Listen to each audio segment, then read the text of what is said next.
Soon after the shadows left, the connection Sunny shared with them grew faint. He could still feel their existence, but not much beyond that.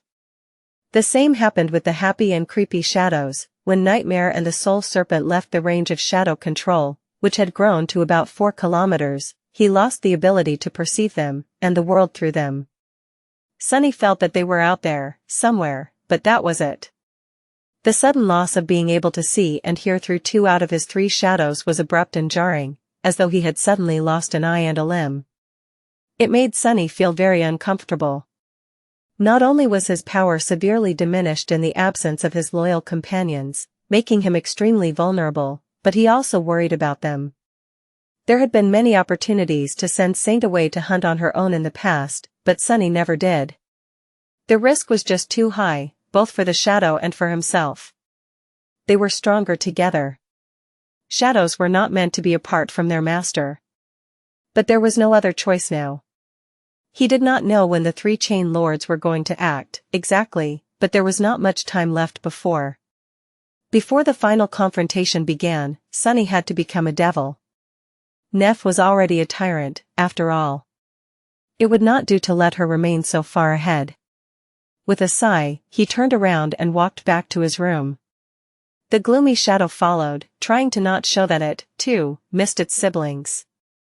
The shadows were gone, but there was still a lot Sunny had to do. He had to prepare himself for the battle, both mentally and physically. The next few days passed without too much happening. Sunny trained archery with Kai, practiced swordsmanship with Cassie, and sharpened his mastery of the spear with Effie's help. The other 3 were busy with their own preparations, as well. From time to time, all 4 left the sanctuary to hunt and put their teamwork to the test. Sunny received a few fragments from those small expeditions, as well. In the night, he continued to experiment with weaving. However, he was also careful to get enough sleep. It would not do to go into the final battle exhausted. After several days of this, while Sunny was laying in bed, the spell suddenly whispered into his ear. "You have slain a fallen monster, veiled slayer. Your shadow grows stronger." Sunny sat up and stared into the darkness, tense. So, one of them had found a prey. He did not know which one it was, Saint, Serpent, or Nightmare, or even if they were wounded in the fight. All he knew was that one of his shadows had emerged victorious, and was not destroyed. After that first kill, the shadow fragments started to pour into his soul frequently, making the goal of forming a new core before the fateful clash seem less hopeless. In the meantime, all Sunny could do was carry on. 2 weeks of practicing weaving later, he could proudly say that he had successfully managed to destroy 38 out of the 39 memories received in the Red Colosseum. The only one remaining was the Emerald Bone Flute. However, that saved him from damaging his actual memories, at least. After the initial success of transplanting enchantments, Sunny found out that it was not as easy as he had thought. Well, it had never really been easy, but now, he realized that there were more things he had to consider than simply the pattern of the weave itself. Each memory had a certain capacity when it came to accommodating enchantments. The more powerful an enchantment was, the more burden it put on the weave. To withstand it, weaves needed to be moored to anchors, each serving as a nexus for the strings of essence. Sunny created those anchors from soul shards. The more he used, the higher the tier of the memory was, and the higher its capacity. However, the rank of the shards also played a role, albeit in a slightly different manner. Apart from capacity, weaves also had a threshold of intensity they could withstand. More powerful enchantments put too much strain on the strings and the anchors, and so, both the strings and the anchors had to be of a high enough rank to endure it. Additionally, only the weakest of enchantments could be activated passively, relying on the memory's own ambient soul energy.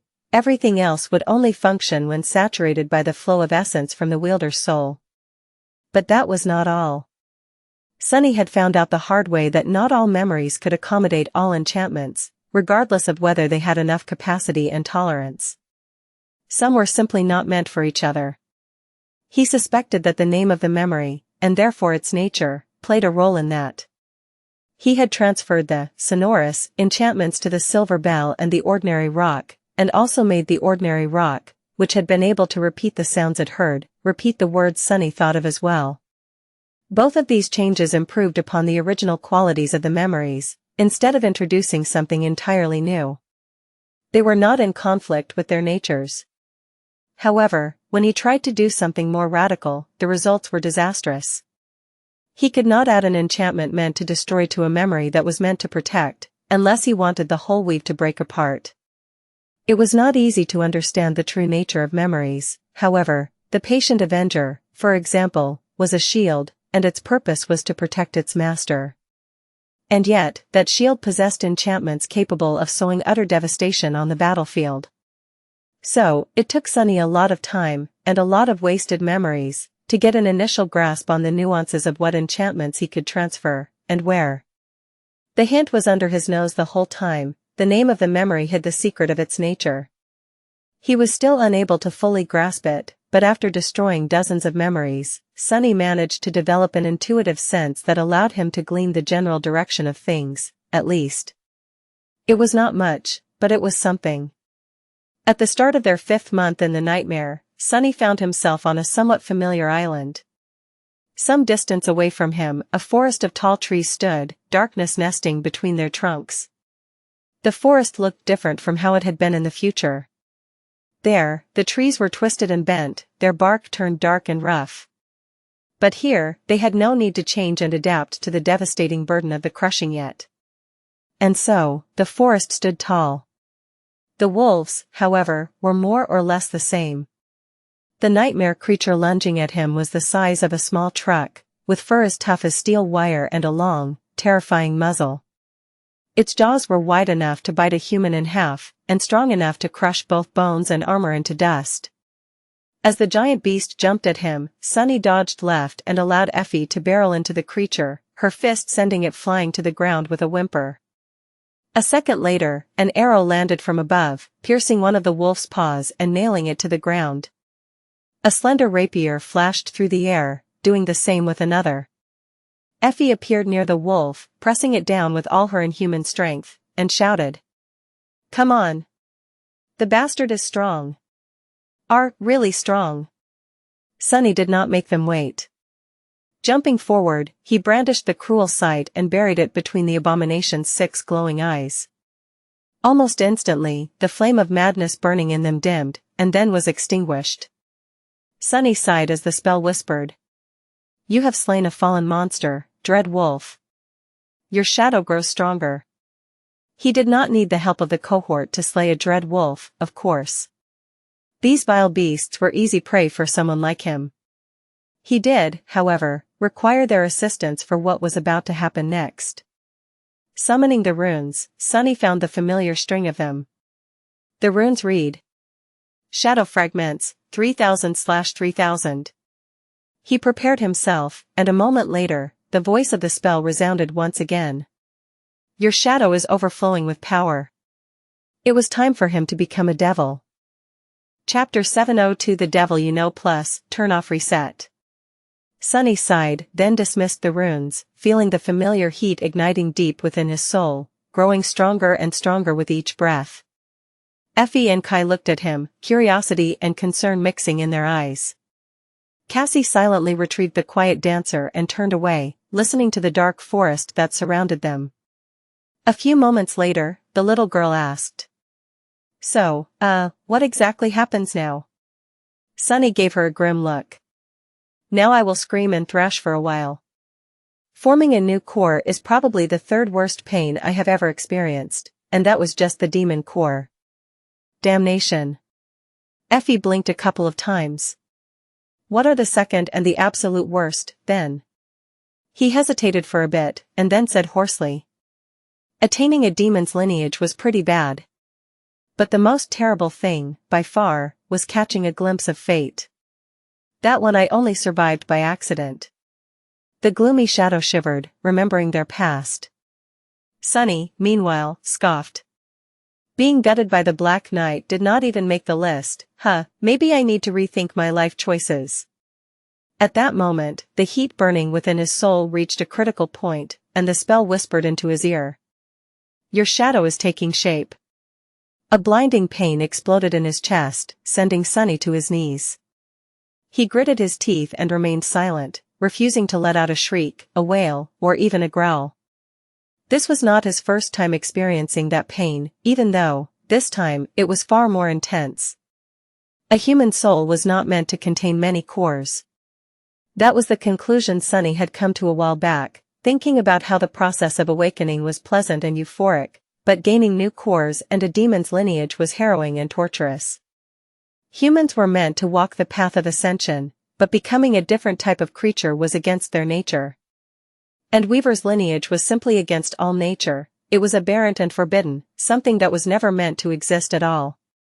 Arg! The pain grew stronger, and then stronger still. Just like before, he felt as though his soul was being torn apart, something rising from its depths and cutting his very being with its sharp edges. However, Sunny was used to this torment. He accepted it, allowed himself to dissipate into it, and endured. However, then, something entirely unexpected happened. As his soul was going through a transformation, his body followed suit, as well, catching him by surprise. This time, Sunny failed to suppress a scream, and fell to the ground in convulsions. Effie and Kai stared at him with worry. Curse it! What the hell? It felt as though his bones were breaking, his muscles were tearing, and his skin was on fire. Sunny clawed at the ground, then raised his head and let out a deafening, furious roar. As it rolled across the forest, the roar changed, growing lower and more frightening. Finally, an eternity later, the heat consuming his soul grew cold, and his tortured body was released from the cage of suffering. Sunny exhaled hoarsely, then relaxed and remained laying on the grass, motionless. The voice of the spell resounded from the darkness, echoing between the ancient trees. Your shadow is complete. And a few moments later, he heard another voice, this one soft and childish. Goddamn. He is even bigger now. Sunny slowly stood up, intending to take a look at his runes. However, even before that, he noticed that something was different. The ground was considerably further down than it had been before. Huh? Effie and Kai were staring at him, forgetting their task of watching out for a potential attack.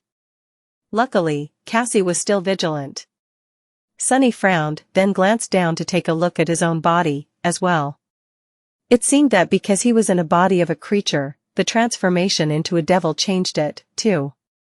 The shadow demon, devil, grew even taller, now standing at almost 3 meters of height.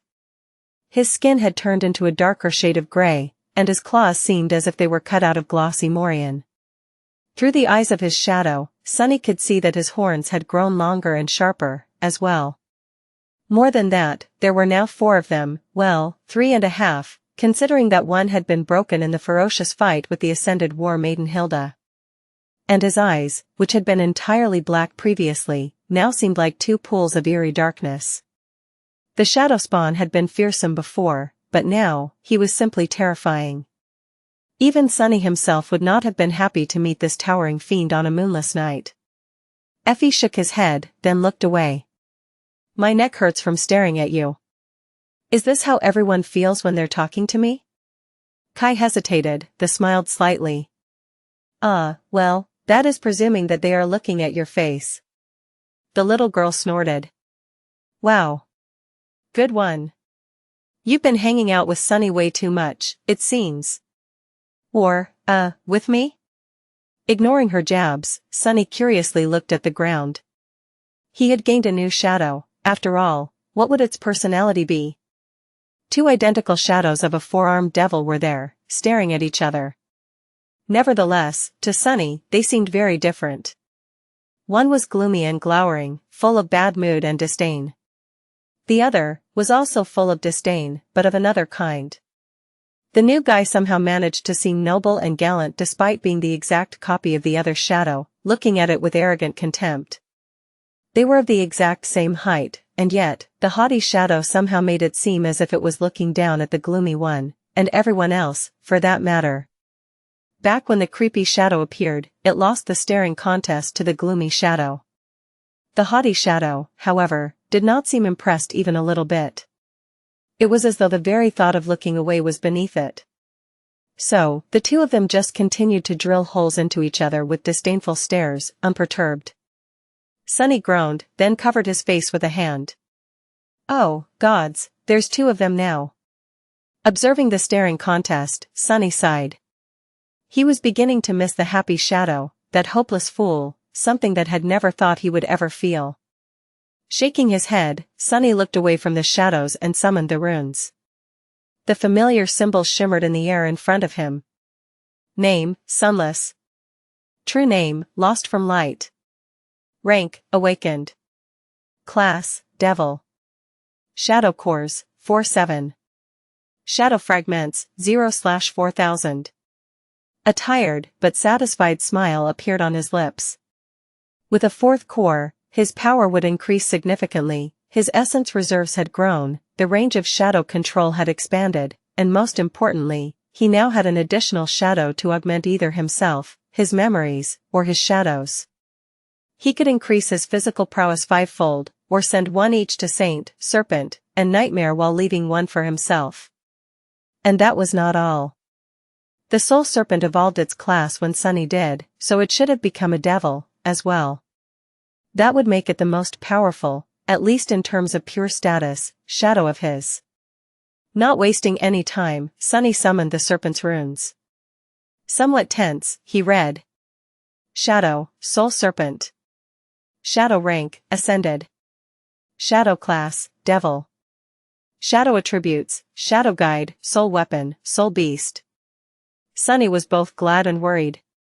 Glad because his shadow had attained a new class, but worried because he did not see any new attributes. The transformation to a devil was supposed to gift creatures terrible and unnatural powers, however, the serpent was a bit strange in that regard. It had received a new ability out of order when rising to a new rank, so would it receive anything now? Luckily, he was wrong to fear. Looking lower, Sunny saw a few new runes among the serpent's abilities. Shadow abilities, Serpentine Steel, Soul Reaver, Grace of Shadows, Formless. The formless one was new. Sunny concentrated on it and studied the description curiously. A moment later, a strange sound escaped from his lips. The runes read. Formless ability description, when in the soul beast form, the serpent can assume the shape of any shadow contained within its master's soul, inheriting all powers and abilities. The shadow must be of the same or lower rank and class than the soul serpent for the transformation to take place, and won't be consumed in the process. Soon after settling into his new and improved body, Sunny dismissed his shadows. He expected them to instantly return to his cores, but this time, there was a delay. It seemed that he had to wait for some time before Saint, Nightmare, and the Soul Serpent returned. And then there were the happy and the creepy shadows. Poor guys were going to have to come back the usual way, by gliding across the Kingdom of Hope one island at a time. They were swift and sneaky, so Sunny was not too worried about them. He also knew that the shadows always sensed in which direction to go to return to their master. Sunny had gained this bit of knowledge a while back, when his experiments with Shadow Step left the gloomy guy outside of the range of shadow control. The shadow had swiftly returned, acting even more petulant and moody than usual. Its mood had only grown worse when Sunny decided to try and repeat the accident a few more times, just to make sure. But as the result, he learned that once separated from him, the shadows would always try to find their way back to their master, somehow sensing where he was. And speaking of shadows, the haughty newcomer was still acting cavalier, radiating a disdainful certainty that it was, without a doubt, better and more distinguished than everyone, and everything, in every way imaginable. Sunny shook his head and silently commanded the haughty shadow to wrap itself around his body, which it did, but not before giving him a look that clearly expressed how utterly beneath itself the arrogant guy considered such a trivial task to be. The members of the cohort had already collected the soul shards from the slain abominations, so there was nothing holding them on the island anymore. They started the journey back to the sanctuary, and returned to it at dusk. On the way, Sunny was trying to get used to his new physique. Sure, the shadow spawn had grown taller and more powerful, but as a side effect of that, he had to relearn how to move in this towering body all over again. The shock was not as dire as when he had first appeared in the nightmare, but it would still require some time for Sunny to be able to adjust his mindset and battle technique for this new circumstance. Tired after the day of hunting nightmare creatures and traversing the heavenly chains, the four of them separated to go to their rooms. Reaching his own, Sunny fell on the bed, which was not a bit too short for him, and stared at the ceiling for some time, feeling restless and grim. Today, he had accomplished something that he never thought would be possible in such a short span of time. He had formed the fourth shadow core and become a devil. He was now more powerful than he had ever been, with 3 mighty shadows by his side, an arsenal of powerful memories at his disposal, and even possessing a nascent knowledge of sorcery and weaving. In fact, Sunny suspected that there had never been an awakened as powerful as him, except, of course, for Mordred. At least until Nephis returned from being lost in the dream realm and awakened herself. And yet, he couldn't help but wonder, would that be enough for what was about to come? And if he survives the nightmare, would it still be possible for him to hide his strength and avoid the gaze of sovereigns? Tormented by these questions, Sunny remained awake for a long time, and then finally fell into the embrace of shallow sleep. When the morning came, he opened his eyes and instantly sensed a difference. His heart felt at ease, somehow. Complete. His shadows had returned while he slept. Luckily, all 3 had survived their task. However, they were not unscathed. Both Nightmare and the Soul Serpent bore many wounds, and nestled in the nurturing black flames of his cores, slumbering as their bodies restored themselves. Saint was banged up, too, but to a much lesser extent. Even though she had not had the company of a shadow, the taciturn knight fared much better than the other 2. Well, that was not a surprise. She possessed attributes that specifically made her tremendously stalwart and durable, after all. Plus, Saint was Saint. In any case, she was going to heal and recover much faster. The happy and creepy shadows had returned, as well, and were now staring at their new sibling, the former with delighted excitement, the latter with dark and disturbing fascination.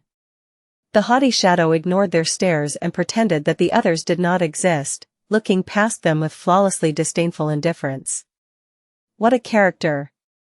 Sunny smiled, then commanded the 3 shadows to wrap themselves around his body, leaving only the gloomy one on the ground. Finally feeling like himself, he climbed out of bed, freshened up, and went to find Noctis. There was a lot they had to discuss. When he saw the sorcerer, however, the words died on his tongue. Noctis was not on board his flying ship, and neither was he on the edge of the island, sculpting his terrible statues. Instead, the immortal transcendent had returned to his residence, for once. The wooden door stood open, and the sailor dolls let Sunny through without sparing him a single glacé. The interior of the sorcerer's quarters had changed once again. The floor stood cracked and broken, mounds of stone shards arching upward, as if displaced by something rising from below. The circle of runes was broken, as well, devoid of any essence and utterly empty. That, however, was not what scared Sunny. What made him stumble, instead, was that Noctis was not holding a glass of wine, as had been his habit. Instead, the sorcerer was whistling a carefree tune, and brewing himself tea. Sunny froze. Oh, crap. What had it been that the sorcerer told him soon after they met? Gather the knives, start a war against both the Ivory City and the Red Colosseum, kill all of the Chain Lords, defy the Lord of Light, break the will of gods, release the demon of desire out of her prison, and have a cup of tea. But then Noctis corrected himself, and said that he should probably have tea first. Sunny gulped. It's starting. Chapter 704 A Cup of Tea Plus, Turn Off Reset. As Sunny was standing still, petrified by what he saw, Noctis finished brewing the tea and poured the amber liquid into a beautiful porcelain cup. Then, the sorcerer raised it to his face, inhaled the fragrant steam, and let out a satisfied sigh. Then, noticing an unexpected guest, he glanced at Sunny and smiled. Sunless. What a nice surprise.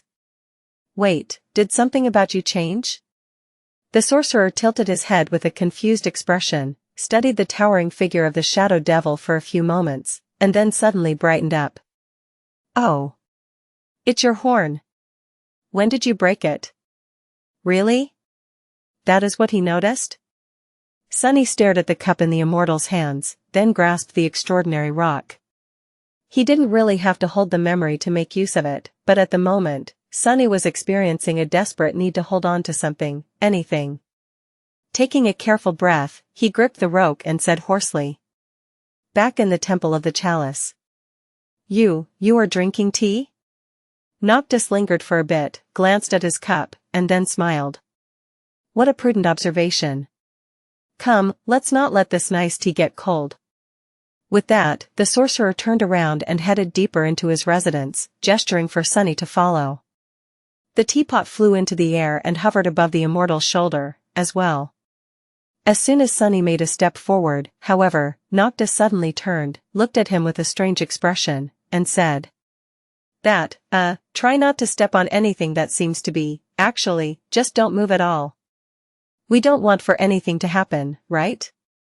At that moment, the chamber trembled again, and more cracks appeared on its stone floor. Sunny stared down with a somber expression, then sighed and used Shadow Step to appear near the sorcerer. Why? What's under there? Noctis smiled. Oh, nothing. Just a memento from an old friend. Don't worry about it. Sunny, however, did worry. He was not a complete fool. The vast circle of runes, the torrential flood of soul essence that the sorcerer saturated it with, the pool of blood that the ancient stones had absorbed, all of it pointed to something dreadful being imprisoned, or maybe created, there in the darkness of the earth.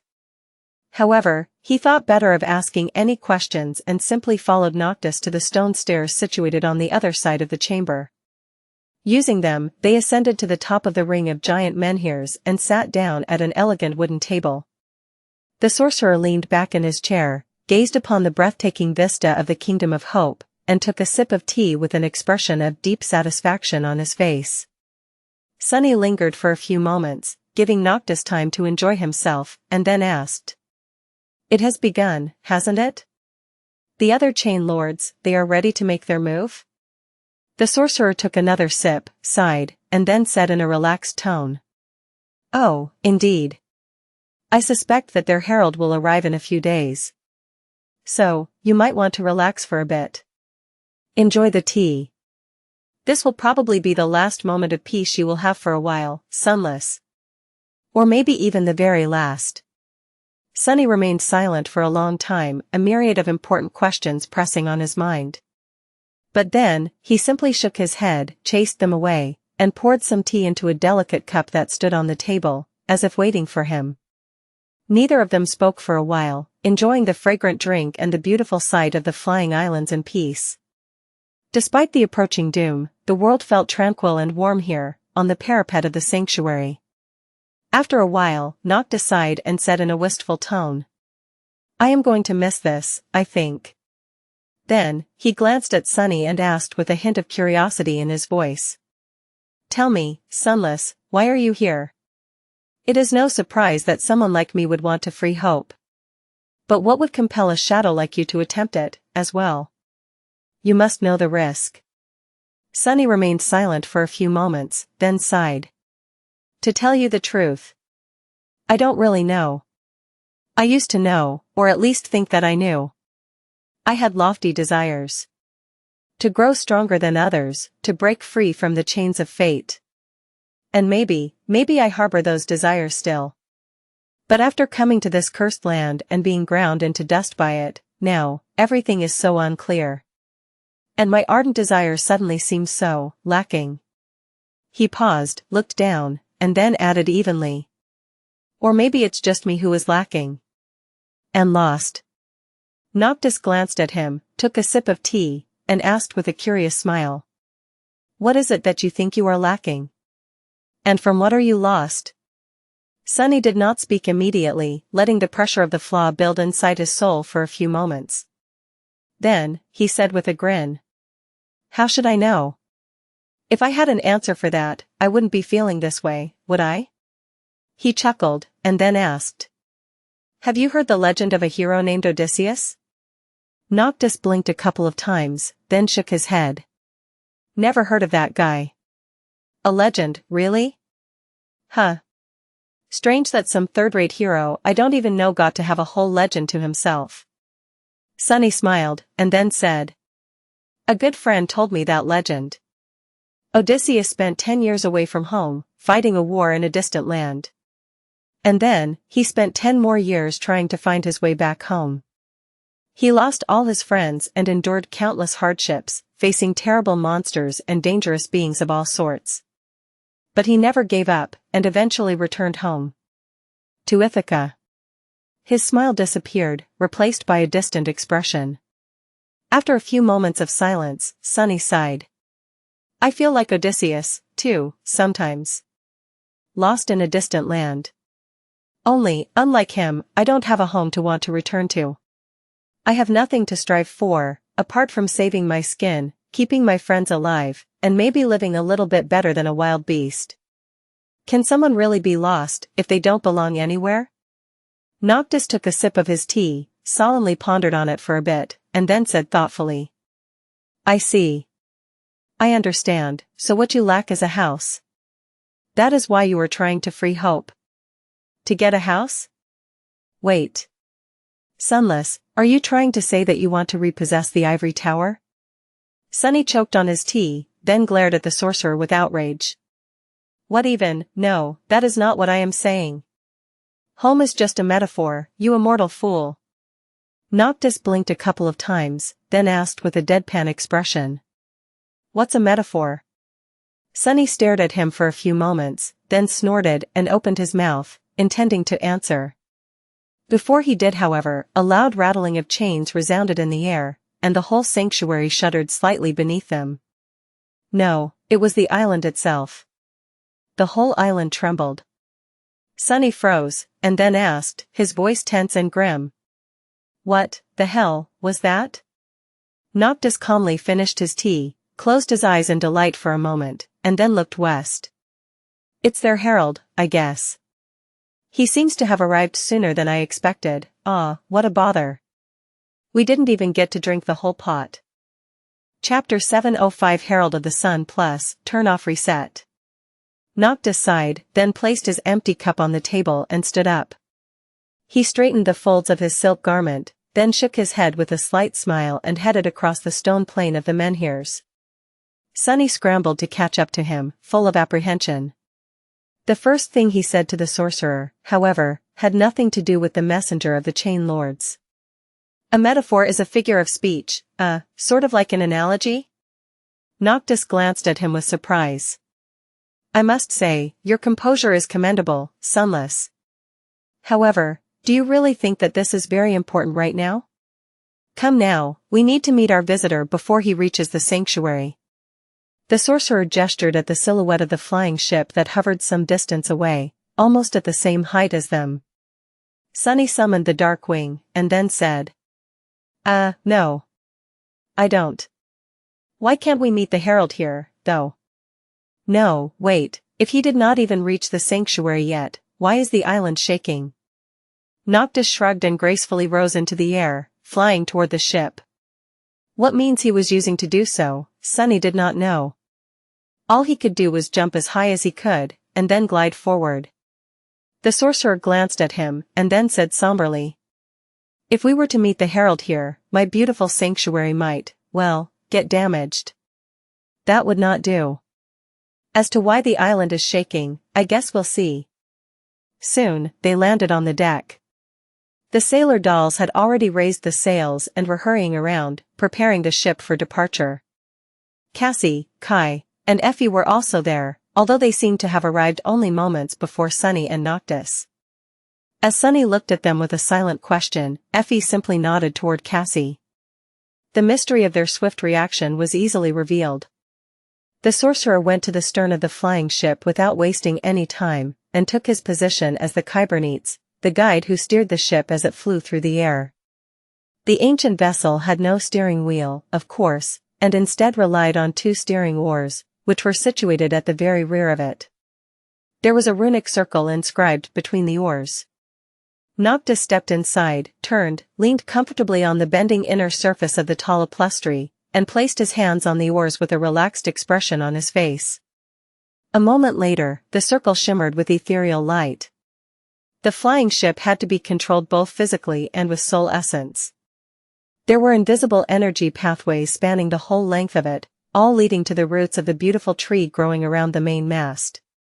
Luckily, it was the tree that produced the tremendous flow of essence required to propel the vessel through the air, and not the kybernetes. Otherwise, Cassie would have never been able to fly it in the future. However, the pilot still needed to control that flow and serve as its nexus, and so, only an awakened could do it.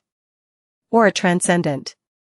Noctis sent his own essence into the runic circle, connecting his soul to the ship, and the ancient vessel slowly started to move, gaining speed as the wind filled its sails. Holding the oars with a carefree smile, the sorcerer then glanced at Cassie and said, "Song of the Fallen, my lady, you wish to observe how I control this beauty? Here is your chance to see a master at work. Truly, there is no helmsman more skilled and distinguished than me in the whole of the Kingdom of Hope. Granted, this flight won't be too long." He suddenly grew silent, glanced at the blind girl with a guilty expression on his face, and then awkwardly cleared his throat. "Well, I guess see was the wrong word to use, Cassie remained silent for a few moments, then said neutrally, "I am used to it. Do not worry." Knowing that the young woman had been interested in the flying ship and its mysteries, Sunny left the two of them alone and walked to the side, staring into the distance with a tense look on his face. Noctis had failed to explain why the approach of the Herald caused the sanctuary to tremble, but Sunny had an idea. The islands were all connected to each other by the heavenly chains, and so, any strong tremor was bound to spread outward like a wave. The question was, what could have caused a quake strong enough for them to feel from several islands away? Perhaps a giant steel colossus could. He gritted his teeth. A messenger of the Chain Lords, was that a joke? Noctis conveniently failed to mention that this herald was going to be one of those lords himself. And what the hell had the sorcerer meant, saying that they had to meet the herald elsewhere, to avoid damaging the sanctuary? Weren't they simply going to speak? That was what messengers were for, weren't they, to deliver words? As several islands flowed past beneath the speeding ship, he suddenly caught sight of an especially familiar one. Of course, in this era, it looked different. The Iron Hand Island was still rather large and covered by soft grass, but the ancient stone columns that had been broken in the future still stood tall, forming 3 concentric circles. From above, they seemed like a giant sundial, or moondial, perhaps. And, of course, there was no colossal iron hand laying in the center of the island, to give it the peculiar name. At least not yet. Sunny suddenly felt cold shivers run down his spine. He didn't have time to think about it more, however, because, at that moment, something else attracted his attention. Some distance away, shrouded in the haze of dawn, he could see the neighboring island. Currently, it was in a higher position than them. The island suddenly swayed, and a small human figure jumped from its edge. Or rather, it just seemed small because of the distance. Sunny felt Kai grow still and tense by his side. As the sun shined on its steel surface, the figure flew through the air, covering an unimaginable distance with its leap. It seemed to be moving slowly, but Sunny knew that this was just a mirage caused by the scale of things. And indeed, the radiant figure grew larger and larger with each moment, turning into a brilliant steel giant as it drew closer. Easily breaching several kilometers with his jump, the giant landed on the surface of the Iron Hand Island, causing the whole of it to lurch sideways and sway. The heavenly chains rattled widely, and a cloud of debris was raised into the air. Not paying the chaos he had caused any attention, the colossus then slowly straightened, grew motionless, and then slightly turned his head. He was looking directly at the flying ship, no expression written on his beautiful steel face, 2 suns reflecting in the polished surface of his steel eyes. The Sun Prince had come to deliver a message to Noctis. Looking at the colossus, Sunny understood why Kai had called him terrifying. Sun Prince stood at nearly 90 meters tall, towering above the island like a mountain of steel. He was cast in the shape of a noble warrior wearing light armor. The surface of the armor was polished and shone blindingly in the sun, while the rest of the giant was dull and gray. The colossal statues of the 7 heroes of the Forgotten Shore, including the walking one Sunny and the cohort had ridden once, were more than twice as tall, but it was hard not to get shocked by the sheer mass and crushing presence of the transcendent Chain Lord, or rather, of the steel shell he was entombed within. A sickening feeling of fear grasped Sunny's heart, which he then strangled and banished, looking at the towering lord with a grim expression. He had a reason to feel fear, however. A half-forgotten image of a nightmarish scene flashed before his eyes, a fragment of a nightmare where he stood petrified on a blood-soaked battlefield, watching in horror as a giant steel soul descended from above to turn him, and his fellow soldiers, into puddles of crushed bones and bloody sludge. And another, a memory of endless, harrowing torture that he had endured at the hands of his brother, of a human-shaped cage and a pit filled with molten metal. And finally, the last one, the vision of a giant steel corpse swinging forlornly in torn chains, upside down, its chest shattered by some devastating strike. So, this was Sun Prince. Sunny had never met him, and yet, it felt as though they were old acquaintances. For better or worse. As the giant stared at the flying ship with the motionless face of a statue, Sunny turned to Noctis and scowled. Now what? The sorcerer sighed, then moved one of the oars, sending the vessel into a descent. His carefree smile was starting to look a little forced. Now, well, we go and talk to him, I guess? Have a civilized discussion. Sunny turned back and looked at Sun Prince for a bit, then said somberly. Do you think he knows that it was you who erased his memory of hiding the ivory knife, causing him to experience 100 years of torture, and then end up in this state? And that you actually stole it instead? Noctis suddenly choked, causing the ship to careen sideways, and hissed. Say it louder, will you? Sunny froze. Oh, sorry. The sorcerer righted the vessel, then said with outrage. First of all, I did not cause anything. I just granted a colleague's request. Back then, we did not even know that hope was driving us all mad, so how was I supposed to know what will happen? Secondly, I did not steal the ivory knife. I just happened to find it where he had left it, all right? By pure coincidence. And lastly, he paused, and then added in a darker tone. I am not sure that he really knows anything, anymore. He is still alive, somewhere inside, but I don't think he is fully sentient. At least I hope that he is not. The ship approached the ground in somber silence, stopping just outside the first ring of pillars, and hovered in place. Noctis lingered for a few moments, and then let go of the oars. However, he did not command the sailor dolls to lower the sails. The sorcerer straightened his garments, and then inhaled deeply. Let's go and see what he has to say, shall we? Sunny glanced at his friends, then shook his head and followed Noctis. There was a high chance that they were going to witness a brawl between saints. He was sure that everyone understood what danger they were all in. The last time he witnessed two saints fighting, a whole island had been destroyed and crumbled into the sky below. Sunny and Cassie had only survived that terrifying clash by promptly running away, and even then just barely. What was going to happen today? And was Noctis strong enough to ward off the Colossus? Somehow, it was hard to imagine anything, let alone the flimsy sorcerer, stopping that mountain of steel. But Noctis was no fool, surely, he had a plan. His madness was of an insidious kind, after all.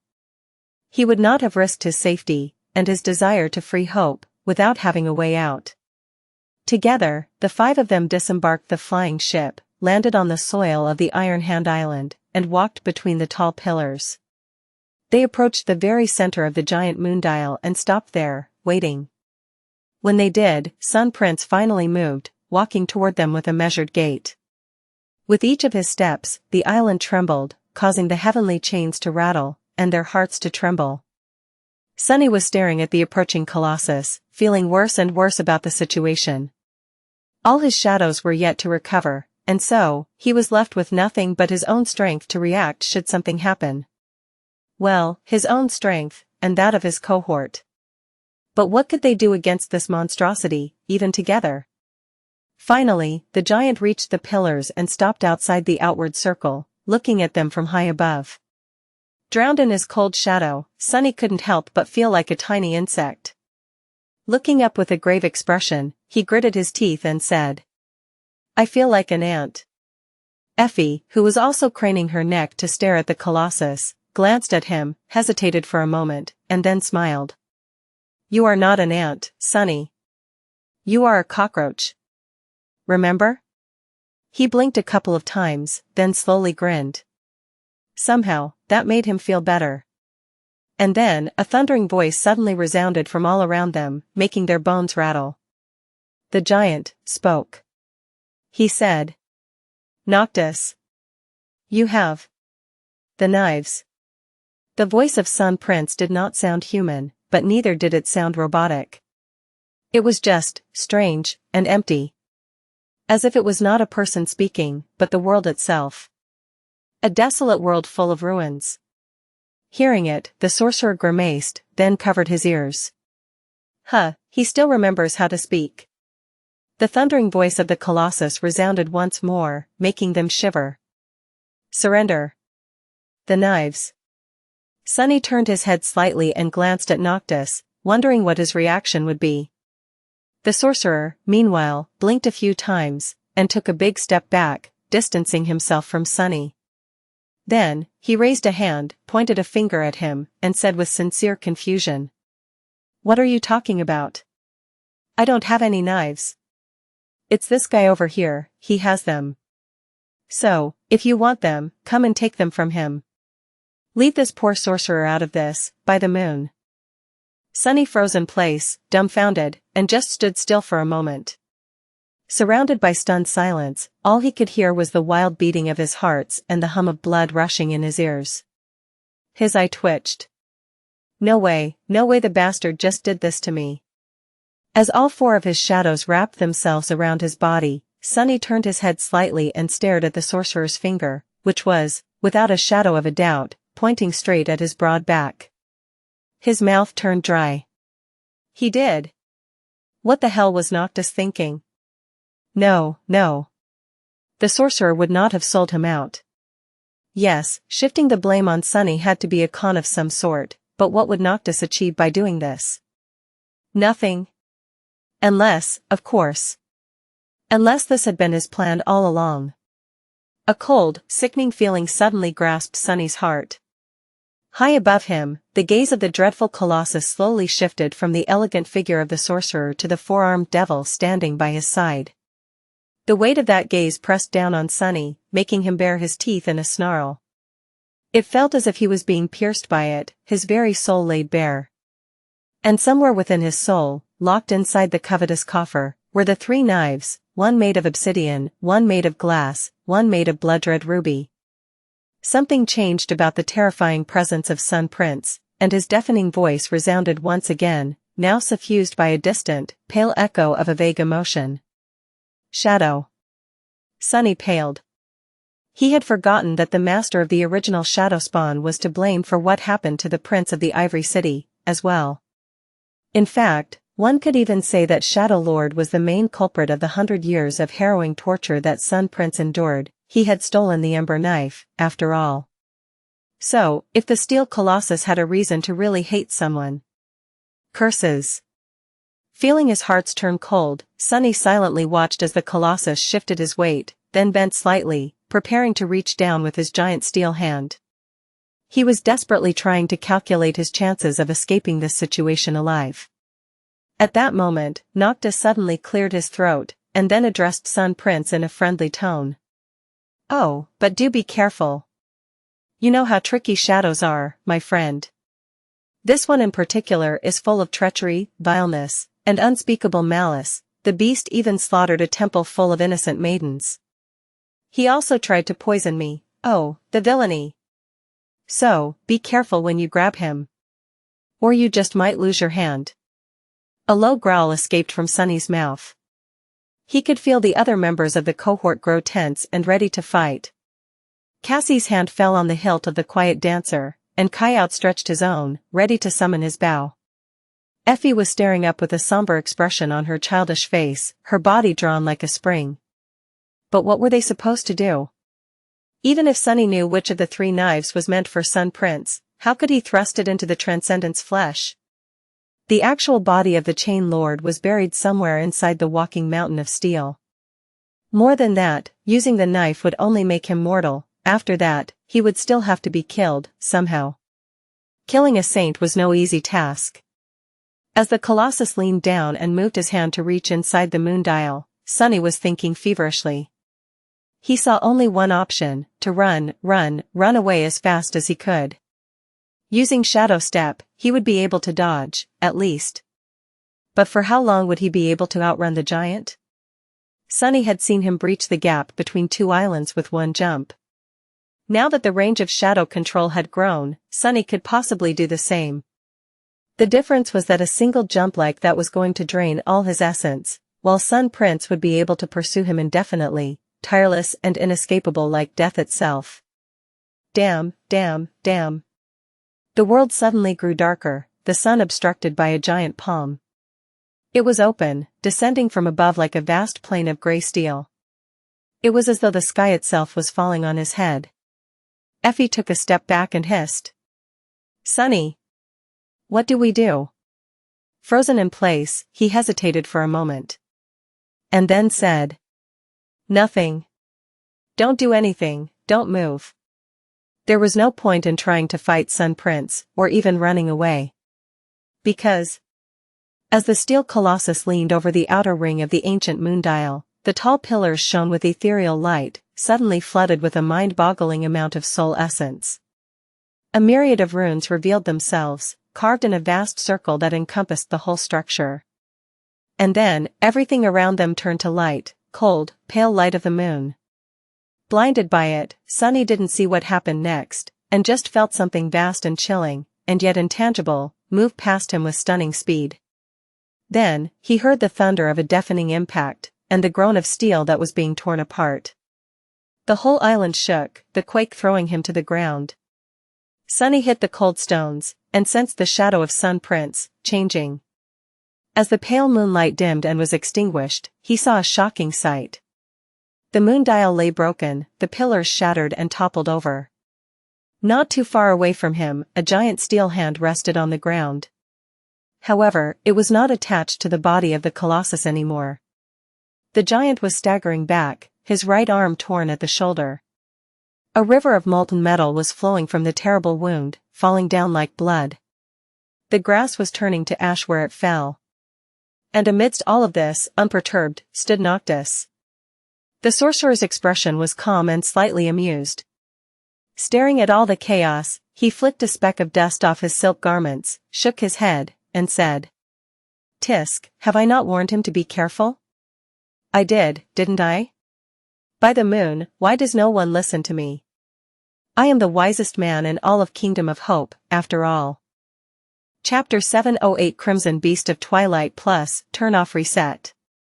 The Colossus staggered back, swayed, and then moved his foot to balance himself. The island quaked once more, and the giant grew still, bent slightly, and grasping the gaping wound with his one remaining hand. His head turned, staring at Noctis with the same empty, unmoving expression. However, his polished steel eyes, which had been burning with the blinding reflections of the sun, became submerged in deep shadow. For a moment, there was silence. Sunny gritted his teeth, then slowly exhaled and raised a hand to wipe the sweat off his brow. After the initial panic of being sold out by Noctis, he had forced himself to calm down and think. It was then that Sunny had realized that they were not in real danger, and told his friends to stand down. The immortal sorcerer was many things, including a liar and a cheat. Sunny did not doubt that Noctis had lied to him on many occasions, and about many things, sometimes for a specific purpose, and sometimes simply for the fun of it. However, one thing that Noctis was not, was a fool. Sunny could imagine many situations in which the immortal would betray and damn him to death, but not without a good reason. And surrendering the cohort to Sun Prince was the opposite of what Noctis wanted to achieve. At best, it would have bought him some time, at the expense of losing the 3 knives to the other chain lords. One thing that Sunny did not doubt was the sincerity of the sorcerer's desire to free Hope. And so, he had understood that the immortal's sudden betrayal was just another deception. It had not been hard to guess what the purpose of the deception was, as well. After all, Sunny had already guessed the fateful meeting between rebellious Noctis and the Herald of the Chain Lords was going to end, and how the Iron Hand Island would get its name. Sun Prince had walked right into the sorcerer's trap, and Sunny had been used as bait.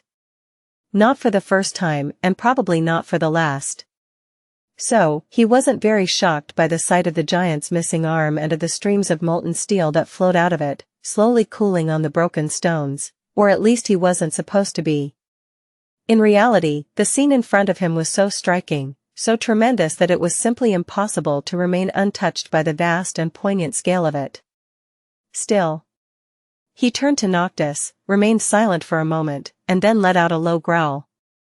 "You could have warned me, you know?" The sorcerer looked at him with sincere confusion. Then, he smiled and said, But what if I changed my mind at the last moment? Then, warning you would have made me a liar. I have a reputation to uphold, don't I?" With that, Noctis winked at him, then turned to face the motionless Colossus. As Sunny stared at him darkly, the smile slowly disappeared from the sorcerer's face, making way for something cold and frightening. His gray eyes shone with distant moonlight. And in that moonlight, there was madness. Taking a step forward, Noctis suddenly appeared to be taller than he had been, his previously contained presence spreading over the world like a flood. Sunny shivered, feeling like prey being stalked by a hungry predator. The air suddenly seemed to smell of blood, the light of the sun appeared slightly dimmer, and in the echoing silence, they could almost hear the howls of countless beasts. Even though Sunny knew and somewhat trusted Noctis, he suddenly felt scared. And he wasn't even the focus of the immortal's furious gaze. Instead, it was aimed at the hunched Colossus. The sorcerer grinned, revealing his canines, and spoke, his clear voice flowing across the island like a river of blood. "Surrender the knives?" "Ah, I don't think so, my old friend. If I do, how will I kill you and your vile brother?" He laughed, and then took another step forward, raising his hand. A toppled pillar then blocked his path, exploded into a rain of shards and stone dust, obliterated in a split second. "And that is what I intend to do. You, Sevras, Sylvain. I'll kill you all, break the chains that bind the demon of desire, and set her free." Noctis took another step and then stopped, staring at Sun Prince with ruthless determination. "So, if you want to take the knives, you'll have to take them off my cold corpse." "Oh, wait, you can't. I am immortal." He threw his head back and laughed again. This time, the sorcerer's laughter did not seem carefree and infectious, instead, it was chilling and full of madness. The steel colossus looked at him from above, unmoving. His face was motionless and unexpressive, like that of a statue. However, it seemed as though the shadows veiling his eyes grew even deeper. Noctis shook his head, and then said with disdain, "Oh, but you can try, of course. Go back and return with the Sun Legion, with the dragon Shipwreck, with the warriors of the Red Colosseum, with Sylvain. You know where to find me, and I'll be waiting to welcome you." The giant continued to stare at him for a while, the molten steel flowing between his fingers. Sunny held his breath, not knowing what was going to happen next. Then, Sun Prince straightened, turned around, and walked away, making the island shake with each step. He reached the edge of it, stepped down on the heavenly chain, and continued walking, somehow keeping perfect balance. The chain was colossal in its own right, and yet, the giant made it seem like a thin rope being traversed by a rope walker. Soon, he reached the neighboring island, climbed on it, and disappeared from sight. Only the rattling of chains and the tremors running through the ground from time to time reminded them of his visit. Well, that, and the giant hand laying not too far away from them. Sunny studied it for a while, then walked over to Noctis and asked, his voice low and cautious. "Not to complain, but why let him go? Wouldn't it be easier to kill him right here and now? We won't get another chance to catch him alone, most likely. And judging by how easily you took his arm off." Noctis did not respond immediately. Instead, he slowly turned his head, looked at Sunny coldly, and then gracelessly fell on his butt, his face pale, his chest rising and falling wildly, and his breath hoarse and labored. The sorcerer cursed, looking as if he was about to vomit. Easily? Are you insane? I am at my weakest during the day, remember? And that strike, gods. I spent several centuries infusing this shrine with moonlight. Do you think there's another one just laying around nearby? Just be happy he believed my bluff. Otherwise, things might have turned really ugly really fast for us. Sunny stared at the sorcerer with wide eyes for several long moments, then shook his head and sighed. Lunatic, you damned lunatic, by the moon, I take it back. You are a fool. Chapter 709 Nature of the Beast Plus, Turn Off Reset.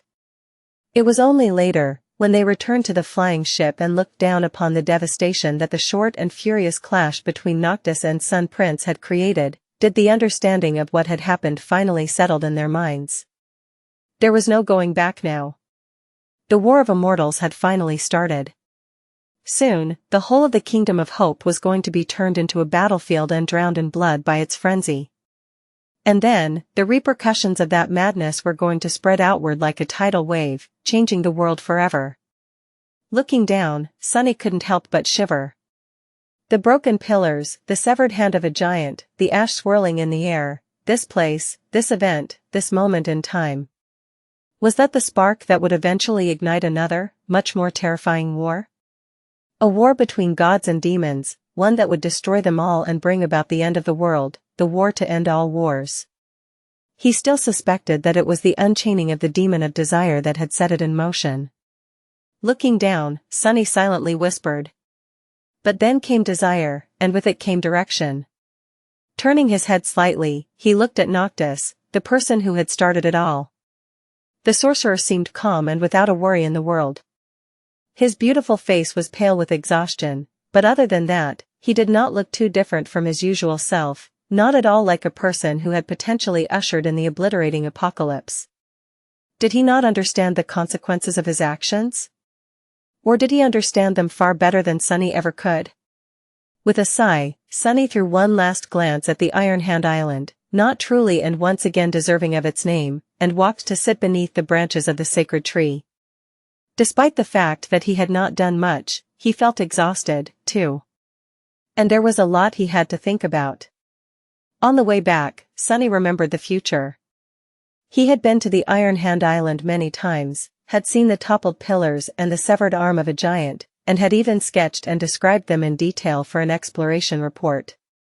And now, he had witnessed how the island came to be in that state. Another event from the distant past had repeated itself inside the nightmare almost to a T. Sunny had already formed a theory that fate was like a current, always pulling things toward an inescapable conclusion, after the destruction of the Temple of the Chalice. The details could be changed, but the result seemed to always be the same. The events that had transpired on the Iron Hand Island only cemented that theory. By all accounts, the appearance of the cohort, and Mordred, should have drastically changed the flow of history in the Kingdom of Hope. They had accelerated the start of the war, and even slain one of the Chain Lords. If not for them, Noctis would have most likely spent several years searching for a way to make a deal with Weaver, and only then rebelled against the other immortals. Those several years were, perhaps, the countdown to the blossoming of the nightmare seed. If no awakened appeared to challenge the nightmare by then, the seed would have bloomed? Was that the logic? Seeds blossomed when the conflict inside them resolved itself and fate repeated unchanged? Before, Sunny had thought that the task of the challenger was to resolve a conflict that would have otherwise remained unresolved. But now, knowing what he knew about the Chained Islands and the Kingdom of Hope, he realized that he had been wrong. With or without his help, Noctis was always going to start a war, the Ivory Tower was always going to break free from its chains. The Temple of the Chalice was always going to be destroyed, and Sun Prince was always going to lose his hand to the enchanted moondial. Come to think of it, his first nightmare would have resolved itself without his intervention, too, one way or another. The nameless temple slave would have probably died, and Oro of the Nine would have survived, or would they? In any case, there would have been an ending. That doesn't really make sense. So what was the role of the challengers? If the conflict could resolve itself, why were they here? What did the spell want from them? Prove that they were equal to the heroes of the past? Do it better than them? Simply survive? The spell did not care what one did inside the nightmare and how they went about solving the conflict. The reward was going to be the same, either way, the challenger would ascend to a new rank. They could receive a true name or even, in extremely rare cases, an evolution of their aspect, but those things could be done outside a nightmare, as well.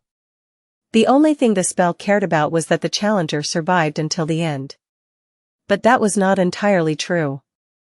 The spell would not give additional rewards, or deny the survivor their ascension. However, it did care a little, at least enough to appraise the challenger's performance. The appraisal did not really matter outside of the first nightmare, where it was tied to the boon, but the spell still gave them out each time. Good, exceptional, remarkable, glorious, and so on. Was there a hint in there, somewhere, about what it wanted? If so, Sunny had apparently pleased the spell very much in his first trial. Sitting in the shade of the sacred tree, he sighed and looked into the distance with a solemn expression. I hope it will be pleased with us again, this time. I hope we survive. Soon, the flying ship returned to the sanctuary and descended to its usual position above the altar island. As they returned to the ground, Sunny could see hundreds of faces turned to them, fear and uncertainty written in their lines. The inhabitants of the sanctuary had not seen the clash between Noctis and Sun Prince, but they all knew that something was wrong. By now, the island had stopped trembling, but their hearts did not. Without paying them any attention, the sorcerer tiredly landed on the grass, then turned to Sunny and frowned slightly. I am going to rest for a couple of days. Most of the Sun Legion, as well as the army of the Red Colosseum, are arrayed along the border between Sylvain's territory and that of the Ivory City. It is going to take them at least 2 weeks to assemble together and march east, so, we will give them enough time to break the current formation, but not enough to build a new one. We attack in 7 days. He hesitated for a few moments, and then suddenly smiled. Warmongers and the Sun Legion forgetting their hatred and fighting side by side, truly, no one but me could have made it happen. Am I not the most talented diplomat in all of the Kingdom of Hope? With that, Noctis laughed, turned around, and walked away. Sunny stared at his back for a few moments, then sighed and said quietly. You are definitely not. But then again, maybe you are. The next morning, Sunny woke up in a strange mood. Knowing that they were nearing the end of the nightmare, and, perhaps, their own, he had expected himself to be consumed by somber trepidation. But, surprisingly, Sunny felt fine.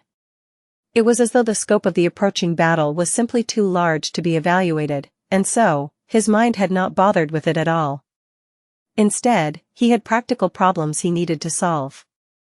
Sunny still did not feel completely comfortable in his new body. He barely had any time to get accustomed to its size and weight, after all. The next several days were going to be crucial, in that regard. His previous garments had been torn when he evolved, and so, Sunny summoned the puppeteer's shroud to wrap itself around his towering body. Although not as powerful as his other suits of armor, the shroud was much more comfortable. It was a bit nostalgic to wear the light armor once again, but also a bit sad to see it relegated to serving as a bona fide training suit. Remembering how he had planned to slaughter countless dormant nightmare creatures while being invulnerable thanks to his new, incredible awakened armor of the 5th tier just a few years ago, Sunny smiled wistfully and walked out of his room. The sanctuary seemed different, somehow. The ring of giant menhirs was the same, and so was the beautiful garden. However, the people living in the ancient shrine had changed.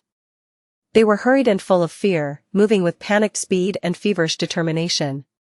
Sunny noticed a few familiar faces. The old woman he had seen on his first day here was standing alone, a lost look on her face. The young woman was carrying the frightened child in her hands and a heavy pack on her back. The kind man with a neatly trimmed beard was gritting his teeth, his hand resting on the worn hilt of his sword. He sighed and looked away. An immortal transcendent had started this war to free a demon from a prison built by a god, but these little people were the ones that were going to suffer the most as the result. In fact, they had been the ones to suffer the most throughout all of this, from the destruction of the Kingdom of Hope to the madness she had cursed this land with, to now. He had been one of the little people himself, once. Now, he was a devil destroying their lives. Sunny remained motionless for a few moments, then looked up at the sound of steps approaching him. He saw Effie and Kai, both wearing their armors and packs, as though ready to go on a long hunt. He raised his eyebrows. Going somewhere? The little girl glanced at the masked cripple, and then shrugged. Kai, meanwhile, smiled, even though Sunny could not see his face, he could tell by his eyes. He could also tell that the smile was tinted with sadness. The archer simply nodded. Yes, we are leaving. He hesitated for a moment, then added. Not for long, of course. We will be back before the week is over. You see, the sanctuary, it was a shelter for those who wanted to find peace in this land of madness. But now that Noctis started a war and both the Sun Legion and the warmongers are marching to raze it to the ground, that shelter is no more. Effie shook her head, then sighed.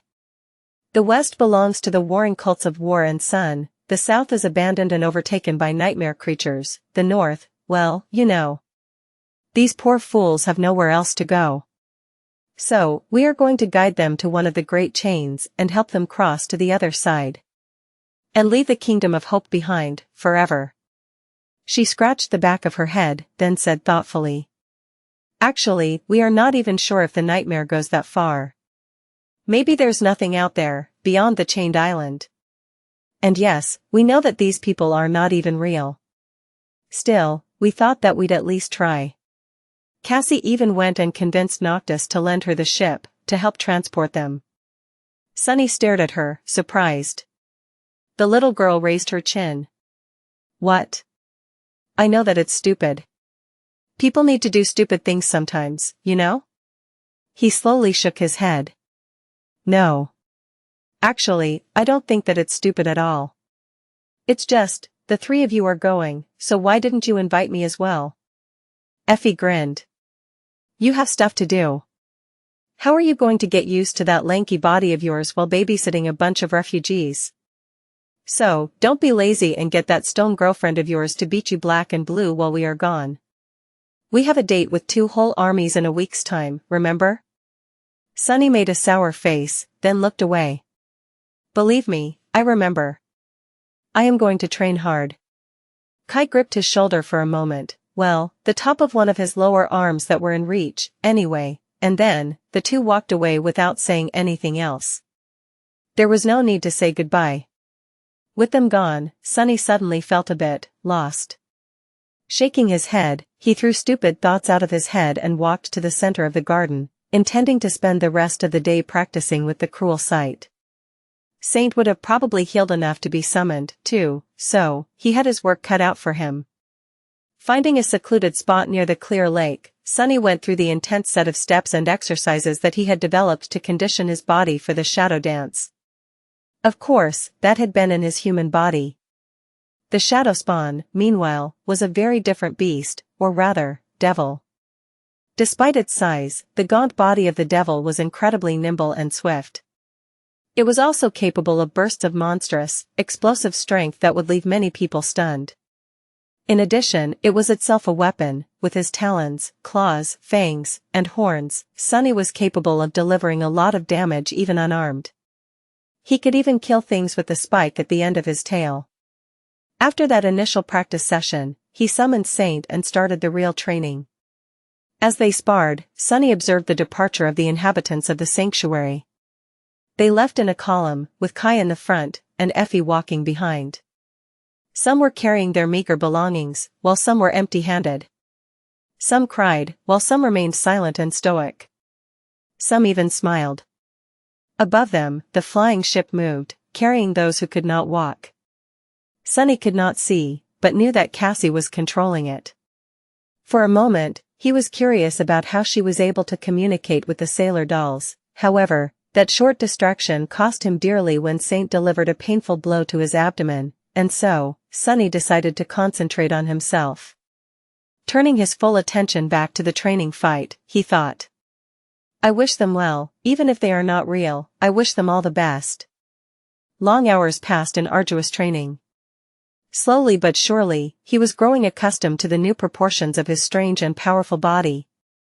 His height, his reach, his might, all of it was starting to click, making him feel confident in his own skin once more. At some point, dead tired, Sunny decided to take a break. Commanding Saint to stand down, he crouched near the lake and drew some water to wash the sweat off his face. Then, he poured some on his head and sighed, looking at the clear surface of the lake. The graceful figure of Saint reflected on it, and near her, his own. Obsidian skin, bestial features, eyes that seemed like pools of liquid darkness, twisting horns. Master Jet had once joked that he would be a flower boy one day. Remembering it, Sunny smiled. I wonder what she would have said if she saw me that way. And then, he froze. His sweat turned cold. There was a third reflection on the surface of the lake. It was a tall and slender young man, with pale skin and raven-black hair. His face was sharp and thin, not exactly handsome, but at the same time charming and strangely beautiful. His striking eyes didn't seem to possess a color of their own, and instead reflected the world back on itself like two pools of liquid silver. Currently, they were as blue as the boundless, vast sky. The young man smiled pleasantly, and then raised a hand in greeting. A painfully familiar voice suddenly resounded in Sunny's mind. Ah, Sunless, how nice it is to meet you again, after all this time. Just look at you, goodness. I almost failed to recognize you behind that fearsome face. Hearing Mordred's pleasant voice reminded Sunny of the time they had shared in the sky below, and the closeness that had existed between them back then. A long time ago, he had considered the mysterious prince if not a friend, then at least an ally. He had been fond of the owner of the disembodied voice enough to worry when it disappeared. Of course, all of that had been a lie. A masterfully crafted net of deception that Mordred had created to lure Sunny into bringing the mirror shard into the Night Temple, and setting him free. The memory of the dark conclusion of that story, the fear, the pain, the shame of having been led astray and betrayed, the slaughter, gripped his heart with icy claws. Sunny glared at the reflection of the young man for a few moments, then gritted his teeth. He hated to admit it, but there was no escaping the fact that he feared Mordred. Sunny had met many powerful men and even more terrifying abominations, but the Prince of Nothing was perhaps the only one whom he was truly scared of. Not because of the divine aspect or the lineage of war, but precisely because of how insidiously cunning and inexplicable the Prince of Nothing was. It was like what teacher Julius had said, what humans feared the most was the unknown. And no matter how many times Sunny tried, he simply could not understand how Mordred thought, what his motives were, and what was he scheming behind that friendly smile. Because of the eerie wrongness hiding in the depths of his eyes, the Prince of Nothing was impossible to predict. Hell, he was even impossible to kill. The whole of the great clan Valor had tried, and failed. Grasping the extraordinary rock, Sunny made sure that there was no one really standing behind him, and addressed the reflection in a gruff voice. Oh. It's you. What are doing inside the lake? Don't be a stranger, Mordred, come, enter my soul sea, and let's talk face to face. The reflection of the young man lingered, its smile turning a little forced. Then, it spoke again. How strange. I can hear you speak, but I don't see your lips moving. Have you been learning new tricks, Sunless? Ah, good for you. I've been doing some of that myself. Sunny scowled, shadows veiling his eyes. I have. I've heard. A whole region of the kingdom, Mordred? Really? I thought you did not enjoy killing innocent people. Or did you tell yourself that it was alright because they were not real? Mordred tilted his head a little. Then, he said with the same pleasant smile. What would have been the point of killing them if they were not real? Hearing that, Sunny shivered. The reflection, meanwhile, shook its head. They were real enough to serve a purpose, don't get me wrong, however. I would not have done the same in the waking world. Those I killed were all already dead, Sunless. All of them were doomed, and uselessly so. I simply gave their deaths a different meaning. Mordred did not seem pleased with himself, but neither did he seem remorseful about slaughtering thousands of people. Just uncaring. Which was much more unnerving. The Prince of Nothing looked at Sunny and chuckled. So, that little oracle of yours told you all about my adventures, then? Well, wonderful. I will not have to describe them myself. Time is of the essence, after all, sending a reflection across such a distance is not easy, even for me. Sunny lingered for a few moments, then sighed and crossed his forearms. She did, even if I would not have used the word adventures to describe it. What do you want, Mordred? The reflection remained silent for a bit, then smiled. Why, what else? To conquer the nightmare, of course. Don't you? A low growl escaped from Sunny's mouth. I do. Stop playing games and just tell me what it is that you want from me. Mordred sighed. Well, if you insist. What I want is rather simple, which is not to say easy. I want you to keep Noctis alive, at all costs. Sunny blinked. What is he trying to make me do? Does he really want me to protect Noctis, or is he hoping that I will do the opposite of what he wants and kill Noctis instead? Why would he want Noctis dead before the war even started? No, wait, maybe he really does want Noctis to live, arg. Damned Mordred. I hate that lying bastard. He stared at the reflection with a dark expression, and then said evenly. Is that all? The Prince of Nothing smiled. Yes, that is all.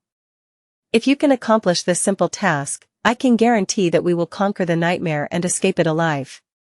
Sunny snorted. You can guarantee it, can you? How?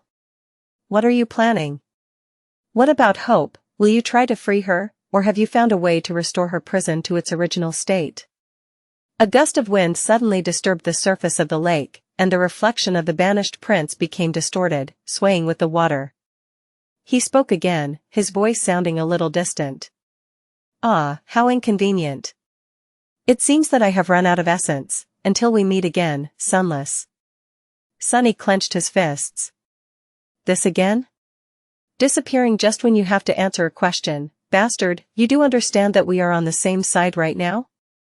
We can kill each other after we ascend, but first, we need to survive the nightmare. Mordred laughed, his voice growing ethereal and almost inaudible. Not a bastard. Ah, I wish I was. With that, he was gone. The reflection disappeared from the surface of the lake, and Sunny was left alone once more. He glared at the clear water for some time, then grimaced. A simple task, as if anyone can keep up with that lunatic, let alone keep him alive. With that, he gritted his teeth and rose to his feet. It was time to continue his training. Time was short. A few days passed. The sanctuary stood empty and silent. The beautiful garden was devoid of its usual liveliness, and the winds howled as they passed through the ring of giant menhirs. Here and there, mundane things left behind by the people that had departed in a hurry lay, forlorn and forgotten. No one was ever going to return for them. Sunny had never seen the sanctuary this desolate and hollow, not in the future and not now, in the distant past. The sight of it was sad and eerie. He had spent these days training tirelessly and learning to control his new body. This latest transformation had not been as fundamental as becoming a demon after living his whole life as a human, so his progress was swift. More than that, mastery of shadow dance made Sunny especially attuned to his physicality and change. In truth, he did not need a whole week to achieve the goal. But practicing with Saint reminded him of the simpler times, and so, helped him prepare himself for the battle ahead mentally. On one of the last nights he had to spend in peace, Sunny woke up suddenly, thinking that he had heard a distant scream. Had he really, or was it just a vestige of a dream? He sat up and glanced into the window, a deep scowl appearing on his face. What dream, you fool? Awake and don't dream. But who could have screamed in the sanctuary? There were only two people left here. Sunny himself. And Noctis. He hesitated for a moment, and then stood up, summoning the puppeteer's shroud. After thinking for a bit, he also summoned the cruel sight, wrapped his shadows around himself, and walked outside. The full moon shone in the night sky, drowning the world in ghostly blue light. Guided by it, Sunny walked across the empty garden and approached the residence of the sorcerer, where the immortal had disappeared 2 days earlier and never came back out. The door stood open, and the sailor dolls guarded it silently, their wooden faces devoid of any sign of worry. Passing between them, Sunny entered the residence and studied the familiar chamber. It had changed slightly, the stone floor was even more broken and littered with deep cracks, the piles of shards had grown taller. However, there were no tremors running through it from time to time anymore, as if whatever it was that had hidden beneath had either died, fallen into a slumber, or gone elsewhere. Noctis was in the middle of the room, sitting on a pile of rubble with a pained look on his face. The sorcerer looked unwell. His skin was deathly pale, with dark circles under his eyes. His lustrous hair had grown dull and was disheveled. Even his elegant garments, which had always been flashy and immaculate, were now wrinkled and in disarray. What's more, Sunny could have sworn that there was something moving beneath the sorcerer's skin. It appeared for a moment, and then was gone, making him unsure if he had seen it or just imagined the whole thing. Noticing his presence, Noctis slowly turned his head and smiled weakly. "Ah. Sunless. You are just in time. How do I look?" Sunny stared at him for a moment, and then said, "You look like crap." The sorcerer blinked a couple of times, then threw a hurt look at him. "No, not me, you idiot. How does he look?" With that, Noctis gestured at a sailor doll that stood motionlessly a few steps away. Sunny had grown so accustomed to the silent mannequins that he did not pay the doll any attention after registering its presence and position. Now, he took a closer look and raised his eyebrows, confused by what he saw. The sailor doll was about the same height as Noctis, dressed in his best silks, and wearing a gorgeous black wig.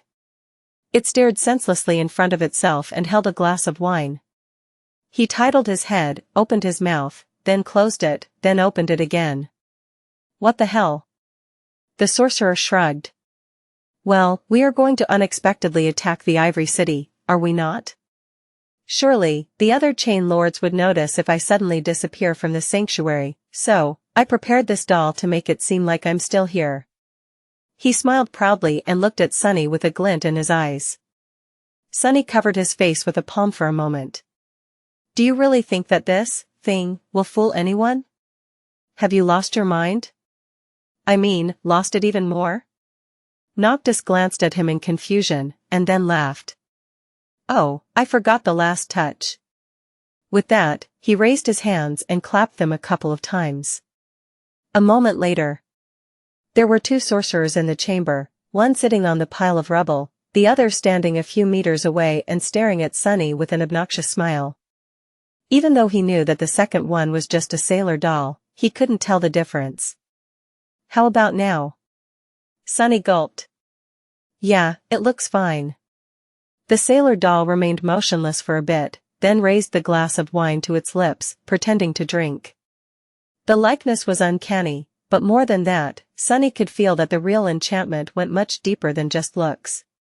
He could actually feel a suffocating presence radiating from the mannequin, similar to what he had felt on the Iron Hand Island from Noctis himself. Looking beneath the surface of the sailor doll, he was stunned to see something that looked exactly like a transcendent soul core burning in its chest. Sunny slowly inhaled. If Cassie were to look at the mannequin, would she have seen an aspect name and a list of attributes? Better than fine. It is very convincing. Noctis grinned, then rose to his feet with a grimace. Once again, it seemed as if something moved under his skin, but a second later, he seemed fine. Good. Well then, one last thing left to do before we leave. Follow me. Sunny threw one last look at the broken floor of the stone chamber, and then turned around. He knew that he would never return here again. Together, the 2 of them entered the garden and walked across it. Sunny did not know where Noctis was leading him, but felt that it was important. One of the sailor dolls followed them, carrying something heavy. As they walked, the sorcerer suddenly spoke. "I thought a lot about what you have told me, Sunless. About wanting to return home." Sunny glanced at him with surprise, but did not say anything. Noctis remained silent for a few moments, and then said in a wistful tone. I used to have a home too, you know? A long time ago. There was a beautiful temple where my siblings and I grew up, being taught by priests and priestesses. It was surrounded by a vast forest where we played and hunted. There was a lake where we caught fish and swam to escape the summer's heat, without a care in the world. The smile slowly disappeared from his face, and his eyes shone softly, reflecting the pale moonlight. I returned to that place some time ago. Ah, but it was not, it changed.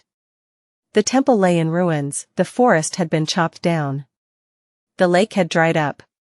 Everything felt unfamiliar and strange, like a distant dream. And for a moment, I felt as if my whole life was just a dream that I have dreamt, and maybe was dreaming still. He paused, sighed heavily, then suddenly smiled and looked at Sunny. But hey, by then, I already had this. This sanctuary that I have built with my own two hands, the people that I saved, the land that I tried to protect, the duty I made mine to uphold, this was my home. He inhaled deeply and looked around, enjoying the sight of the sanctuary. Sunny suddenly realized that the sorcerer was, perhaps, seeing it for the last time. His face grew heavy. After a few moments, Noctis said. What I am trying to say, Sunless, is that you don't need to belong somewhere, or to something. You just need to make something belong to you. That is how you can find home. The sorcerer hesitated, and then added with a proud look on his face. I mean it as a metaphor, of course.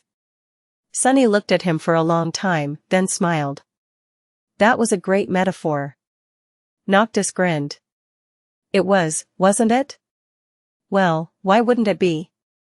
I am the most learned man in all of the Kingdom of Hope, after all. At that moment, they passed between the menhirs and approached the edge of the island, where the ugly monstrosities that Noctis had called statues of him stood. There were 14 of them, each at least twice as tall as Sunny and cut of solid marble. He had not looked at the fruits of the sorcerer's labor after that first time, and was momentarily disturbed. If the first statue could have been remotely called an image of a person, the rest of them, without a doubt, resembled terrifying abominations much more. They were giant and heavy, with talons, claws, fangs, spikes, and horns that made Sunny's own look pathetic in comparison. The giant gargoyles looked frightening, unsightly, ferocious. And each had mighty stone wings. Surrounded by monuments of harrowing creatures, he suddenly felt small and weak. Feeling uneasy, Sunny glanced at Noctis and asked. These are statues of you? The sorcerer laughed. Oh, well. I might have lied a little. These were never meant to look like me. With that, a sailor doll silently appeared from the darkness, carrying a heavy box that was wrapped in thick, heavy chains. As soon as Sunny saw the box, he felt his heart turn cold, and muffled whispers invade his ears. Involuntarily, he took a step back. What, the hell, is in that thing? Noctis calmly took the box, which trembled slightly, as if something inside was trying to break free. At the same time, Sunny thought that he noticed a movement under the sorcerer's skin. The immortal grimaced, and then said. Souls. A few especially vile souls that I have collected across the centuries. Sunny scowled, gripping the cruel sight tighter. And what, exactly, are you planning to do with these souls? Noctis glanced at him, smiled, and then easily tore the heavy chains keeping the box shut. What else? I am going to create a few little helpers for you and your strange friends. What, were you really going to take on the armies of the Ivory City and the Red Colosseum all by yourself? By the moon, Sunless. I do trust in your abilities, but what would people say if I turned out to be the only chain lord without an army? How would that look? Ah, no, such an embarrassment would simply not do. With that, he opened the box, his eyes shining with cold moonlight. And in the next moment, the 14 terrifying stone beasts suddenly moved. The flying ship was moving through the deep darkness of the sky below, escorted by 14 stone fiends. With the ocean of flames burning below and vast nothingness above, it seemed as though they were sailing through purgatory. Noctis stood at the steering oars, slouched, with a pale face and dark circles under his eyes. He did not seem to be doing too well, but his hand was steady as it controlled the ship. On the upper deck, the sailor dolls were preparing for battle. They were moving wooden ballistae into position and loading heavy bolts into them, with an especially fearsome siege engine placed at the bow. The bolts themselves were not that simple, too. Their surfaces were carved with runes, which shimmered with stored soul essence and brimmed with power. The mannequins themselves were armed, as well, their elegant liveries replaced with chainmail. They carried heavy bows, sabers, and hatchets, both to kill the enemies and defend the ship from boarding hooks. There were plenty of quivers full of arrows around, as well as barrels of water to douse the flames should the sails catch on fire. The sails, meanwhile, were turned at a strange angle to catch the hot air rising from below, surrounding the vessel from the sides like wings. The ship was flying swiftly, but in the emptiness of the sky below, it was hard to measure how much distance they were covering. Sunny could only tell that their speed was tremendous because of the powerful torrent of essence flowing through the ancient wood, and the howling of the wind that was being cut by the armored ram of the ship. At this rate, they were going to reach the Ivory City soon. The cohort was preparing for battle, too. Kai had summoned his white and gold armor, a memory he had earned while commanding a centuria of the Sun Legion. Behind the charred wooden max, his eyes were serious and focused. He was examining the fletching of arrows in his quiver, a mighty bow resting at his feet. This bow had come from a champion of the war sect he had slain, and was a deadly weapon. Effie was standing nearby, leaning on the runic spear Sunny had given her. The dusk shard was propped against the board of the ship, almost as tall as the little girl, and there was a white cape that seemed to be weaved from starlight resting on her shoulders, the starlight shard, which she had received after slaying the Lord of the Dead. Of course, Effie had a whole arsenal of other memories at her disposal, those that she had collected over the years on the Forgotten Shore, and those she received for slaying countless abominations to saturate her awakened core before venturing into the Seat of Nightmare. Weapons, tools, charms, she was going to summon them when the need arose. Knowing that the battle ahead would be long and arduous, the little girl was hungrily devouring a pile of roasted meat. Cassie was quietly observing Nox, her hand resting on the hilt of the quiet dancer. Her role in the approaching battle was going to be especially important. When the sorcerer clashed with Sylvain and Sun Prince, she would have to control the flying ship and command the sailor dolls, drawing the bulk of the enemy's ire. Sunny was getting ready, too. He had summoned the mantle of the underworld, which covered his demonic body like an onyx carapace. Since this battle was going to be against humans, and not mighty nightmare creatures, he had judged that its utility would be more valuable than the impregnable defense of the undying chain. There was no Ilias around to heal a mortal wound should he receive one, as well, so its incredible enchantment was less useful. The blood blossom rested in the onyx armor's breastplate, ready to grant him its strength. In his 4 hands, he held the cruel sight, the midnight shard, and Morgan's war bow. 3 shadows rested in his soul, ready to be sent forth to destroy and slaughter. He was ready. Well, as ready as he could be. Just as Sunny thought it, Noctis suddenly moved, and then looked up, a wild smile slowly appearing on his lips. His voice sounded hoarse, but clear. Ah. They finally sensed us. The members of the cohort turned to him, their faces calm and collected. The sorcerer grinned, and then moved one of the oars, sending the ship flying up. His eyes glinted with distant moonlight. No point in hiding anymore. We are close enough, anyway. Oh, what a night to be alive, my friends. His laughter rolled across the deck as the ancient vessel climbed higher and higher, swiftly approaching the dark side of the chained island. Sunny stared up, knowing that just in a few minutes, the end of this nightmare was going to begin. As he did, Cassie silently approached him and stood nearby for a few moments, silent. Then, she said, "No matter what happens, don't let him enter the tower."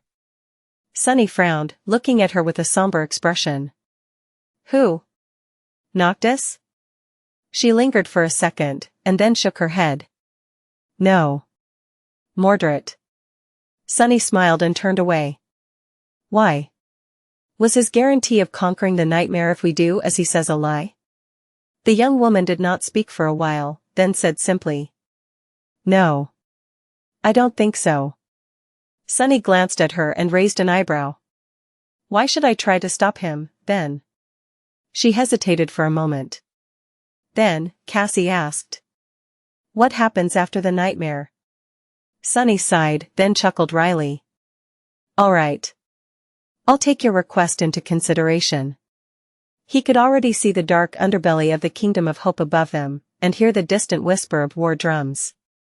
Caught by surprise, the two armies were hurriedly preparing to meet them.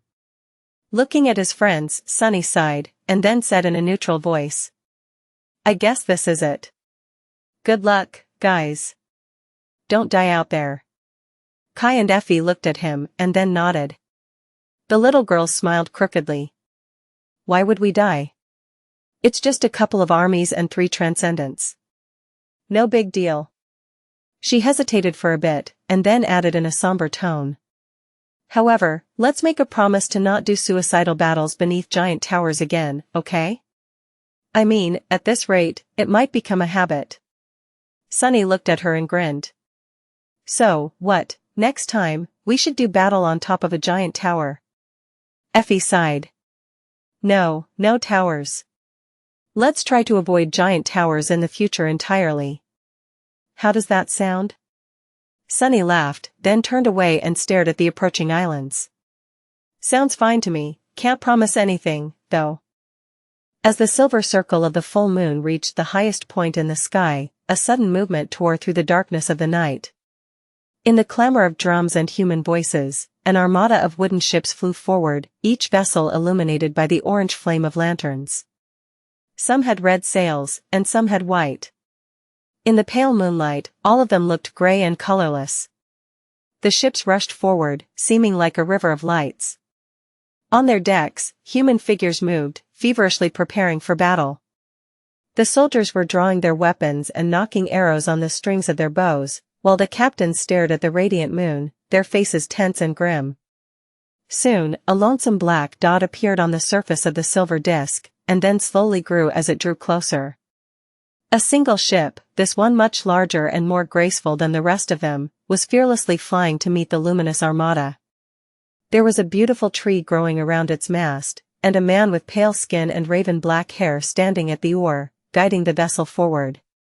His eyes were gray and clear, shining with the reflected light of the moon. Standing near Noctis, Sunny could not help but feel a dark resentment grip his hearts. Curse it. They had chosen the time of the attack to catch the armies of the Chain Lords unprepared. Most of the soldiers were still on march to the Ivory City, their formation broken and in disarray.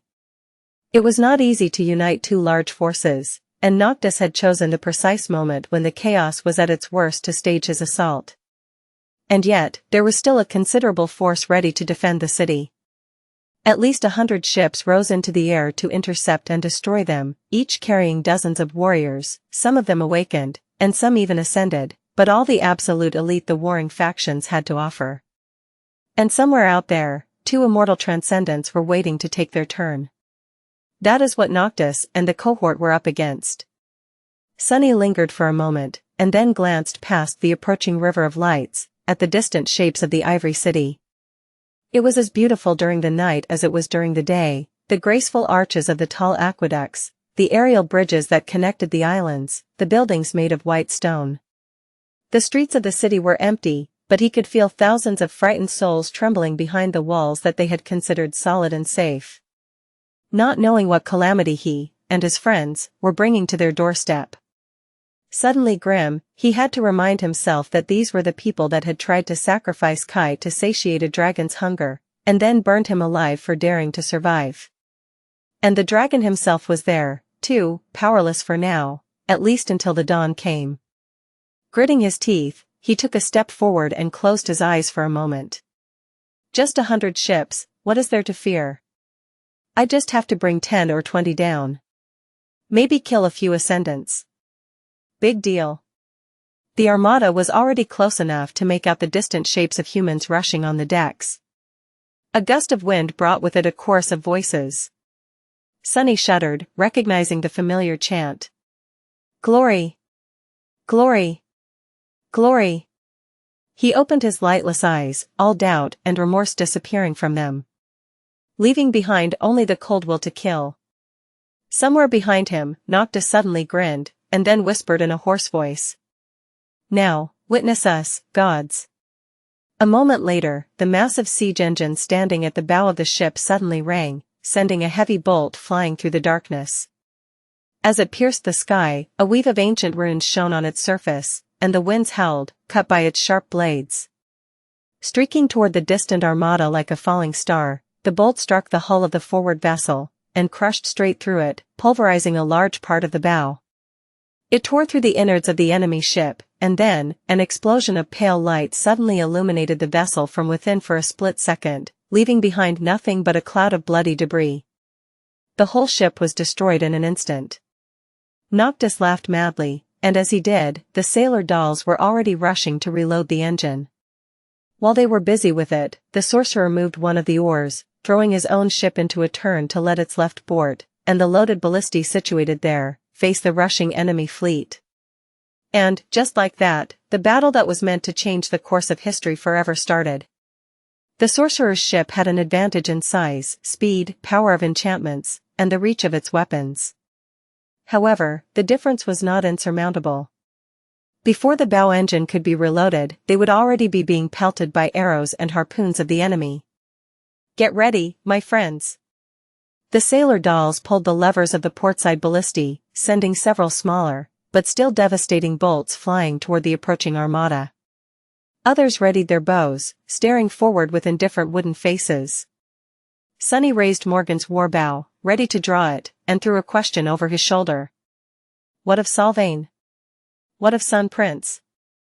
Noctis smiled wickedly. Can't you feel? They are approaching. Song of the Fallen, my lady. I am afraid you will have to take the oar soon. Do not worry, however. As long as the moon shines, I will make easy work of those two. He lingered for a moment, sending the ship into another turn, and then added. Do worry about the enemy ships, though. If you are not careful, they will tear my beauty apart in no time, not to mention peppering you full of arrows. The ships he mentioned were almost in range to shoot their own onagers and ballistae.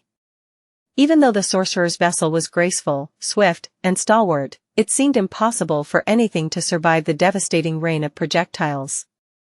Sunny tensed, his pupils narrowing into two vertical slits of pure darkness.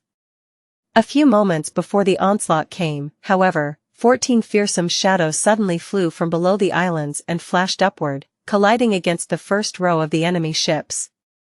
Splinters of wood and torn limbs shot into the air, and for a moment, the enemy's formation was broken. Using that moment, Noctis sent the ship into a dive, narrowly avoiding the aim of the armada, and at the same time presenting its starboard. Another set of ballistae shot their bolts, adding to the mayhem.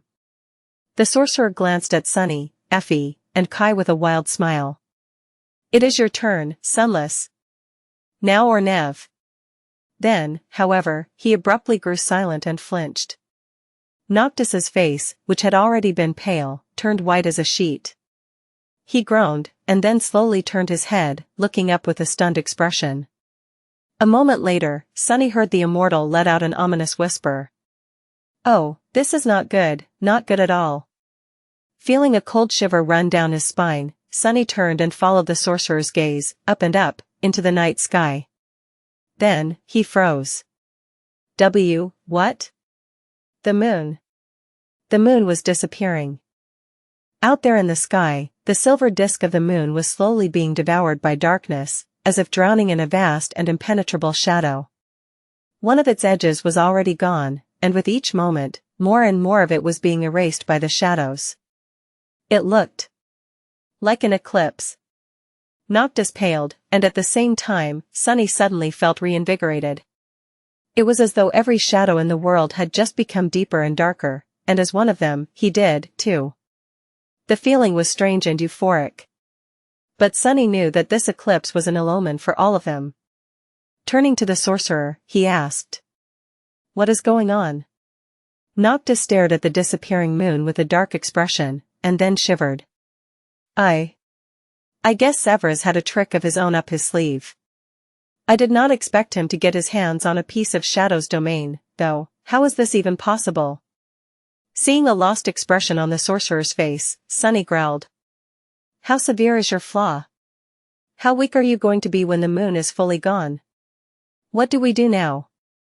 The fleet of the Ivory City was still closing the distance to obliterate them, so there was no time to waste. They had a few moments before the clash, at best. He had to know what was going on. Noctis glanced at the dimming moon for one more second, then turned away and sighed. Well. A pale smile appeared on his lips. Do you guys remember how I told you that I will take care of both Sylvain and Sun Prince while you distract their armies? The sorcerer's smile grew wider, a mad glint appearing in his eyes. Change of plans. You will have to keep the prince busy for a bit, too. Will try to deal with Sylvain. Best of luck to you, my friends. And to me, as well. With that, he stepped out of the magical circle and gestured for Cassie to grab the oars, which she hurriedly did. A moment later, Noctis was already standing on the board of the ship, his raven-black hair dancing in the wind. Sunny opened his eyes wide and screamed. Wait. How the hell are we supposed to keep a transcendent busy? The sorcerer threw a quick glance over his shoulder and laughed. I don't know. Figure something out, try to stab him with my knife, maybe? No, stabbing that steel behemoth won't do anything. With that, he simply took a step forward and fell down, disappearing in the darkness and the howling wind without a trace. Just like that, Noctis was gone. Sunny stared at the empty space where the sorcerer had been just a moment ago with a stunned expression. His momentary stupor was broken by Cassie's shout. Sunny! There are only a few seconds left. What do we do? The blind girl was controlling the flying ship, desperately trying to right its course so that it wouldn't take the full brunt of the Armada's siege weapons all at once. Sunny had no idea how she was able to fly the ancient vessel without being able to see, and it did not matter right now.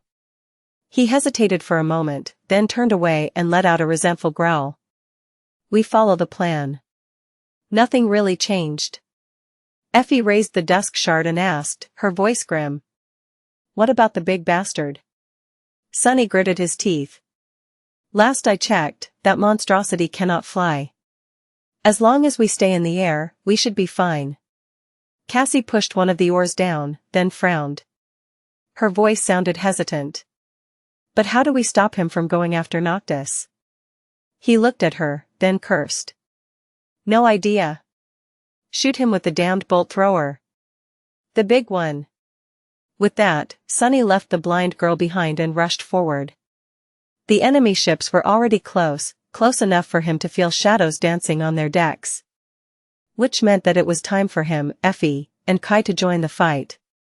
A large fleet was closing in on a swift vessel, its formation in a mess because of the 14 ghastly stone abominations wreaking havoc on the flying ships.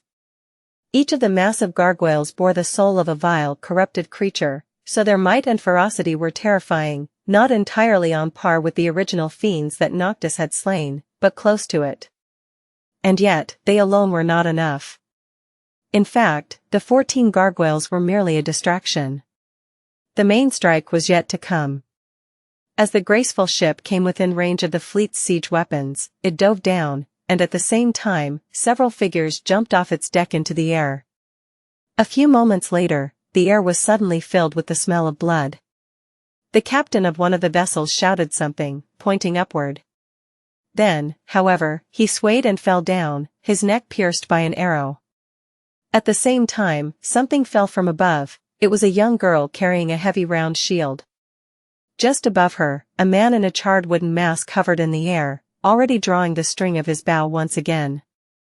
Effie, who had been tossed down by Kai, hit the deck of the ship, slid on the dusk shard for a moment, then rolled and jumped to her feet, the runic spear in her hand glowing with an angry red light.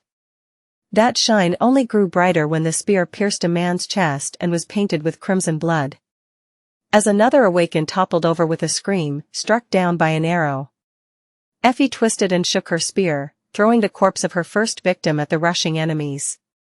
Her shield flashed, its rim crushing someone's chest. Then, an enemy blade fell from above, landing on her shoulder, and bounced off her skin, not leaving behind even a scratch. A split second later, the attacker was already dead, and the young girl continued her slaughter, fighting like a demon released from the depths of hell, like a perfect vessel of war. There were only 2 pupils of the Red Sect left alive in the whole world, after all. One of them was Sylvain. And the other was here on the ship, killing Sylvain's followers one after another with a feral grin on her childish face. If warriors on the other vessels of the fleet could have seen what was happening, they would have felt lucky to be safe from the little beast and her guardian's deadly arrows. But their relief would have been misplaced. Because the young warrior and the flying archer were not the only ones boarding the flying ships. Much more terrifying than them were the coming shadows. Chapter 716 Head of the Snake Plus, Turn Off Reset. A swift figure streaked across the sky, and then, a black steed landed on the deck of a flying ship, its eyes burning with crimson light. The stallion had a coat that was as black as night, 2 horns of adamantine metal, and fangs that resembled those of a wolf. On its back rode a graceful knight clad in onyx armor, the scarlet blade of her adachi matching 2 ruby lights shining behind the visor of her closed helmet. Without pause, the dark rider sent her steed forward, and her sword flashed, beheading the nearest warrior of the Sun Legion in one smooth strike. The other awakened froze for a moment, suddenly grasped by a cold feeling of dread. And as fear crawled into their hearts, the terrifying crimson flames burning in the eyes of the tenebrous stallion ignited even brighter. It moved its head, biting into the neck of another soldier and tearing it wide open. More blood flowed onto the deck. On another ship, the soldiers suddenly screamed and aimed their bows up as a massive shadow suddenly covered the deck. But they were too late. As a gale of wind raised by mighty wings threw some of them off their feet, a repulsive creature crashed into the deck. It resembled a giant lion with the head of a raven, its body gaunt and entirely black. The creature had 2 powerful hind legs and 6 limbs protruding from its wide chest, each ending with a set of long talons. Lean muscles were rolling under its skin like worms, and its terrifying beak was open, revealing rows of sharp, needle-like fangs and a long tongue. Both the fangs and the tongue were of the same black color as the rest of the abominable monstrosity. Using the momentary shock of the warriors, the soul serpent, who had assumed the form of a spire messenger, reached out with its 6 arms and sliced 6 bodies apart with its talons. Blood sprayed into the air, and a chilling, ghastly wail escaped from its beak.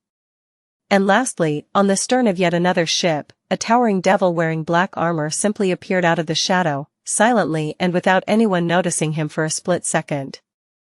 That 1 second was enough for a bolt of lightning to fly off his bow and hit a warrior in red armor that had been preparing to pull the lever of a ballista on the bow of the ship. Instantly, arcs of furious radiance chained to a dozen nearest soldiers, killing several, burning a few, and stunning the rest. Dismissing Morgan's warbow, Sunny dashed forward and brandished the cruel sight, as well as the austere tachi he held in the other 2 of his 4 hands. He knew that his time was short. Yes, Sunny was powerful, and so were his shadows. But when the defenders of the Ivory City recovered from the initial shock, they were going to show that each of them was an awakened, too. And then, who knew how long he would be able to survive? The first thing to do was to cut off the head of the snake. Ramming into a tall soldier with his shoulder, Sunny sent him flying away and raised the midnight shard for a devastating downward slash. The captain of the ship, a gray-haired man with a noble face and a thick beard, reacted too fast, throwing his own sword up to block the attack. However, the tachi never came down. If Sunny really wanted to attack it with it, he would have never telegraphed his strike so clearly. Instead, the cruel sight shot forward from below, piercing the captain through the chest. Infused with divine flame, it easily went through his armor and flesh, killing the man on the spot. The warmonger only had time to look at Sunny with eyes clouded by pain, and smile happily. Then, he fell down like a tree that had been cut down by an axe. Damned crazies. The captain was dead, which would make things easier for Sunny. However, there were still dozens of awakened warriors on the deck of the ship, now fully aware of his presence and clamoring to spill his blood. Sunny had fought plenty of Sylvain's followers in the Red Colosseum, and knew very well how skilled and powerful they were. He was not sure of his ability to survive a battle against that many, especially now that he had no shadows augmenting his body. 3 of them were with Saint, Serpent, and Nightmare, and the 4th one lay on the bloodied deck behind him to serve as his eyes. With the enemy possessing such a terrible numeric advantage, he judged that being aware of his surroundings would be more useful than a bit of physical might. Regardless, Sunny was not going to fight them all unless he absolutely had to. Throwing the captain's corpse out of his way with a powerful kick, Sunny dashed forward, and grabbed one of the steering oars the man had been holding. He might not have known how to fly a ship, but from watching Noctis and Cassie do it, he at least knew how to crash one. As the shadow lantern appeared on his belt and devoured all light nearby, thus hiding him in a cloud of darkness and making it harder for the archers to hit him, Sunny pulled the steering oar all the way to the right.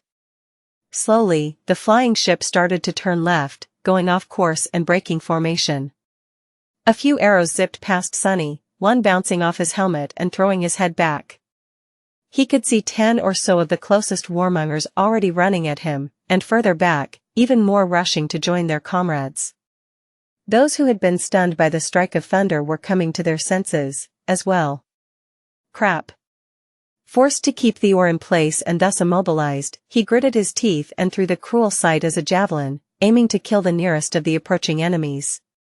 However, his spear simply froze in the air, as if the attackers were surrounded by an invisible barrier. In the next moment, a ball of furious light invaded the cloud of darkness that protected him, dimming somewhat, but not disappearing instantly. That was the problem with fighting against Awakened. Every one of them had an aspect, and each aspect was unique, making them excruciatingly unpredictable and hard to deal with. As more arrows were aimed at his head, Sunny cursed, let go of the oar, and dissolved into shadows. Left with no one to hold it in place, the steering oar returned to its natural position. But the damage was already done. Before anyone could get to it, the flying ship careened, and rammed straight into the side of another one, piercing it with the metal beak of the forward ram and wedging itself deep into the allied vessel. Both ships were heavily damaged by the collision, but the situation was still not unsalvageable. If an experienced captain acted with haste, at least one, or maybe even both vessels could be saved. But before that could happen, a 4-armed demon suddenly appeared from the shadows on the stern of the rammed ship. And a few moments later, its captain was dead, too. Just like that, Sunny had doomed 2 ships and 100 souls to death with 2 strikes of his weapons. He glanced into the night sky for a moment and groaned. Just 90-something or so left, great. A muffled, mad laugh suddenly escaped from his lips. As 100 souls plummeted to their deaths in a rain of wooden debris, the 4-armed devil who had doomed them to death laughed madly. Of course, he was falling with the rest, but, unlike most of the warriors on the broken ship, the devil had long grown accustomed to plummeting from great heights. After all, he had once spent a whole month falling into the endless darkness of the sky below. Dissolving into the shadows, Sunny appeared on the deck of the nearest ship. His sword flashed, ending the life of a Sun Legion soldier that stood in his way and sending blood spraying into the night air. There was only a moment before the enemies would shrug off the shock of his sudden arrival, and so, he did not waste any time. Lunging forward, Sunny struck another warrior in the back with the cruel sight, slashed the midnight shard across the throat of an enemy archer, and wrapped his tail around the neck of a 3rd soldier. Sending the last one overboard with a powerful throw, he bared his teeth and briefly glanced into the night sky. Out there in the lightless void, Effie and Kai had managed to slaughter the entire crew of one of the ships and sent the vessel crashing into the rest of the formation. The little girl jumped off the rails at the last moment, and the swift archer caught her, carrying both of them away, toward the next target. The ship where Saint and Nightmare landed was silent and dark, with not a soul moving on it. Everyone was already dead, and the vessel was careening to the side, ready to plummet down. The black courser galloped across the bloody deck and soared into the sky, breaching a gap of 100 meters with a single jump and landing among fearful Awakened on a different ship. Saint's scarlet Odachi flashed. The Soul Serpent crashed on the deck of another flying vessel, the previous one he had visited breaking apart as it fell into the darkness. Before the warriors could react to the appearance of the ghastly abomination, its shape suddenly shifted, turning into a mass of liquid darkness. Then, the darkness flowed into a figure of a menacing knight, his black armor forged from a lusterless, anthracite steel and decorated with intricate engravings. The great sword of the knight rose and fell like a guillotine, severing flesh and bone. Sunny grinned. Not bad. Effie and Kai had taken out 2 ships, while he and his shadows took out 4. The gargoyles had destroyed even more. At this rate, obliterating the entire fleet was not going to be as impossible as it had seemed. But, of course, that was just an illusion. The main reason for that was a simple but inescapable fact, that their reserves of essence were not going to last that long. Every time Sunny used Shadow Step to travel between ships, he wasted a big chunk of his, not to mention the fact that using multiple active enchantments at the same time was constantly draining it, as well. The Shadow Lantern was especially gluttonous. Every time Serpent killed an enemy, a small amount of essence flowed into Sunny's cores. However, the formless shadow was consuming its own essence at a terrible speed. Not only did it have to expend it to maintain the form of other creatures, but using their abilities had a cost, too. The Soul Serpent was not going to be able to keep it up for long. The second reason was that for now, the cohort had the element of surprise on their side. As soon as the fleet realized what was happening, taking down the ships were going to grow much, much harder. So, all Sunny could do was deliver as much damage as he could, as fast as he could, and then hope for a miracle. Of course, with his luck, chances were that he would have to create that miracle himself. Killing another enemy, Sunny threw his corpse aside and dashed toward the captain of the ship, hoping to slay him and sow discord in the coordination of the vessel's crew. However, this time, he failed to behead the snake with one swift strike. The officer of the Sun Legion that commanded the ship deflected his attack with frightening ease, and then delivered a blow of his own, throwing Sunny back. An angry hiss escaped from his lips. Damnation! The captain was an ascended, and one of remarkable might, as well. Throwing a quick glance at the dozens of warriors surrounding him, Sunny gritted his teeth. And fought. He fought, as he had in front of the gate in the waking world, surrounded from all sides by nightmare creatures, using everything he had, every trick and deception he could muster, and every little bit of skill and experience he had earned in the past years. Soon, the deck of the ship grew slick with blood, most of it human, but not all. There were a few drops of his own mixed into it, as well, shining with the invisible light of divinity. Sunny killed as many enemies as he could, and then killed even more. The mantle of the underworld rang as a rain of blows landed on it, a few blades finding their way through the thin cracks and biting into his flesh. He spun and danced, reaping lives and jumping through shadows to avoid being entirely surrounded. The awakened warriors were bad enough. But their ascended captain was simply a menace. No matter what Sunny did, the man simply shrugged off all the attacks and pursued, closing distance in a split second no matter how far away from him Sunny jumped. This could not go on any longer. I need to kill this bastard, now. Once again forced to cross blades with the ascended and struggling to withstand the blow, Sunny activated the Gates of Shadow enchantment, drowning his immediate surrounding in darkness. The soldiers stumbled, failing to adjust in time.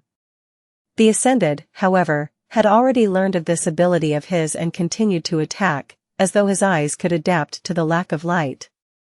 This would have been very bad for Sunny, if he had not counted on exactly that fact. Deactivating the enchantment abruptly, he poured his essence into the cruel sight instead. Instantly, the darkness was replaced by a flash of brilliant sunlight. The captain might have been able to adjust his eyes to see in the dark, but could he do the reverse in an instant? Surprised by the sudden burst of radiant light, the ascended was blinded for a second. And a second was all Sunny needed. Guided by shadow sense, his spear shot forward, and pierced the man's heart. A pulse of divine flame was all it took to make the terrible wound inescapably lethal. The rest was if not easy, then at least simple. Sunny faced the remaining soldiers of the crew and slaughtered them one after another.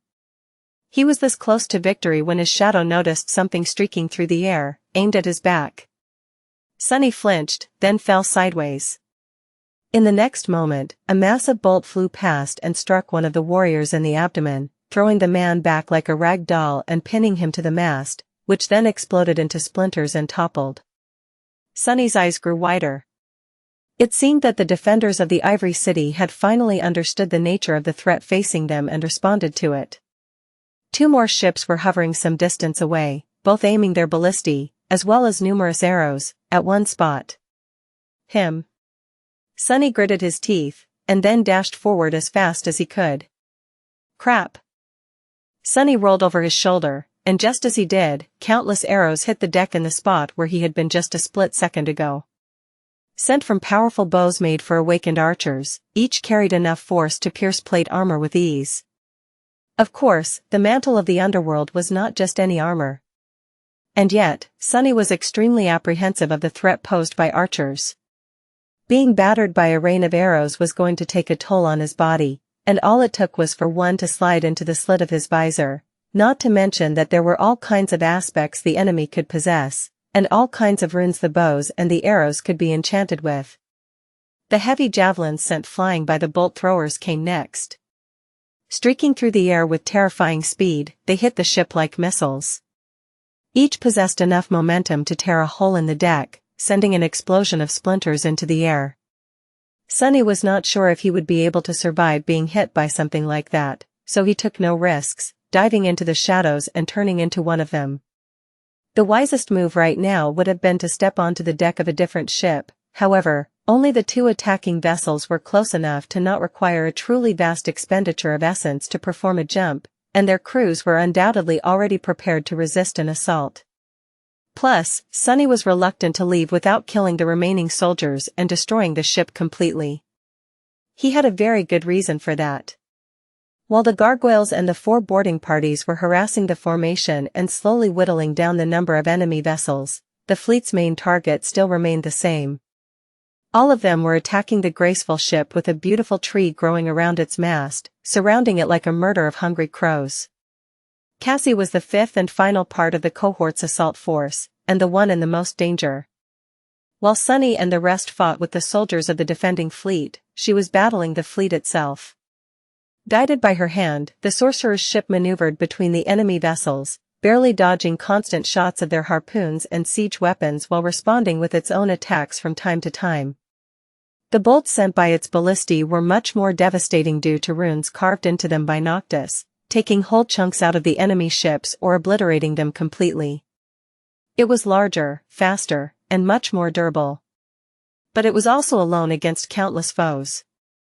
As Sunny rushed through the shadows toward the stern, he caught a glimpse of the graceful ship as it dove down, the figures of sailor dolls bracing themselves against rails and releasing the strings of their powerful bows. There were deep scratches on its hull and holes in its sails, dozens of arrows sticking out of the deck like needles, but it was still in one piece. Due to Cassie's intuition and uncanny aspect ability, she had been able to predict and avoid the enemy attacks, at least to some degree, for now. But the pressure on the lonely ship was mounting with each second, and no matter how many enemy vessels she destroyed, this deadly aerial dance could not continue much longer. Knowing that, the young woman threw the ship into a dive, falling from the dark sky like a star. She was leading the fleet down, toward the surface, where she would be able to maneuver between the flying islands and use their solid mass as a shield. That was extremely dangerous, since any ship moving that low ran a risk of crashing into an island or, even worse, into one of the heavenly chains. But Cassie had no choice. She had to limit the amount of vessels that had a direct line of sight of her ship if she wanted to turn the threat posed by the enemy's overwhelming numerical advantage from insurmountable to simply lethal. She was barely hanging on to life. And so, Sunny could not allow himself to leave this ship before it was disposed of completely. Sure, it was already damaged, and the few soldiers that still lived were not going to be able to both control it and mount the onagers and ballistae, but it would take just one heroic fool with a death wish to ram the damaged vessel into Cassie, taking out the main force of their small army. Emerging from the shadows at the stern, Sunny used the second or two it took the enemy archers to notice him and take aim again to push one of the steering oars all the way up, wedge the prowling thorn into the wood, and then secure the handle of the oar in place with the invisible string attached to the heavy kunai. The ship shuddered, and then its bow turned down, sending it into a downward dive. Sunny made it just in time. Not a moment after he finished the task, a heavy arrow hit him in the back, sending a jolt of pain and a concussive shock running through his body. He was roughly thrown forward and hit the deck, which was slowly turning into a vertical wall. Sunny allowed himself to slide down, dodging a few more arrows that way, and saw the remaining soldiers falling into the night sky with terrified screams. A feral grin appeared on his face. Done. It was time for him to abandon the ship, as well. By pure conscience, at that very moment, the falling vessel happened to be at the same altitude as the descending ship that Cassie controlled. Pushing himself off the deck to dive into the shadows, Sunny noticed the massive siege engine on the bow of the sorcerer's ship take aim at an enemy boat. It seemed as if another enemy was going to be destroyed in a second. Then, however, Cassie suddenly gave up on this sure shot and threw the ship into a desperate spin, changing course so abruptly that one of the sailor dolls was thrown overboard. Sunny frowned. What? Before he could finish the thought, the vessel he was still standing on suddenly exploded into debris as something massive tore through it at a stunning speed and then streaked through the lightless sky, missing Cassie's ship by a hair's breadth. Instead, the thing hit one of the sorcerer's gargoyles and obliterated it completely, turning the terrifying creature into a cloud of stone dust in a blink of an eye. It was only a second later, when Sunny found himself falling down with nothing there to support his weight anymore, that he registered what the thing was. It was a narrow pillar of polished steel, at least 50 meters in length, that ended in a sharp point. That pillar, it looked like a javelin worthy of a giant. Stunned, Sunny turned his head and looked in the direction of the Ivory City as he fell. His eyes widened. He did not like what he saw. He did not like it at all. Chapter 719 Dark Side of the Moon Plus, Turn Off Reset. Out there in the distance, just outside of the Ivory City, a steel colossus towered above a desolate island, his gargantuan body shrouded in darkness. The terrible wound delivered to him by Noctis was mostly repaired, with broken scaffolds hanging from the giant where he had torn himself out of them to join the battle. However, he was still missing an arm. The face of the giant was stoic and unmoving, and his eyes drowned in deep shadows.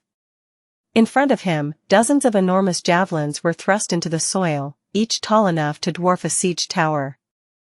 As Sunny looked, Sun Prince calmly grabbed one of them, then pulled it out of the ground and moved his hand up, preparing to make another throw. Crap!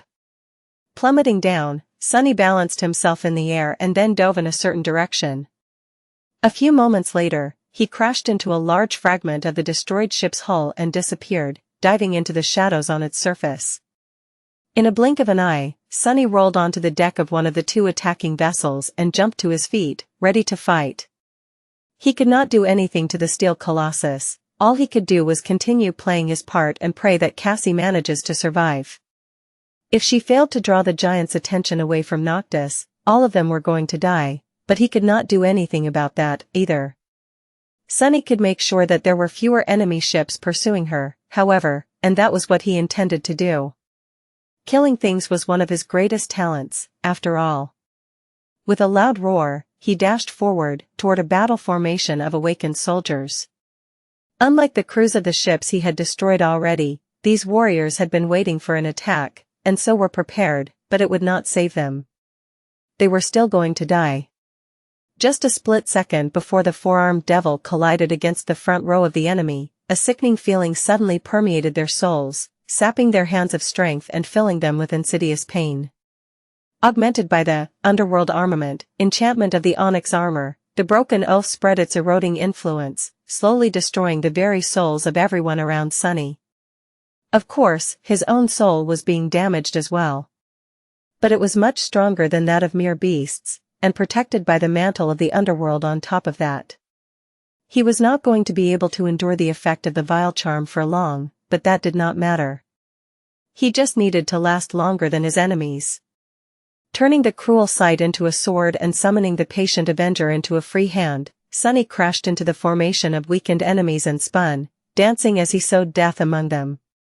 His two blades and his tail moved as if possessing their own lives, and the charred kite shield soon started to emanate an angry orange glow as a rain of strikes fell on it. As it did, the blade of the cruel sight suddenly shone with incandescent white light, and the austere Tachi with dim orange one. Infused with flames, one divine, the other mundane, both blades cut through steel armor as if it was made of paper. Screams of terror and agony rose above the deck of the flying ship, disappearing into the moonless night. Similar slaughter was happening on other ships of the fleet, as well. Effie was rampaging on a slippery deck, moving like a wrecking ball across its blood-soaked surface. When someone tried to attack her from the back, they were killed by sharp arrows falling from the darkness. Kai moved swiftly above the ship, dodging enemy archers and never missing a kill shot. He was dealing almost as much damage as the feral girl. Just like what had happened to Sunny, other vessels moved to assist the one where the two were fighting. But as they did, a black steed landed on the deck of one, while a dark abomination with the head of a raven landed on another. For a few minutes, the defensive formation was in chaos, and then, even more ships had to abandon the hunt for the graceful vessel of the traitorous sorcerer to come to their rescue. When they did, however, the stone gargoyles attacked them, causing even more mayhem. Some distance away, Cassie had managed to reach the sky below and was now being pursued in a deadly race between the flying islands, causing several of the enemy ships to break apart as they collided with the heavenly chains and allowing the sailor dolls to shoot several more down with the siege engines. Down there, she was protected both from the unobstructed attacks of the fleet and from the steel giant's javelins. For a moment, things seemed to be going well. But that was exactly the problem.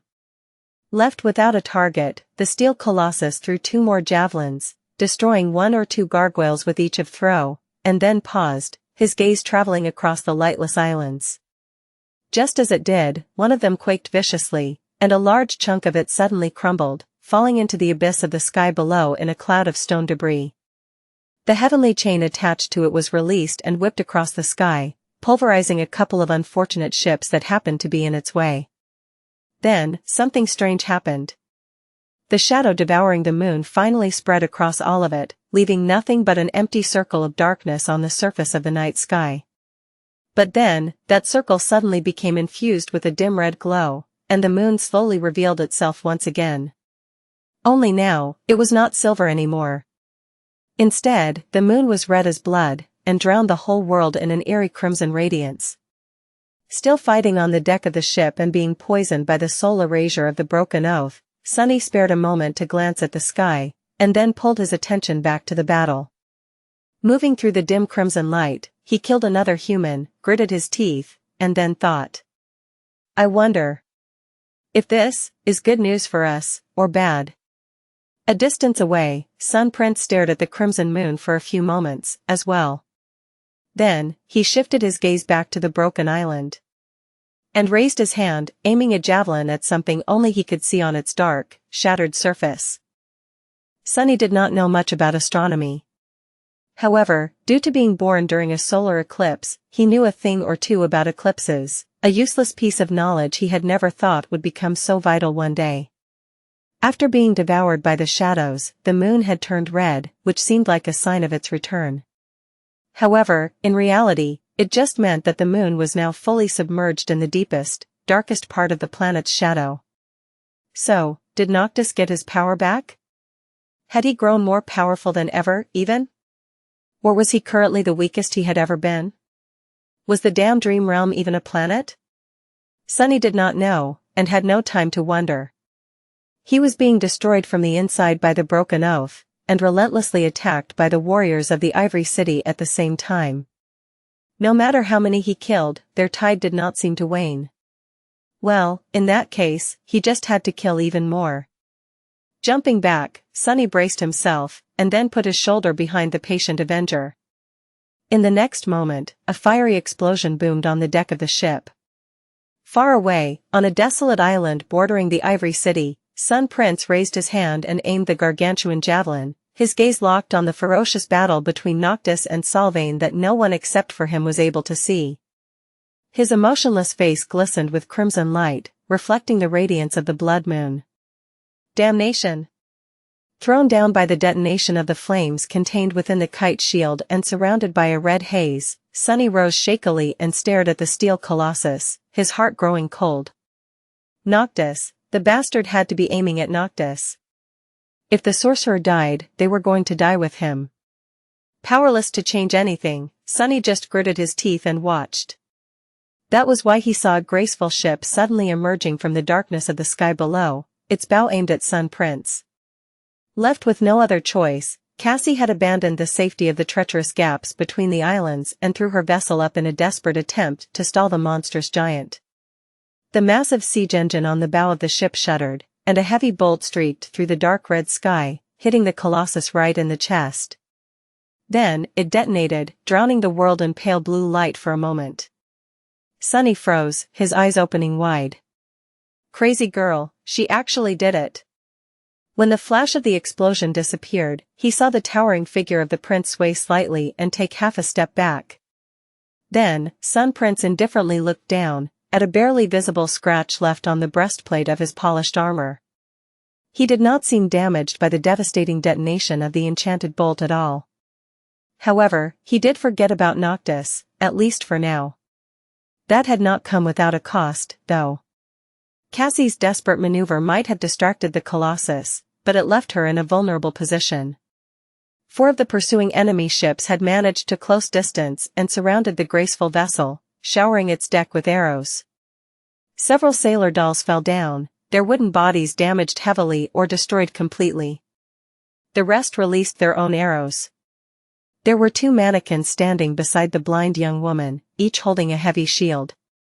By now, both shields were riddled with arrows, and this time, their protection turned out to be lacking. 2 arrows slid past Cassie's defenders.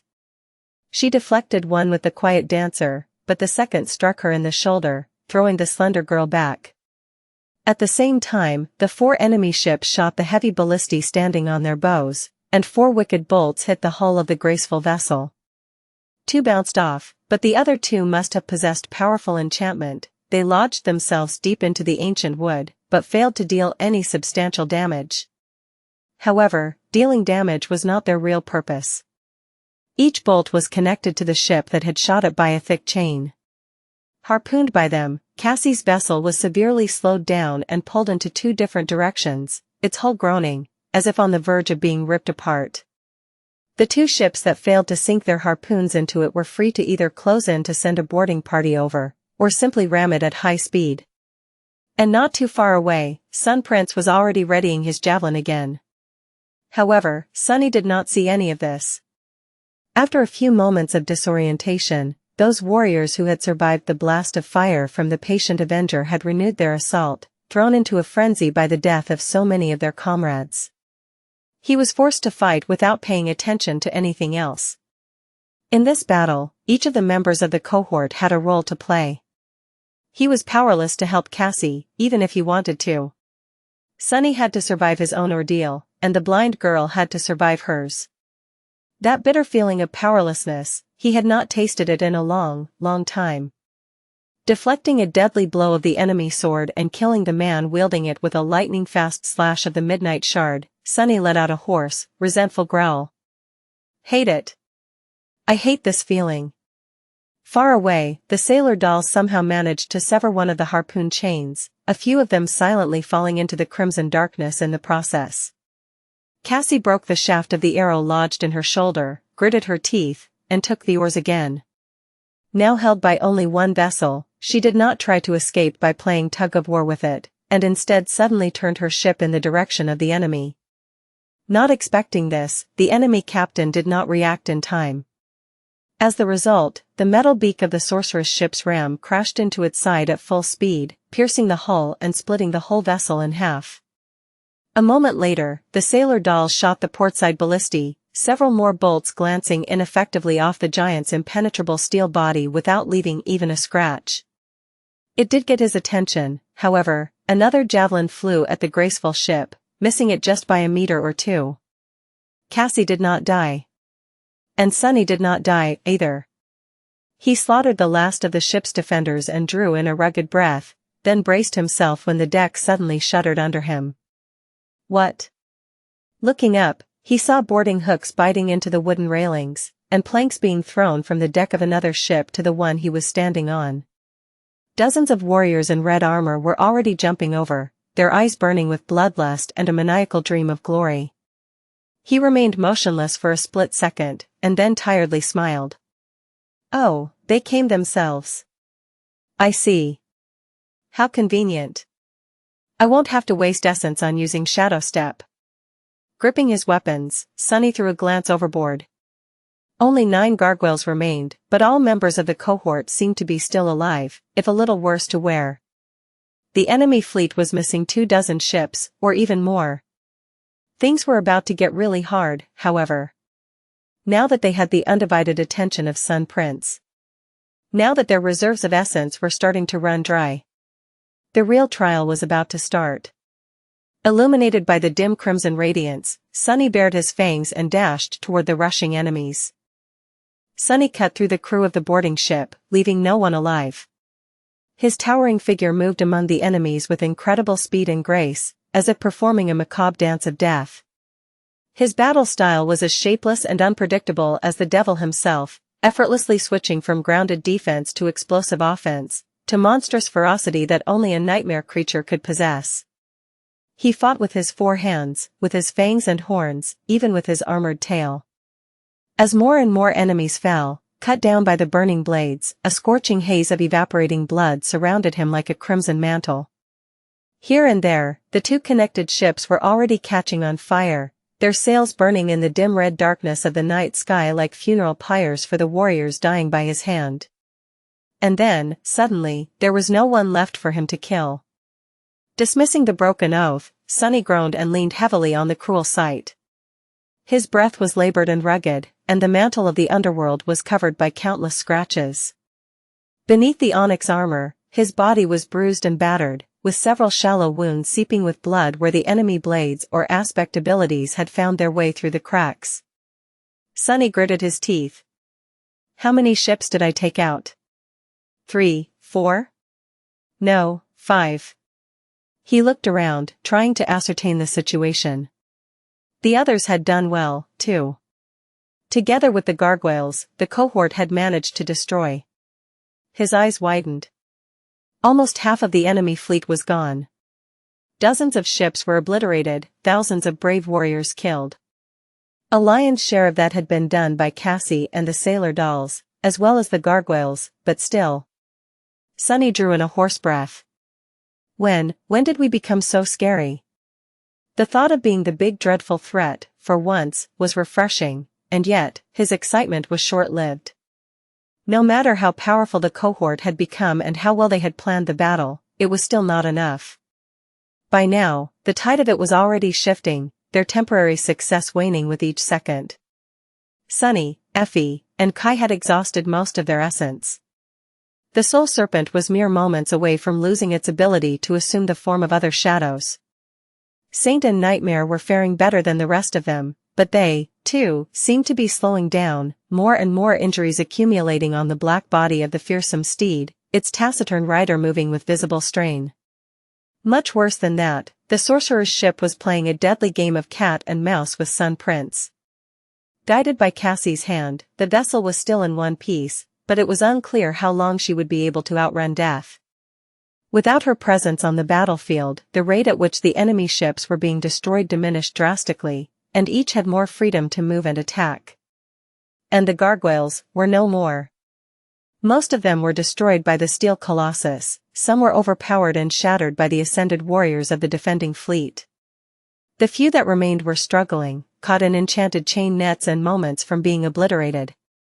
The blood moon still shone with crimson radiance, as though the eclipse had no intention of ever ending, and there was no sign of Noctis. There was no sign of Sylvain, too, which meant that the sorcerer was still alive, at least. The only indication that the 2 immortal transcendents were out there, somewhere, locked in a vicious fight, were the loud rattling of the heavenly chains and sudden quakes that run through one island after another. The island swayed as pieces of them crumbled into the sky below. Hoping that Noctis would arrive and save them all like a god out of the machine was pointless.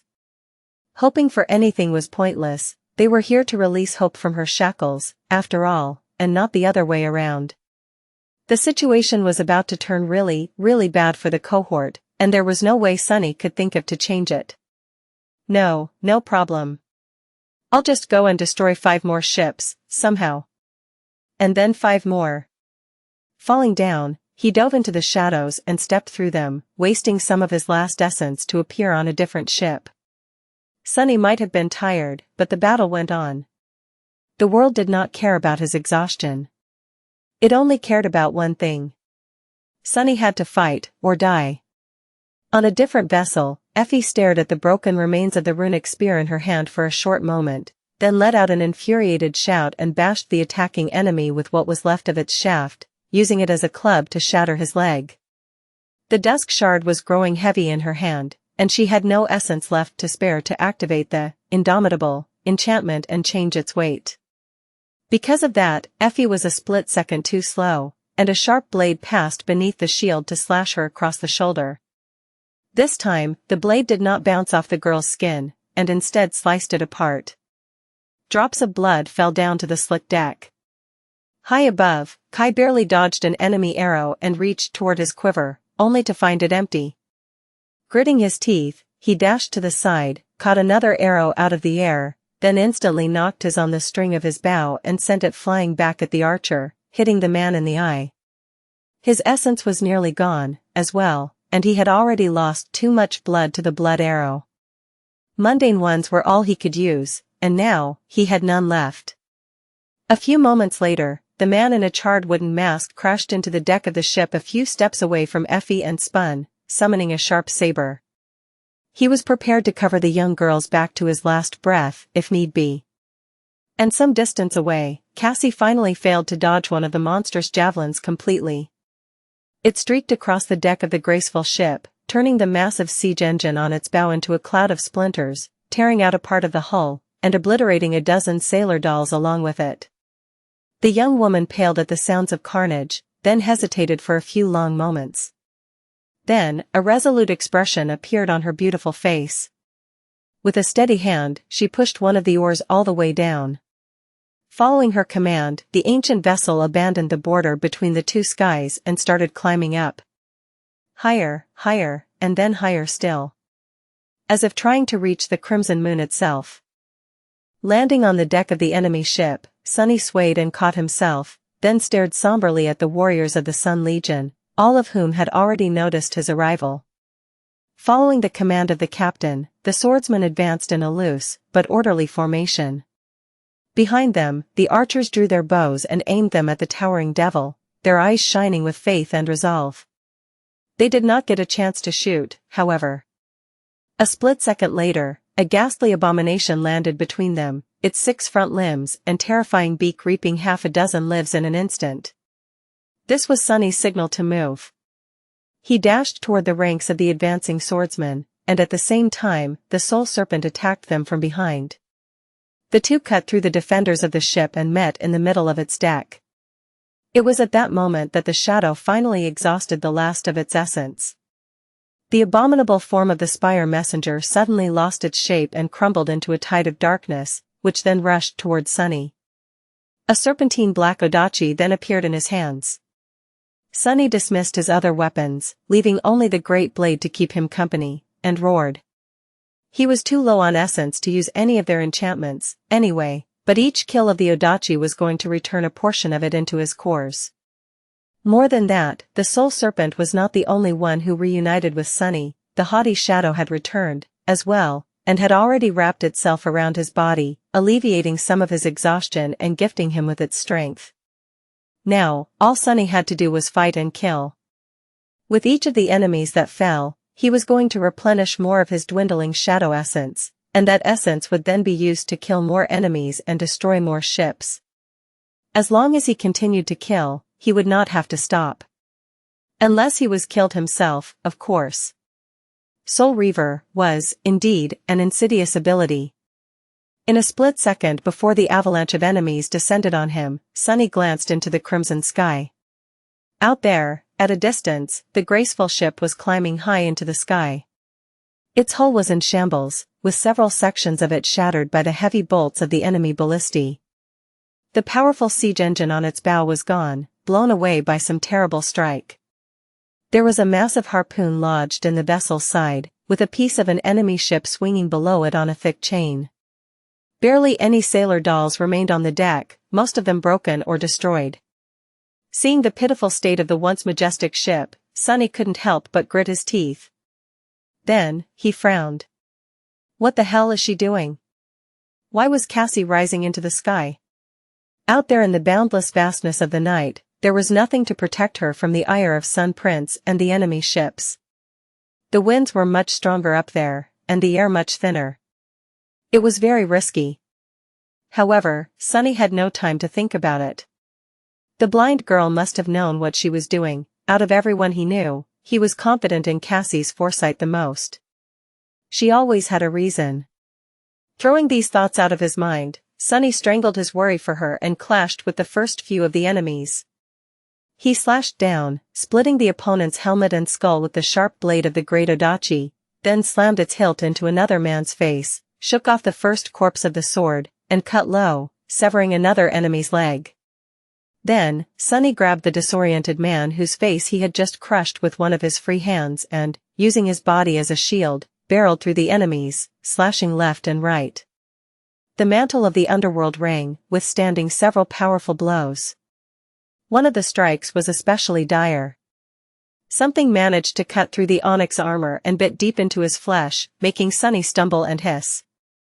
It was the captain of the vessel. The woman in bright armor stood among the slaughtered archers, her hands raised, 2 discs of sharp, blinding light forming on her palms.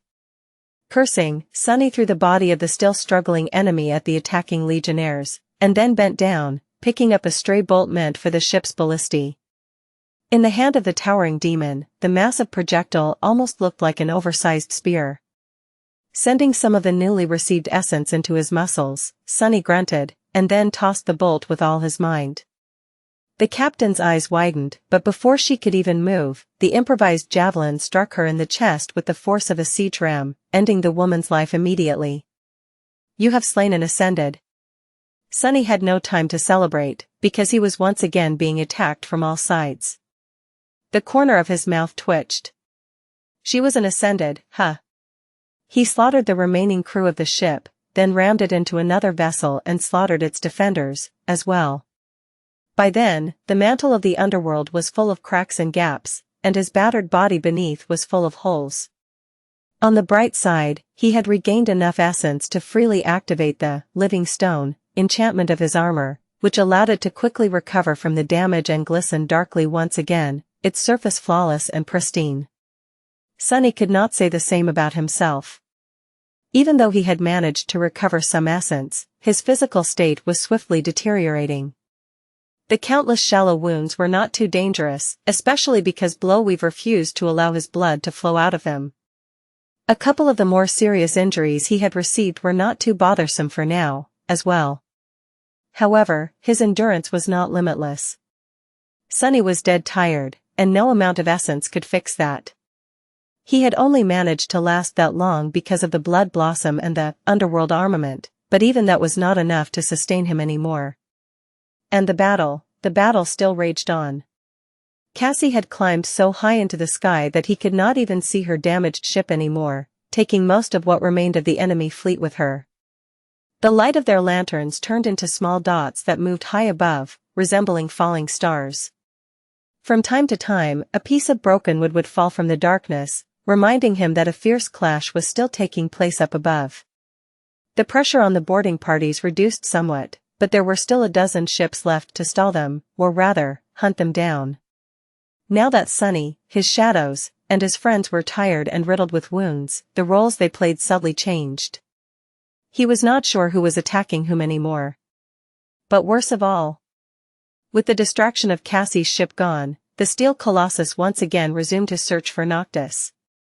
Sun Prince grabbed 2 of his gargantuan javelins, then bent slightly, and lunged forward. Gaining incredible speed, the giant leaped into the air, flew across a vast gap between 2 islands, and landed on the surface of a new one with a thunderous crash. This island was just 1 chain away from the Ivory City, with several tall pillars rising into the air to serve as mooring masts for the flying ships. Much more importantly, from it, the Colossus had a clear shot at the last place where Noctis and Sylvain had shown themselves, still locked in terrible combat. Sun Prince gazed into the crimson darkness, and then slowly raised his hand. Crap. The ship Sunny had just cleared happened to be very near to the island where Sun Prince was standing. In fact, all of the remaining ships were close to it due to the fact that the battle had gradually shifted closer to the Ivory City. He was not sure how much time it took and for how long he had been fighting. All he knew was how terribly tired he felt, and that we're on the verge of utter defeat. Looking at the steel colossus that was just beyond reach, Sunny gritted his teeth. The bastard was not allowed to throw that javelin, he had to be stopped at all cost. Noctis had to be protected. Not because Mordred told him so, but simply because the sorcerer was their best, and most likely only, chance to survive. Sunny hesitated for a split second, and then summoned Nightmare and Saint back. The shadows were entangled in a bloody battle on the deck of a distant ship. Following his command, the black steed did not waste a single moment to turn and leap into the dark sky. Landing on another vessel, it flew past the startled and terrified soldiers, then jumped again. Just like that, the stallion soon reached Sunny and stopped, his sides rising heavily, covered in terrible wounds. Bloody foam was falling from his mouth. The courser's eyes, however, were still full of unbreakable will and murderous resolve. He was a proud and stubborn creature, after all, almost as stubborn as Sunny. Sunny offered him a pale smile. You did well, rest now, for a bit. Saint dismounted and stood motionlessly, looking at him with her usual calm composure. Her ruby eyes, however, seemed to have become a little dim. The taciturn knight's armor was cracked and battered, but she did not appear to be seriously injured. There was ruby dust streaming from the cracks, still. Sunny summoned the shadows embracing Nightmare and Saint back and then wrapped all four of them around his body. Below, the steel colossus had already taken aim and was prepared to make his throw. Before he could, however, a heavy bolt suddenly struck him in the neck. The giant lingered for a moment, then slowly turned his head. Standing at the bow of the ship, Sunny picked up another bolt and smiled grimly. He did not know how to load and aim a ballista, but his own strength was more than enough, or perhaps even greater than that of a siege weapon. Sure, his first throw did not seem to do any damage, it had to have been rather annoying, though. Augmented by the sonorous enchantment, the extraordinary rock boomed, spreading his voice far and wide. Hey, you! Shadow sends his regard. Come and get me, Rust Bucket, how's that hand feeling, by the way? Illuminated by the dim light of the crimson moon, the colossus shifted slightly. The shadows veiling his eyes grew deeper, and then, his javelin slowly moved, changing its aim. Sunny laughed. I guess he remembers me. Which was good. What was bad was that Sunny did not really know how to steer a flying ship, and so, he currently was a stationary target. A sitting duck, basically. With a shrug, he dismissed his shadows and tossed the second bolt at the giant, then looked in satisfaction as it bounced fruitlessly of the Chain Lord's stoic face. My aim did improve, huh? Just one more throw, and it would time for him to abandon ship. Sun Prince lowered his head, and then suddenly lashed out, moving with stunning speed for a creature of his size. It was as though he was trying to kill an irritating fly. Sunny's smile froze. He had not expected that fast of a reaction at all. A split second before the javelin hit the ship, a hand grabbed him from behind, and Sunny felt himself moving. Then, something exploded below him, and everything was momentarily enveloped in a cloud of splinters. Kai, who was holding him as he tried to fly up, grunted. Heavy. In the next moment, they were hit by the shockwave, and the archer lost his hold of the four-armed demon. Together, they plummeted down. Effie was there, too, clinging to Kai's back and holding for her dear life. The two seemed riddled with wounds, but still alive.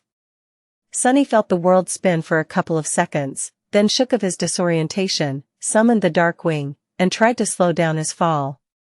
They landed on the surface of the island and instantly moved, dodging the debris of the destroyed ship. All three somehow managed to avoid being crushed. Then, however, the ground beneath them suddenly shook. Feeling a sickening emptiness in his chest, Sunny slowly turned his head and saw the towering mountain of steel walking toward them, the island quaking with each of the giant steps. The nightmarish memory of being smashed like a bug by Sun Prince's soul flashed in front of his eyes once again, making Sunny flinch and back away. There was nowhere they could run, however. And more importantly, they couldn't, they still needed to draw Sun Prince away from Noctis. But what could they do but die, faced with the fury of an immortal transcendent? Sunny paled. Think. He raised his odachi with uncertainty, desperately trying to evaluate their chances. He still had some essence left, enough for a few minutes of remaining a shadow, or making a jump or two. Would that be enough? What of the others? And what was he going to do when his essence ran out? Then, a sudden sound attracted his attention. Looking up, Sunny saw something that made his eyes widen. Far above, in the dark red sky, a silhouette of graceful ship appeared from the radiance of the moon. Battered and damaged, the ship was flying, no, almost falling, down. It had been descending from terrible heights, and so, gathered such staggering momentum that the wind screamed loudly as they were being cut by the bow of the plummeting vessel. This was the sound Sunny had heard. He could almost see a delicate silhouette standing at the stern, holding the oars in her hands. Cassie. Falling from the sky like a star, the battered ship changed its course slightly. And then rammed into the giant steel colossus at full speed, causing the whole world to tremble. The battered ship fell from the dim red darkness of the sky and, illuminated by the eerie radiance of the crimson moon, crashed into the towering steel colossus. The armored beak of the ship's ram struck the giant's chest with such tremendous force that there was a blinding flash of light, and then a powerful shockwave rolled across the island, violently throwing Sunny off his feet. The deafening roar of the impact came as he fell. Rolling on the ground, Sunny was assaulted by the thundering clash of the blast, the rumbling groan of shattering wood, and the booming shriek of heavy metal being ripped apart. Stunned and disoriented, he rose to his knees, then swayed a little and looked up. What he saw made him pale. The sorcerer's ship lay broken on the ground. The fluid lines of its graceful hull were broken and gaped with terrible breaches, wide cracks running through the ancient wood. Its bow was completely shattered, and the damage in the front part of the vessel was especially severe. The beautiful tree growing around its main mast seemed damaged and dead. Cassie was nowhere in sight. At the very edge of the island, thrown back, Sun Prince knelt. The steel colossus was swaying dangerously, clutching at his face with his one remaining hand. At the spot where the ram of the ship had struck, his chest was caved in and ripped open, rivers of molten metal flowing from the terrible wound. And in the depths of the wound, turned incandescent by the heat, a cage made in the form of a human figure was revealed. The cage was slightly broken, too, and a charred hand could be seen clawing at the edges.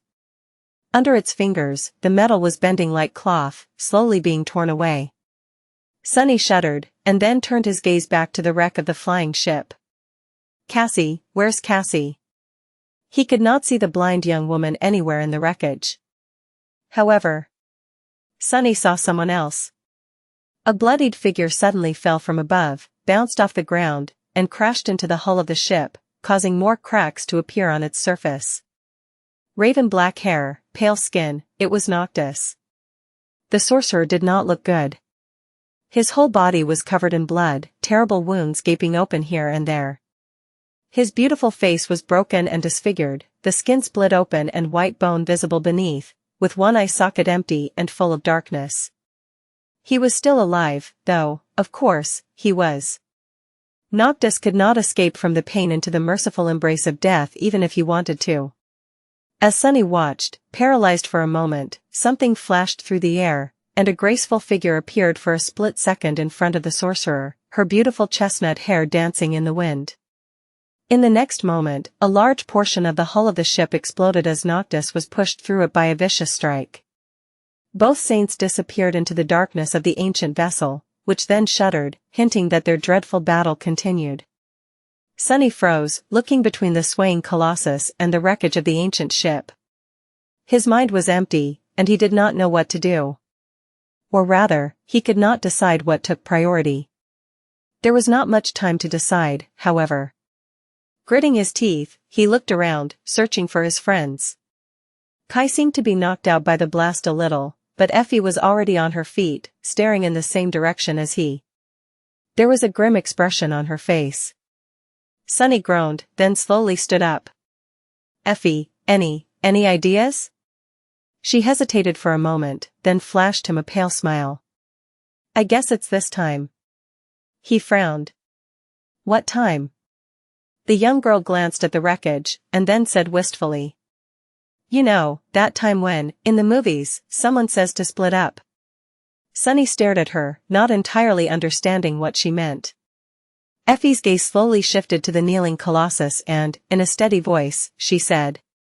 Give me the knife, the ruby one. I'll deal with the big bastard. You and Kai go and find Cassie, then help the lunatic, in that order. He's not going to die anytime soon, anyway. He stared at her from above, deep shadows veiling his eyes. Sunny had a lot to say, but in the end, he simply asked. Are you sure? The young girl laughed. Don't I look like I'm sure? Relax, doofus, it's just an immortal transcendent. We better deal with that thing before it escapes the cage, anyway. Sunny gritted his teeth, then summoned the covetous coffer and handed Effie the knife that they had gotten from the creature in the lake. There was no time to say anything else, and no need to. Effie took the knife, gripped his wrist for a moment, and then dashed away without looking back. Sunny helped Kai stand up and, supporting the disoriented archer, hurried toward the wreckage of the crashed ship. As they ran, an ugly expression appeared on his bestial face.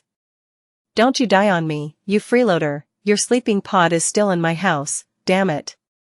Do you even how much hassle it is to properly dispose of a corpse? If you have any conscience, you will stay alive. Behind him, Effie ran to the edge of the island, summoning the dusk shard. As the swirl of sparks surrounded her hand, she jumped up and landed on a toppled pillar that lay parallel to the ground, rising slightly at the far end. The young girl rushed across the long pillar and then leaped high into the air with all her prodigious strength, flying straight toward the kneeling giant's chest. As she flew, Effie activated the single enchantment of the heavy shield. Forged from a shard of a fallen star, this shield contains the weight of the heavens. Depending on the heart of its wielder, it can be light as a feather or heavy as regret. She poured her essence into the memory, making it feel as heavy as a mountain on her hand. A moment later, Effie crashed into the colossus with all that weight. The impact was not nearly as devastating as when Cassie had brought her ship down from the sky. But since Sun Prince was yet to regain his balance, it was just enough to push his upper body a little bit back. And that little bit was enough to send Sun Prince toppling over. A few seconds later, both of them, the giant immortal and the little girl, disappeared from view, falling over the edge of the island. Down into the empty darkness of the sky below. As Sunny and Kai moved toward the wreck of the ancient ship, the heavenly chains suddenly rattled deafeningly, and the whole island quaked once more as it shifted higher. Turning back, they saw that the steel colossus was gone from the edge. Effie was nowhere in sight, as well. Sunny stared at the empty space where the giant had been kneeling not too long ago, then gritted his teeth and looked away. Effie knew what she was doing. No one was more motivated to survive the nightmare and return to the waking world alive. Not even Sunny. She would not have done anything that would leave her no chance to escape. In any case, every one of them was in terrible danger. If Sylvain managed to defeat Noctis, she would be coming for them next. And Cassie could have been dying or dead already, somewhere in the wreckage.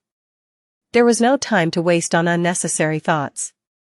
Sunny dragged Kai forward, lamenting the fact that the archer was coming back to his senses so slowly. His incredible sight would have been very useful right about now.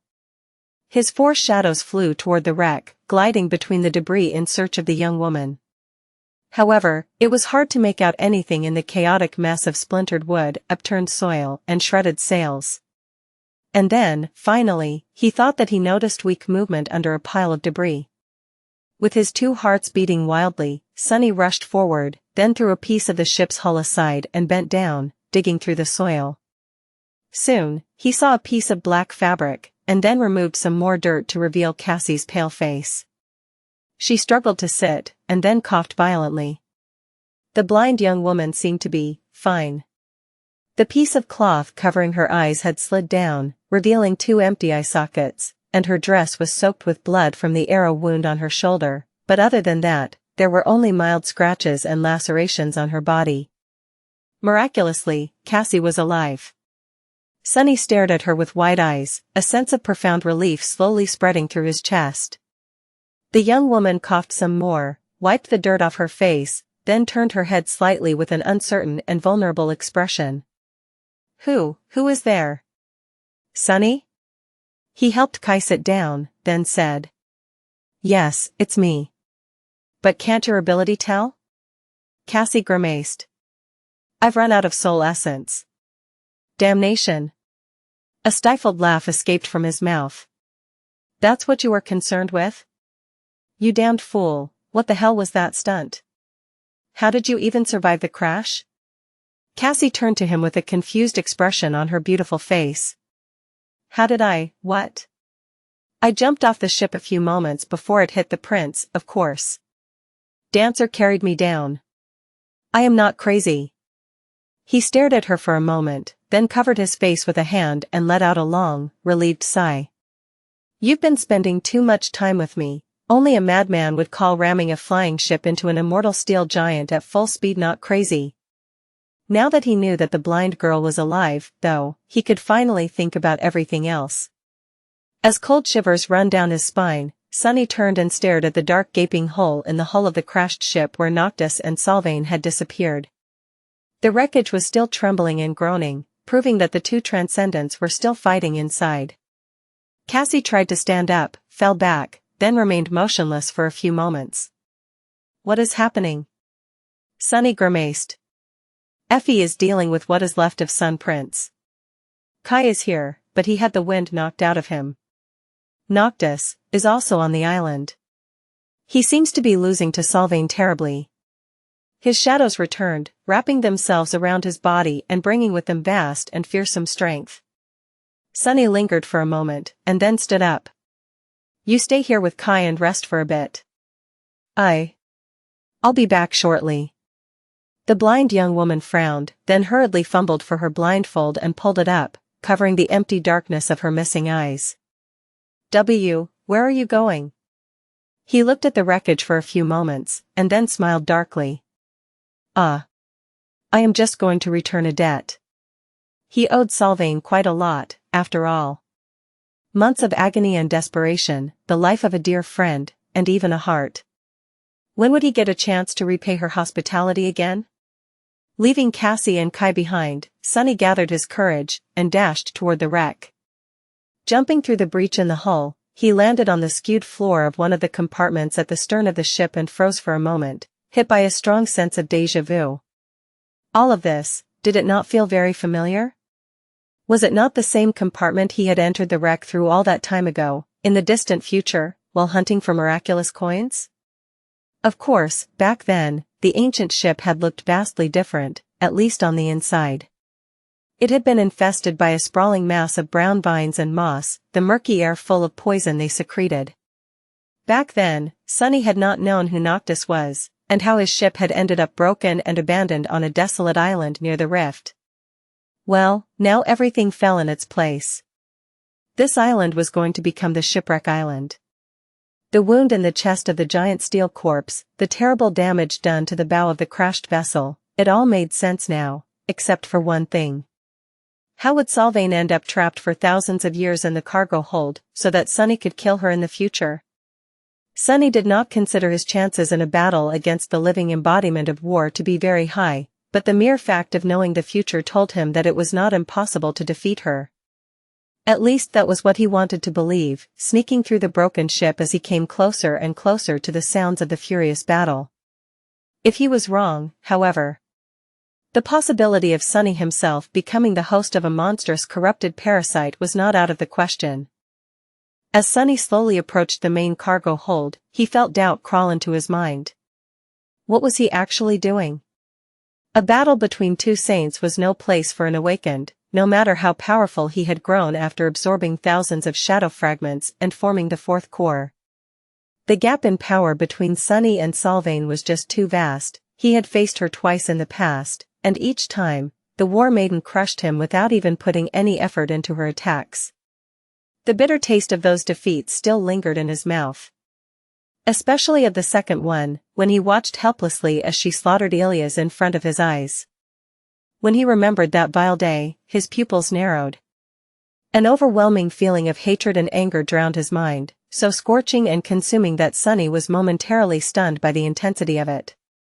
Every wound, every second of torturous pain, every night of quiet desperation he had experienced in the Red Colosseum rose from the depths of his memory, making him feel as if he was reliving all that torment. The memory of the burning sacred grove was there, too, as well as that of an old man crying as he cradled the dead body of his mother in his trembling arms. And that of Ilias's bright eyes suddenly turning empty and hollow. The grief, shame, and fury of not having been able to keep his promise and save the young man. Sunny tried to resist the hatred, but failed. It was just too vast, deep, and deserved. Sylvain had deserved his hatred. She put him in a cage. She tried to make him a slave. Gritting his teeth and suppressing a bestial growl, Sunny continued to move forward. I'll make her pay, it is not impossible. His task was not as hard as he had made it to be. He did not need to defeat Sylvain, he just needed to give Noctis an opportunity to defeat her. Anyone could be defeated, anyone could be destroyed, you just had to use the right weapon. Even the gods had not been able to save themselves. Sunny's enemy was an immortal transcendent, but his weapon was an immortal transcendent, too. Approaching a familiar door, he summoned the cruel sight, inhaled deeply, and then turned into an incorporeal shadow, sliding noiselessly into the main cargo hold of the broken ship. There, two saints were entangled in a vicious battle. Both Noctis and Sylvain seemed to have foregone the use of weapons. Neither had they assumed their transformed forms, preferring to remain in the shape of humans. They were not even using their aspect abilities, unless Sunny simply failed to comprehend the scope and magnitude of what the transcendents were doing. Instead, the immortals chose the most direct, intimate, and brutal form of combat. They were fighting with their bare hands. Each strike was devastating enough to crush a mountain, sending destructive shockwaves through the vast cargo hold. And Noctis seemed to be losing terribly. Up close, the sorcerer looked even worse than when Sunny had caught a glimpse of him outside of the ship. He was covered in blood from head to toe, his face broken and missing an eye. One of his cheeks was ripped open, revealing white teeth and making it seem as though Noctis was grinning. The sight of it was both ghastly and disturbing. Noctis looked more like a corpse than a living being. And yet, he was still moving. The speed at which the two saints fought was almost too great for Sunny to discern anything, but he could still perceive the sorcerer deflecting some of Sylvain's vicious blows and trying to dodge others. Sometimes, he even succeeded. But mostly, he failed. With each strike that landed on his body, more blood was spilled, more bones were broken with a sickening crunch, and more of what made Noctis himself was destroyed. There was almost nothing left of the beautiful and charming person Sunny had once seen on the surface of a golden coin. Sylvain, on the other hand, seemed perfectly fine.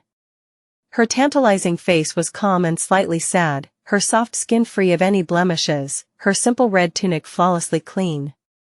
The only indication that she had been locked in a furious fight with another transcended was that her hands were covered in scarlet blood, becoming of the same color as her garment. His thoughts darkened. Damnation. Sunny hid in the shadows, watching tensely and waiting for his chance to interfere.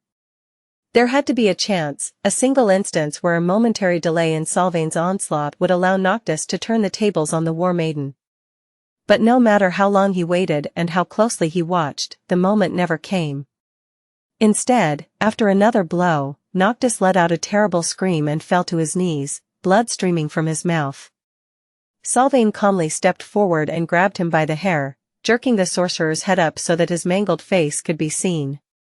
With a solemn expression, she raised her bloodied fist to deliver the final blow and said in a voice that seemed to be more mournful than triumphant. "Is this all? I expected more from you, Noctis." I wished for so much more. As Sunny cursed and prepared to attack the War Maiden from behind, the sorcerer struggled weakly in her grip. His gaze danced wildly across the cargo hold, as if searching for something to save him. And then, for a short moment, it landed directly at Sunny, making him freeze. Did he imagine it? It seemed as though Noctis looked at him with purpose. It was just a split second, but Sunny was ready to swear that he noticed a silent message in the sorcerer's one remaining eye. Don't. And that he saw something moving beneath the immortal skin. Sunny only hesitated for a heartbeat, but by then, it was already too late to do anything. Sylvain struck, breaking Noctis's ribcage and thrusting her hand into his chest. But then, the War Maiden suddenly flinched and jumped back, letting out a quiet yelp. Her bloodied hand was pressed tightly against her body. Noctis, meanwhile, continued to kneel, staring expressionlessly at his broken chest. Then, he shifted slightly and let out a long, deep sigh of relief. This is so much better, so much easier. He looked up, his ghastly grin slowly turning into a sincere one. This was almost worth ruining my attire. Suddenly, Noctis seemed different.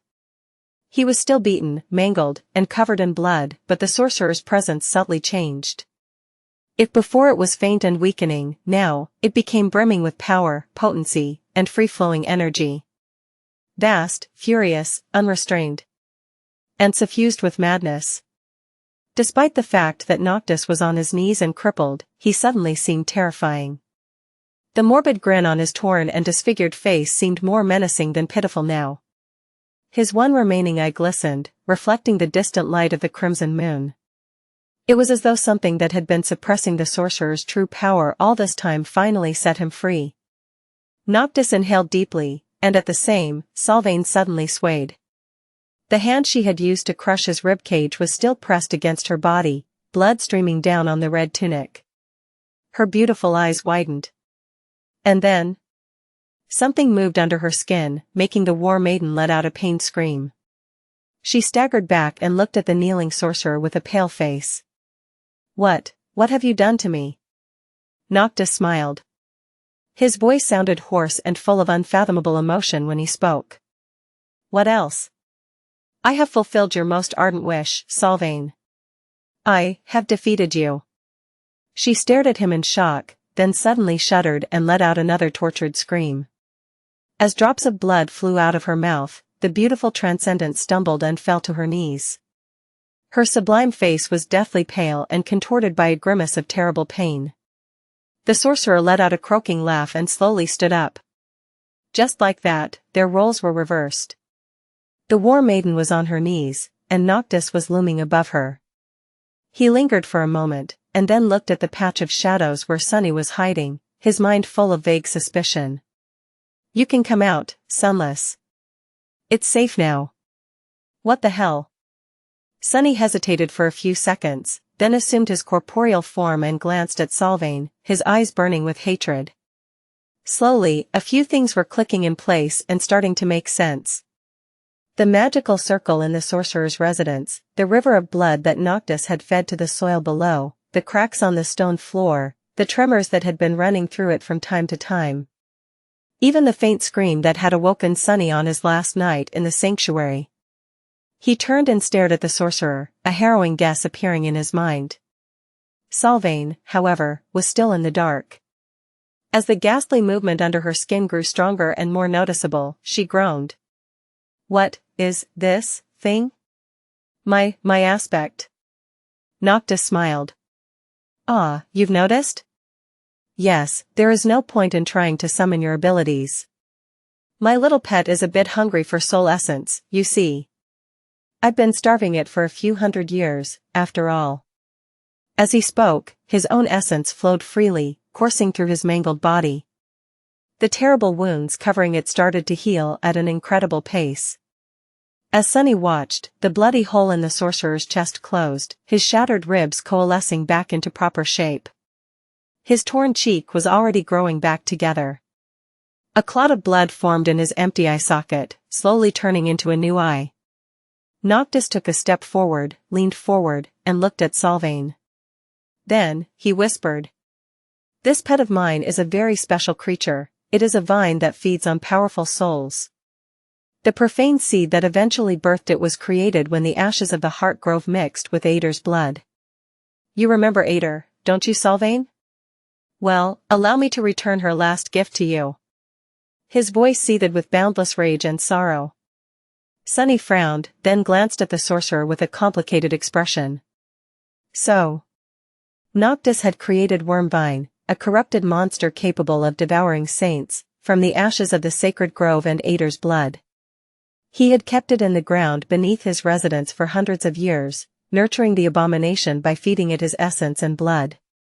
And then, when the time came, he took it into himself, making his body both the bait and the trap for the person who had desecrated the grove and killed its lady. All this time, the sorcerer was restrained by having to suppress the creature and prevent it from devouring him from the inside. And when the monster finally found a new host, he was finally free to exert his full power. A pale smile appeared on Sunny's face. What a devious, patient, and ruthless vengeance Noctis had envisioned for Sylvain. He could learn a thing or two from the unforgiving sorcerer. The war maiden looked at Noctis for a few moments, then bent in a violent convulsion, letting out a terrible shriek. The skin on her face broke, and a thin, worm-like vine appeared from beneath it, crawling forward through the blood. Another, thicker one, burst from her hand. Sylvain groaned, then let out a stifled chuckle. After all this time. I am defeated, by you? He gritted her teeth, and then suddenly smiled through the pain. Glory, to the beast. With that, the war maiden struggled to move, and arduously reached forward with a trembling hand. A knife carved out of a single piece of wood rested on her bloodied palm. Noctis looked at her for a while, then silently took the knife and straightened, towering above the trembling, suffering woman. He remained motionless for a few moments, darkness veiling his face. Sunny took a step forward, being strangled by hatred. No, not yet. Let her scream. Let her suffer more. Let her suffer forever.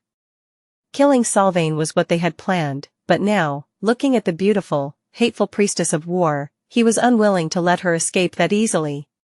She had wanted this to happen all along. This was her true victory. Sunny's ability to think clearly dissolved, consumed by fury. He had just enough of sense left to realize that this behavior was unnatural, that the intensity of his desire for revenge was unusual, even for someone as spiteful as him, but he did not care. At that moment, the only thing he wanted was to see Sylvain pay for what she had taken from him. Noctis looked at the knife, his eyes full of darkness. And then threw it aside, lodging the wooden blade into the wall of the cargo hold. When he spoke, his voice was trembling. You don't deserve to die. For what you did to us, you don't deserve to die, Sylvain. You only deserve to live. Hearing the cruel words that sentenced Sylvain to thousands of years of harrowing torment, Sunny couldn't help but feel a dark, euphoric sense of glee. The memory of pain she had visited upon him and the faces of those she had killed flashed in front of his eyes once again, making that glee grow even sweeter. Good. The only thing Sunny regretted was that he had killed Sylvain in the distant future, releasing her from that torment. If he had known better back then, he would have left her to rot. Noctis coldly stared at the squirming priestess for a moment, and then turned around, as if intending to leave. Sylvain let out a groan of agony, more vines breaking through her skin and crawling down to the floor. Wait. She struggled to raise her head and look up, her eyes full of fear. Noctis, you have to kill me. You won't be able to free her if I am alive. The sorcerer stopped, lingered for a moment, and then glanced at her over the shoulder. His face was cold and unmoving. After a long pause, he said nonchalantly, Hope is a great, powerful demon. She can handle a shackle or two on her own. As Sylvain's eyes widened, Noctis looked away and took a step toward the gates of the hold. And Sunny, meanwhile, was doing the hardest thing he had ever done in his life. Sunny was walking toward the edge of the cargo hold, where the wooden knife was lodged into the wall. Every step he made felt as if he was dragging a mountain with him. No, it was much harder than that. A mountain would have been heavy, but dragging it along was a simple task. Hard, or maybe even impossible, but simple nevertheless. However, he was not struggling against physical weight. Instead, Sunny was struggling against his very nature. He had grown up in the outskirts, fighting for his life in a cruel, indifferent world. He had to learn a lot of vicious lessons to survive. Those lessons made him selfish, cynical, and jaded, unwilling to trust anyone or believe in anything. Those qualities had helped him to remain alive, but as his life changed, some of them turned into a hindrance. Slowly and painfully, he had shed his previous skin and learned new things. He learned to trust those who deserved to be trusted, and have hope in himself and the future. However, one thing he never managed to leave behind, and did not really want to, was his spite. Spite had been the only thing that motivated him to survive the first nightmare, after all. Back then, and maybe even now, it was his only reason to live. And so, Sunny was not big on forgiveness. He could not even forgive Cassie, at least not fully, despite everything that they had been through together before and after her decision to put Neff's life before his own. He believed in the value of retribution. An eye for an eye, a tooth for a tooth, that was the ancient law. No one should be able to trample on him and remain unpunished. That was why the very thought of letting Sylvain die in peace seemed abhorrent to him. And yet, his trembling hand landed on the handle of the wooden knife. Sunny was a very stubborn person. Gritting his teeth, he dislodged the knife from the wall and swayed a little, struggling to keep the all-consuming hatred that drowned his mind at bay.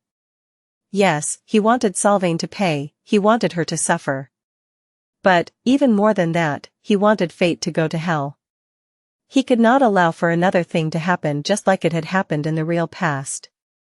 He needed to prove, once and for all, that he was not a marionette that hung powerlessly from the strings of fate, able only to dance to a predetermined tune. He was also really outraged at the thought of hope messing with his mind. And this was where the scorching intensity of his hatred for the War Maiden had come from, without a doubt, from the poisonous influence of the demon of desire, who had taken his trauma, sorrow, and anger, and turned it into a weapon to subjugate him.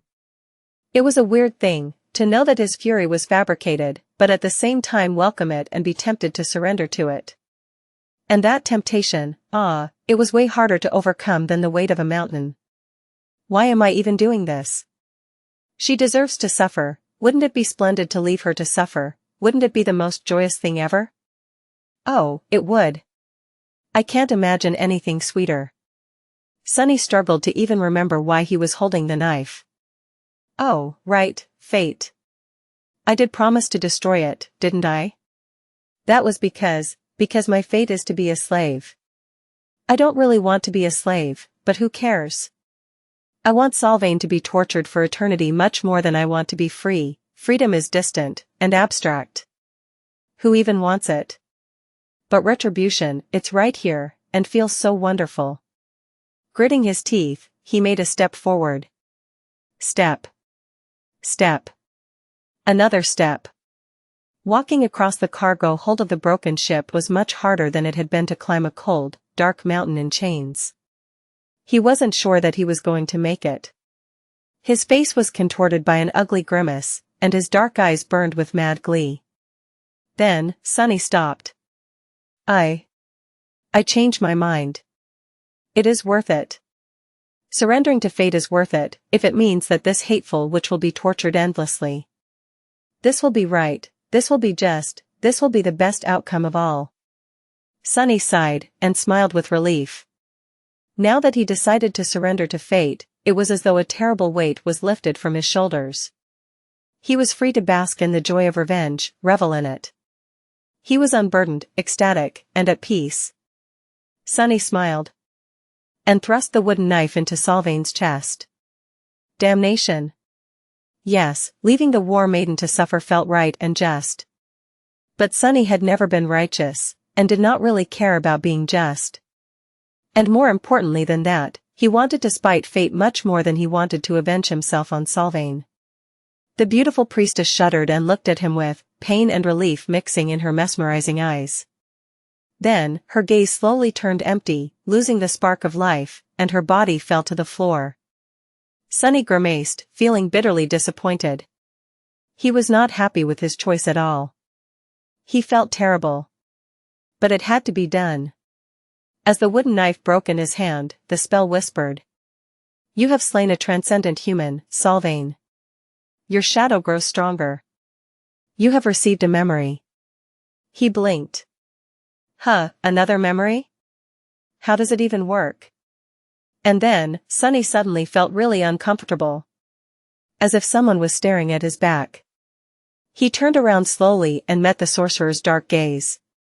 Noctis looked at him, and then bared his teeth in a dangerous smile. Sunless, what did you do? Sunny shivered, suddenly feeling very cold. Crap. Noctis stood in the darkness of the cargo hold, looking at Sunny with a dangerous, cold smile. One of his eyes glinted with pale moonlight, the other, still suffused with blood, with a mad red glow. The air around them became cold, the darkness grew deeper. Sunny trembled a little, then glanced at the broken wooden knife in his hand. Now that the tool created by the Lord of Light had served its purpose, it was empty and mundane, the ocean of radiant energy and the string of fate long gone from within it. He dropped the remains of the knife on the floor, glanced at the sorcerer with a dour expression, and said nonchalantly. I killed her. Why? Noctis stared at him for a few moments, then took a deep breath. I've been planning and waiting for this moment for a very long time, you know. Hundreds of years, really. And you just went and ruined it all. Sunless, we are friends, but I'll be honest. I am a little bit cross right now. Something shifted in the darkness, and the walls of the cargo hold groaned. The sorcerer continued to stare at him, his red eye glowing brighter and brighter. Sunny himself winced, feeling the sorcerer's presence crash into him like a wave. Then, he pretended to look unimpressed, took a step forward, and shrugged. Well, get over yourself. Noctis blinked. Then, he tilted his head a little. Then, he stopped smiling. Get over myself? It did not seem like he liked that answer at all. Sunny nodded. Yeah. Snap out of it and get over yourself. He pointed at the body of Sylvain and frowned. First of all, do me a favor and remember why we started all this mess in the first place. It was to kill the Chain Lords and free Hope. Oh, look. A dead Chain Lord. Isn't it wonderful? He smiled, revealing his sharp fangs. However, Noctis remained unmoved, still staring at him with a frightening coldness. Sunny took another step forward and pointed a finger at his chest. Second of all, aren't you too full of yourself? Ader's last gift, really? He judged that if there was a moment when the Transcendent would simply kill him with one strike, it would have been now. So, despite the smile, Sunny was actually trembling inside. Nox gritted his teeth. What's wrong with that? Sunny crossed his arms. Who are you to deliver gifts on her behalf? Unlike the two of us, Lady Ader had no hatred for Sylvain. In fact, she was grateful to her. She swore to carry that debt of gratitude to the Shadow Realm, even. I saw it all in one of the nightmares you had sent me into. The corner of the sorcerer's twitched. You are lying. Why would she? Sunny shook his head. I never lie. Lady Ader was the first of the eternal Shackles to question your duty, wasn't she? She came to the conclusion that Hope should be liberated, and that was where you got that idea. From her. He sighed. Well, who has done more to make it happen than Sylvain? Without her, Hope's prison would still have been perfect. The Chain Lords wouldn't have been driven to desperation and madness. And we wouldn't be standing here, trying to break the chains that bind desire. Sunny grimaced and looked away, still in the throes of crushing regret about gifting Sylvain an easy death. So, as much as it pains me to admit, in a sense, Sylvain is the true architect of this rebellion. She made Lady Ader's desire come true. And although I would have loved to let her suffer for an eternity, our task comes first. Noctis remained motionless for a while, staring into the distance. The mad light in his eyes seemed to subside a little. Then, he shifted slightly and glanced at Sunny. His voice sounded grim. I suggest you run, Sunless. Sunny froze. Crap. It didn't work. He took a step back and shuddered, staring at the sorcerer with fear. Noctis, wait. What I meant to say was. The sorcerer shook his head. No, you idiot. I'm not going to kill you. But have you stopped to think what would happen if Solvang dies? Sunny raised his eyebrows. I was a bit preoccupied. Wait, what? Noctis glanced at the body of the War Maiden and backed away, too. The Wormvine, it doesn't have a host anymore, you foolish shadow. So, run. Some distance away, at the edge of the island, a small hand appeared from the darkness. A young girl in battered armor struggled to grab something, then pulled herself up, fell on the grass, and remained motionless, staring at the dark sky.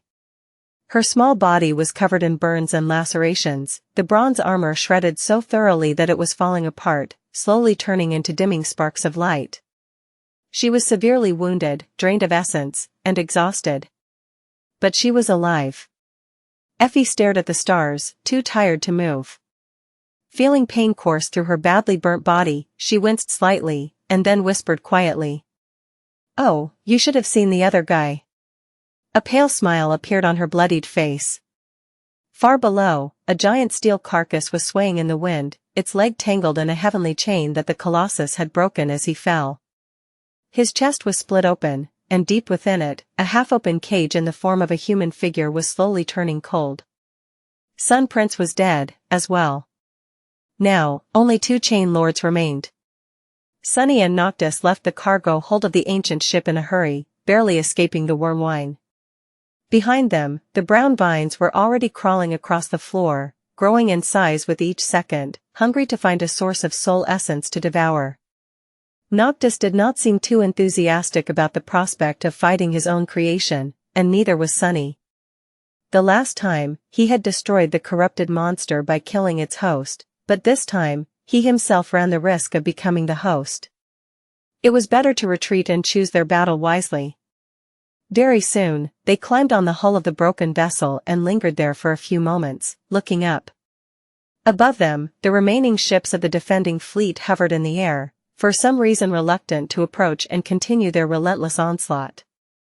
There were still around 40 ships left, but, perhaps stunned by the death of their commanders or afraid of the sorcerer, the enemies remained in place. Then, as if following an order, the ships turned and flew back, toward the Ivory City. Sunny frowned. They are retreating? He glanced at Noctis, unsure of what was happening. The sorcerer stared at the sky for a few more moments, and then sighed. Well, I have good news and bad news. Sunny did not like the sound of it at all. What is it? Noctis smiled. The good news is that the eclipse is ending. And indeed, as soon as he said it, the crimson hue of the night sky changed.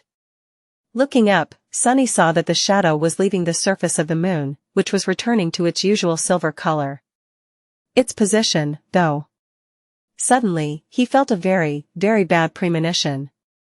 What's the bad news? Noctis silently pointed east. Turning around, Sunny saw a line of pale lilac painting the sky above the horizon as the edge of the sun slowly appeared from the darkness of the sky below. The sorcerer grinned. The night is over. It's a new day. Sunny watched the sun appear over the eastern horizon, his heart's growing cold. His vertical pupils narrowed, and his fists clenched. The night was over? Had it been that long, already? He had lost the track of time during the vicious battle in the skies, but it seemed as though their desperate assault on the flying fleet had only taken a second. But in reality, of course, it had not. He slowly turned to Noctis, whose battered face had almost healed and was now calm and carefree again. The sorcerer was looking at the sky with a strangely neutral expression. Remind me, wasn't the plan to defeat Sevras before dawn, when he was devoid of his vast and terrifying powers? The immortal sighed. Well, it's good to have a plan. However, plans rarely go as you want them to go. Sunny gritted his teeth. So, what happens now? How are you going to deal with the dragon? Noctis shrugged. He must be really, really angry right now. After all, we just killed his brother, the only person Sevras still cares about in this world. Congratulations, by the way. I really did not expect you. Sunny interrupted him with a low growl. Get to the point. Now that the sun is rising, your powers will be diminished, while his will reach their peak. How are we going to survive?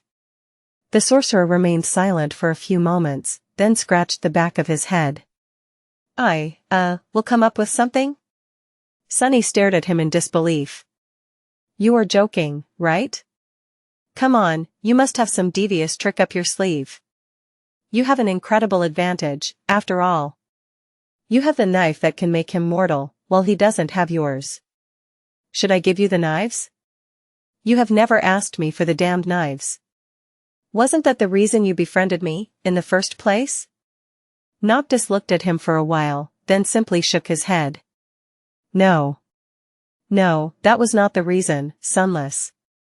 In any case, giving me the knife won't do much good. I will still have to defeat Sevras, whether he becomes mortal or not. Either I subdue him and we can use the knife to finish the job, or he subdues me, and then there's no point. And I really don't have any tricks left. He smiled, and then added wistfully. Except one. Sunny exhaled with relief. Finally. What is it? The sorcerer turned to him with a smile. Why, it's you, Sunless. Of course. Did I not say that fate brought us together for a reason? Sunny stared at him, his expression slowly turning dark. You did, but what the hell do you mean? Noctis looked away, at the beautiful silhouette of the flying city. After a few moments, he said. No matter how my battle with Sevras goes, it will end near the ivory tower. One of us will fall, maybe it will be him, and maybe it will be me. However, that doesn't matter. He sighed, and then glanced at Sunny. As long as one of us dies, there will be only one chain left. It won't hold hope for long. So, Sunless, my dear friend. Noctis lingered for a moment, and then smiled. Should I lose? I want you to kill me. That is my desire. The sorcerer looked at him, the smile disappearing from his face. Then, he said softly. That is the fate I spoke about. You are my death, Sunless. Didn't you know? Then, Noctis suddenly cleared his throat and awkwardly looked away. That is if I lose, of course. Don't kill me by mistake if I win. That would be very inconvenient, a bit funny, though. Sunny glared at him for a while, then faced the ivory city and scoffed. I know, you'd better win, then. As the moon disappeared and the sky slowly grew brighter, Noctis and the members of the cohort gathered together and silently watched the sun rise. The five of them had just accomplished something truly impossible. They had battled an army and two immortal transcendents under the dim light of the crimson moon, and won. The army had retreated, the immortals were dead. And the five of them, somehow, were still alive. And yet, none of them felt relieved or triumphant. The incandescent disk of the sun was rising like the blade of a guillotine, ready to cut down their lives. The sorcerer was sitting on the grass with his eyes closed, gathering his strength for the approaching fight with the ivory dragon and trying to recover from his wounds as much as he could. Effie lay on the ground, too battered and tired to move. Cassie was tending to her wounds. Kai was grimly counting the arrows he had managed to gather. His charred mask was gone, revealing his burned, disfigured face. Sunny was standing a small distance away, looking at a small statuette that lay in the palm of his hand, connected to a thin chain. The statuette was cast of iron and depicted a beautiful young woman wielding a spear in one hand and gripping a human heart in the other, her nakedness covered only by a beast hide tied around her thighs, her face lost in the shadows. It was very similar to the statue of war god he had seen on his first day in the nightmare, but different in one detail. There was blood flowing from the wound in the statuette's chest, as though the heart she was holding had once belonged to the young woman herself. Her figure felt strangely familiar. This was the memory he had received for killing Solvain the second time.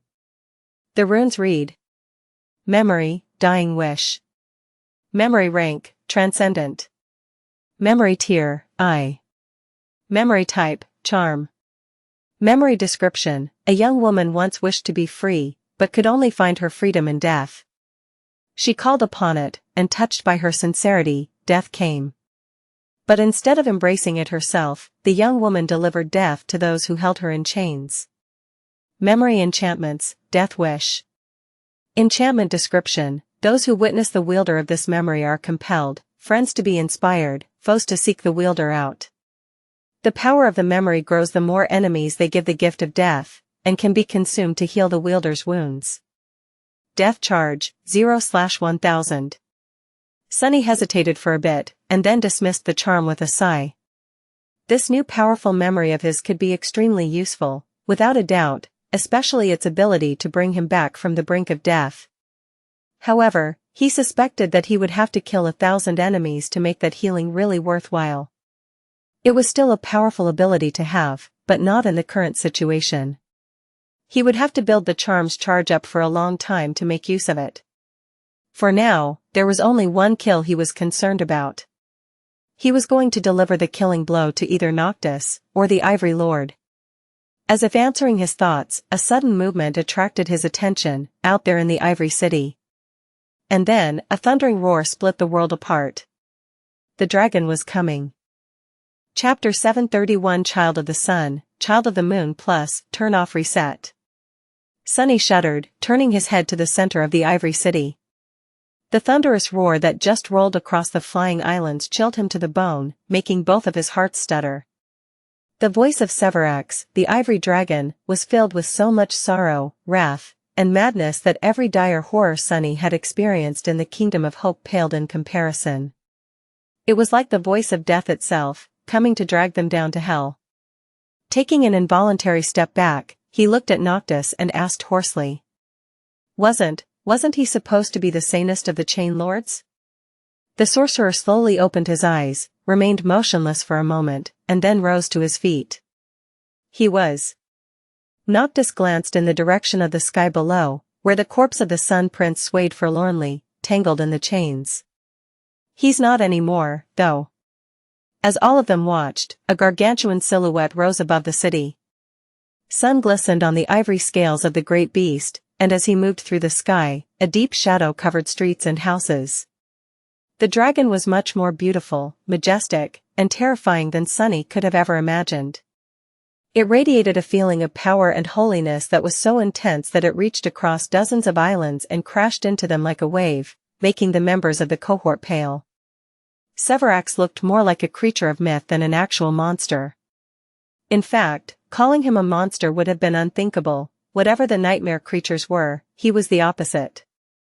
His mighty body, his white scales, his shining eyes, his terrible maw, all of it was suffused with profound and dreadful splendor.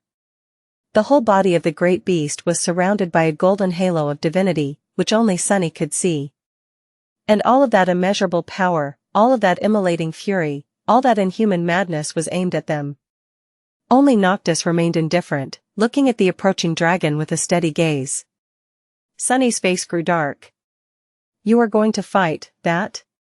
The sorcerer lingered for a moment, then glanced at him and smiled. He finally lost his mind. A mindless enemy is not too terrible to face. With that, Noctis took a step forward and glanced over his shoulder. He said in a wistful tone. Remember your promise, my friend. In the next moment, the figure of the sorcerer shimmered, and then disappeared, turning into a torrent of pure light. Sunny and the rest looked at the river of beautiful light that suddenly surged forward, pale under the bright radiance of the sun. All of them suddenly felt something moving in their hearts, as if they were touched by the presence of true divinity. As if they were witnessing something sacred. As the pale light rose to meet the white dragon, it flowed and swirled, shaping itself into the form of a colossal, ghostly wolf. On his forehead, a shape of a crescent moon shined radiantly. The wolf, whose body was weaved of moonlight, opened its maw and let out a deafening howl. Then, he collided with the frenzied dragon, and was obliterated. He was made out of nothing but ethereal light, after all. But although the shape of the wolf was broken, the light remained. It washed over Sevras and clung to his scales, 10,000 radiant fangs sinking into them at the same time.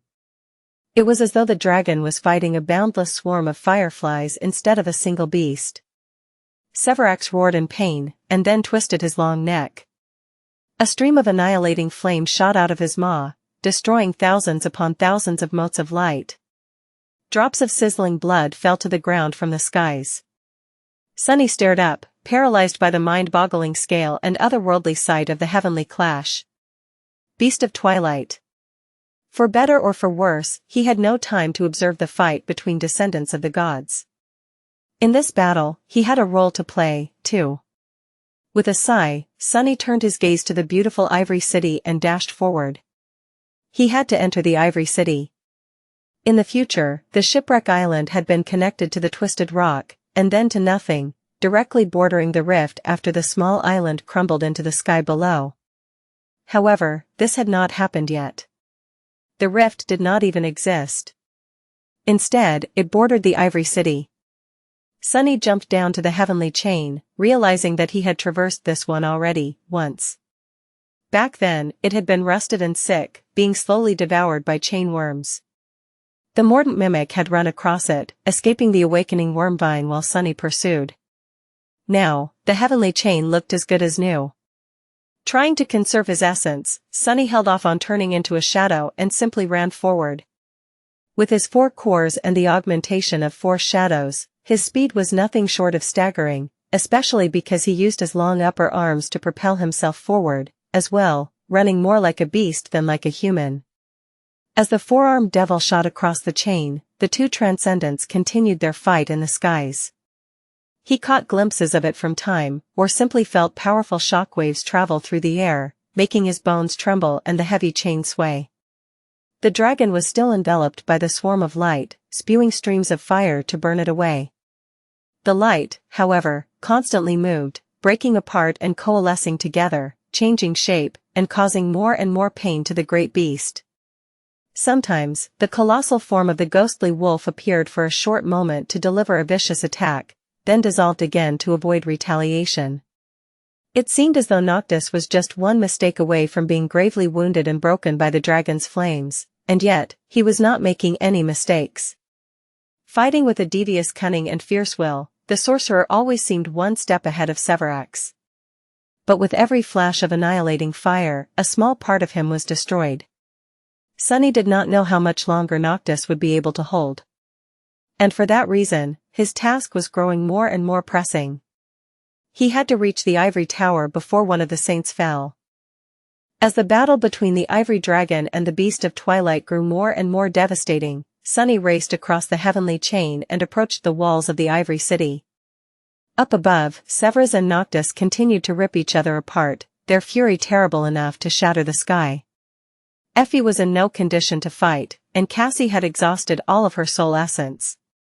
She had been battered during her escape from the falling ship, as well, so the 2 of them stayed behind, taking care of each other. There were only 2 members of their small cohort still capable of diving into the battle, Sunny and Kai. Each had their own task, and had gone their own way to complete it. From now on and maybe until the very end of the nightmare, Sunny would be on his own. Summoning the Dark Wing, he pushed his way to the top of the city wall and remained there for a moment, hiding in the shadow of a graceful guard tower. The Ivory City lay beneath him, bathed in sunlight. It was as beautiful as he had remembered, even more so, up close. The graceful buildings were constructed of pristine white stone, with vibrant green vines crawling up their walls. Here and there, sparkling water murmured as it flowed through carved channels. Incredible aerial bridges and arching aqueducts connected dozens of flying islands together. Now that the sun had risen, thousands upon thousands of people poured onto the streets. All of them looked healthy and beautiful, their tan, dewy skin covered by white garments. Sunny could imagine Elias growing up happily in this beautiful place. In this paradise built on blood. Right now, every person in the Ivory City was looking up at the sky, fear and awe mixing on their faces. With eyes burning with zeal, all of them were whispering prayers. May the sun shine upon you, Lord Sevras. Bless us, Ivory Dragon. Protect us. Protect us. Their prayers rose like a sea, battering into the crazed dragon that roared in sorrow and pain as the ruthless light bit into him again and again, drawing blood and driving him even deeper into the madness. Suddenly, Sunny shivered. He remembered what Noctis had told him once about the noble, valiant, and wise Sevras, the Ivory Lord. That he was both the sanest of them all, and the closest to utter madness. Sevras had resisted hope longer than any other chain lord, but it was precisely for that reason that he was the most susceptible to her poison. Due to his uncompromising resilience, he had maintained most of his sanity intact, and so, had never had a chance to build up a tolerance for the insidious influence of the demon of desire over the ages. Now that the death of Sun Prince pushed him over the edge, everything that Sevras had been stalwartly keeping suppressed broke out of control and flooded his mind in an instant. Hundreds of years of harrowing struggle, crashing into the bastion of his sanity all at once. Noctis had also said that the Ivory Lord both loved and hated his people. That they were a burden that weighed heavily on his soul, one which he could not escape due to his sense of duty. That they had bound the dragon to themselves with their faith, their devotion, their trust, and their dependency. Looking down, Sunny saw a wide square directly under the section of the wall he was hiding at. It was crowded with thousands of people, all staring at the sky with faith and hope shining in their eyes. Slowly, another image appeared in front of his eyes. The visage of the twisted rock as it had been in the future. All of its surface had been nothing but an uneven expanse of dark stone. That stone, however, had looked really strange. It was as if once, a long time ago, it had been melted by unimaginable heat and then solidified again, creating strange shapes and swirls. Here and there, blackened bones had protruded from the molten stone, telling the tale of countless humans and beasts who had drowned in that scorching inferno. The sight of them was eerie and disturbing, like something torn from the actual hell. He paled. Below him, the citizens of the Ivory City prayed. Protect us. Protect us. In the next moment, the dragon roared as he received an especially painful wound, beads of crimson blood rolling down his ivory scales. Losing the last crumbs of sense, he twisted in the air to better see his enemy, and breathed out a torrent of immolating flame. However, his enemy was too cunning. Noctis had positioned himself between the dragon and the crowded streets, hoping to use the city below as a shield, or maybe hoping to taunt Sevras into destroying it. His cruel trap had worked. The stream of pale light danced out of the way of the river of fire, which fell down and engulfed the square a moment later. Sunny staggered back. In an instant, thousands of people were burned to death, their flesh turning to ash.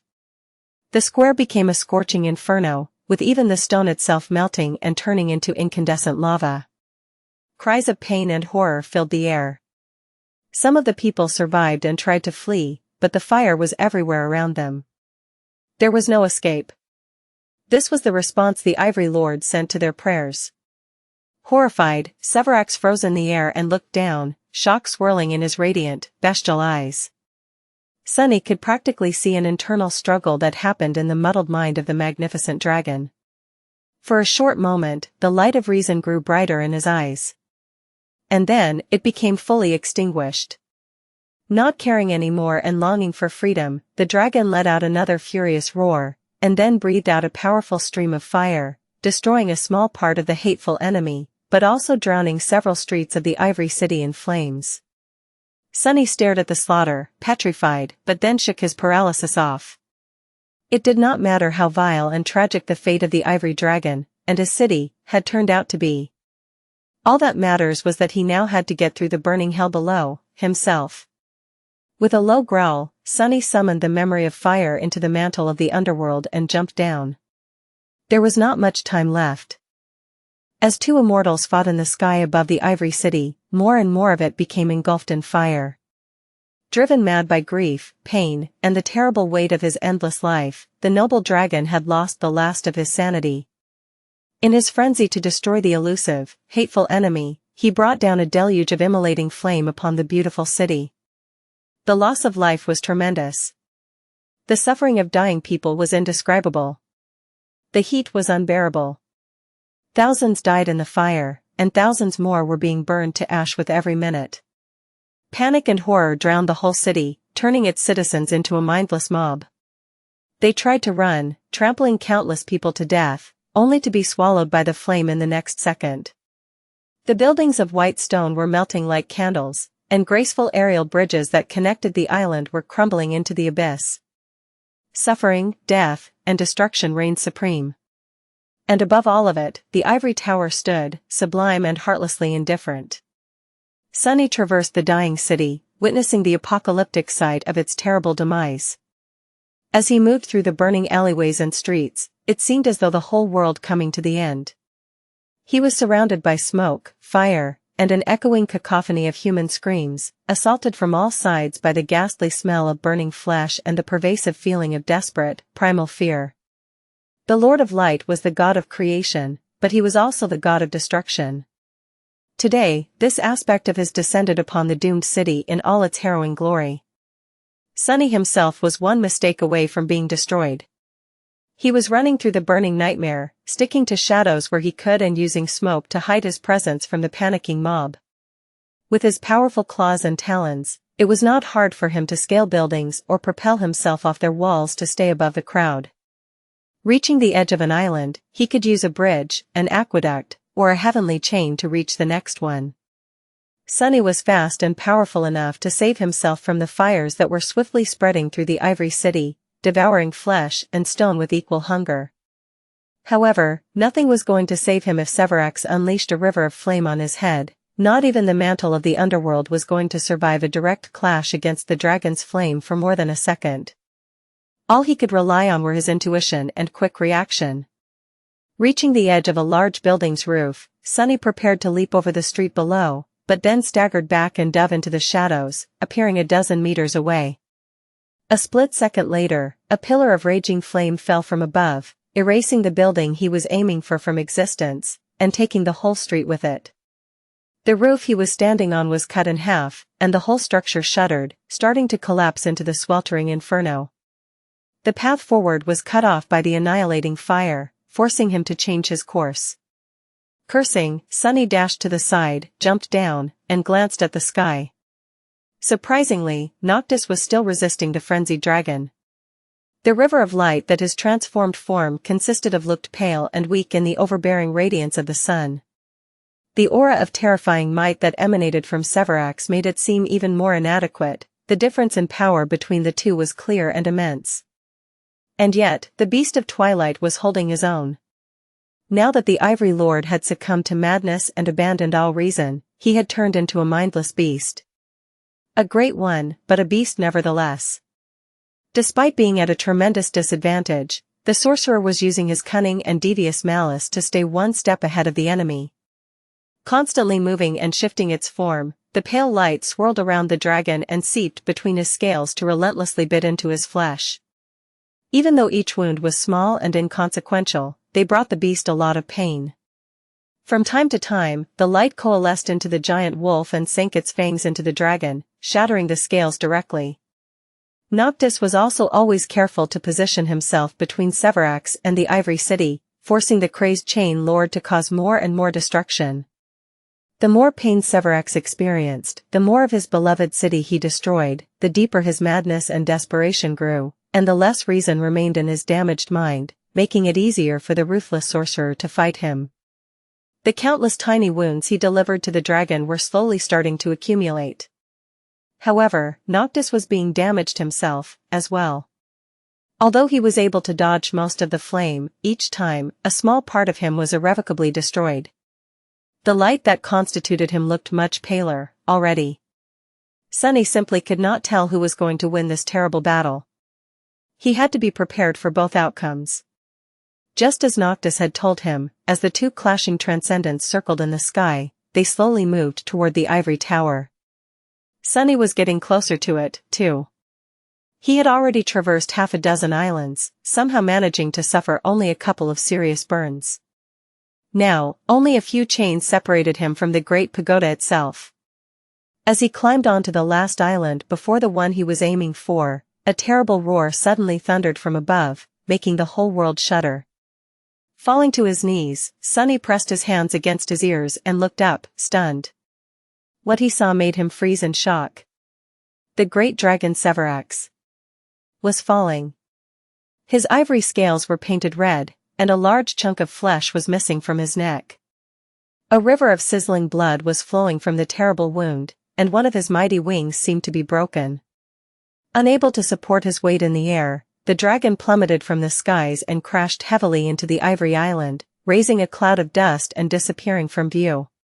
Sunny swayed, then slowly stood up. See, crazy bastard, he actually did it. Noctis, had won? Turning around, he searched the sky and saw the form of a ghostly wolf being engulfed in flame. The pale light was being swiftly devoured by it, and then disappeared entirely.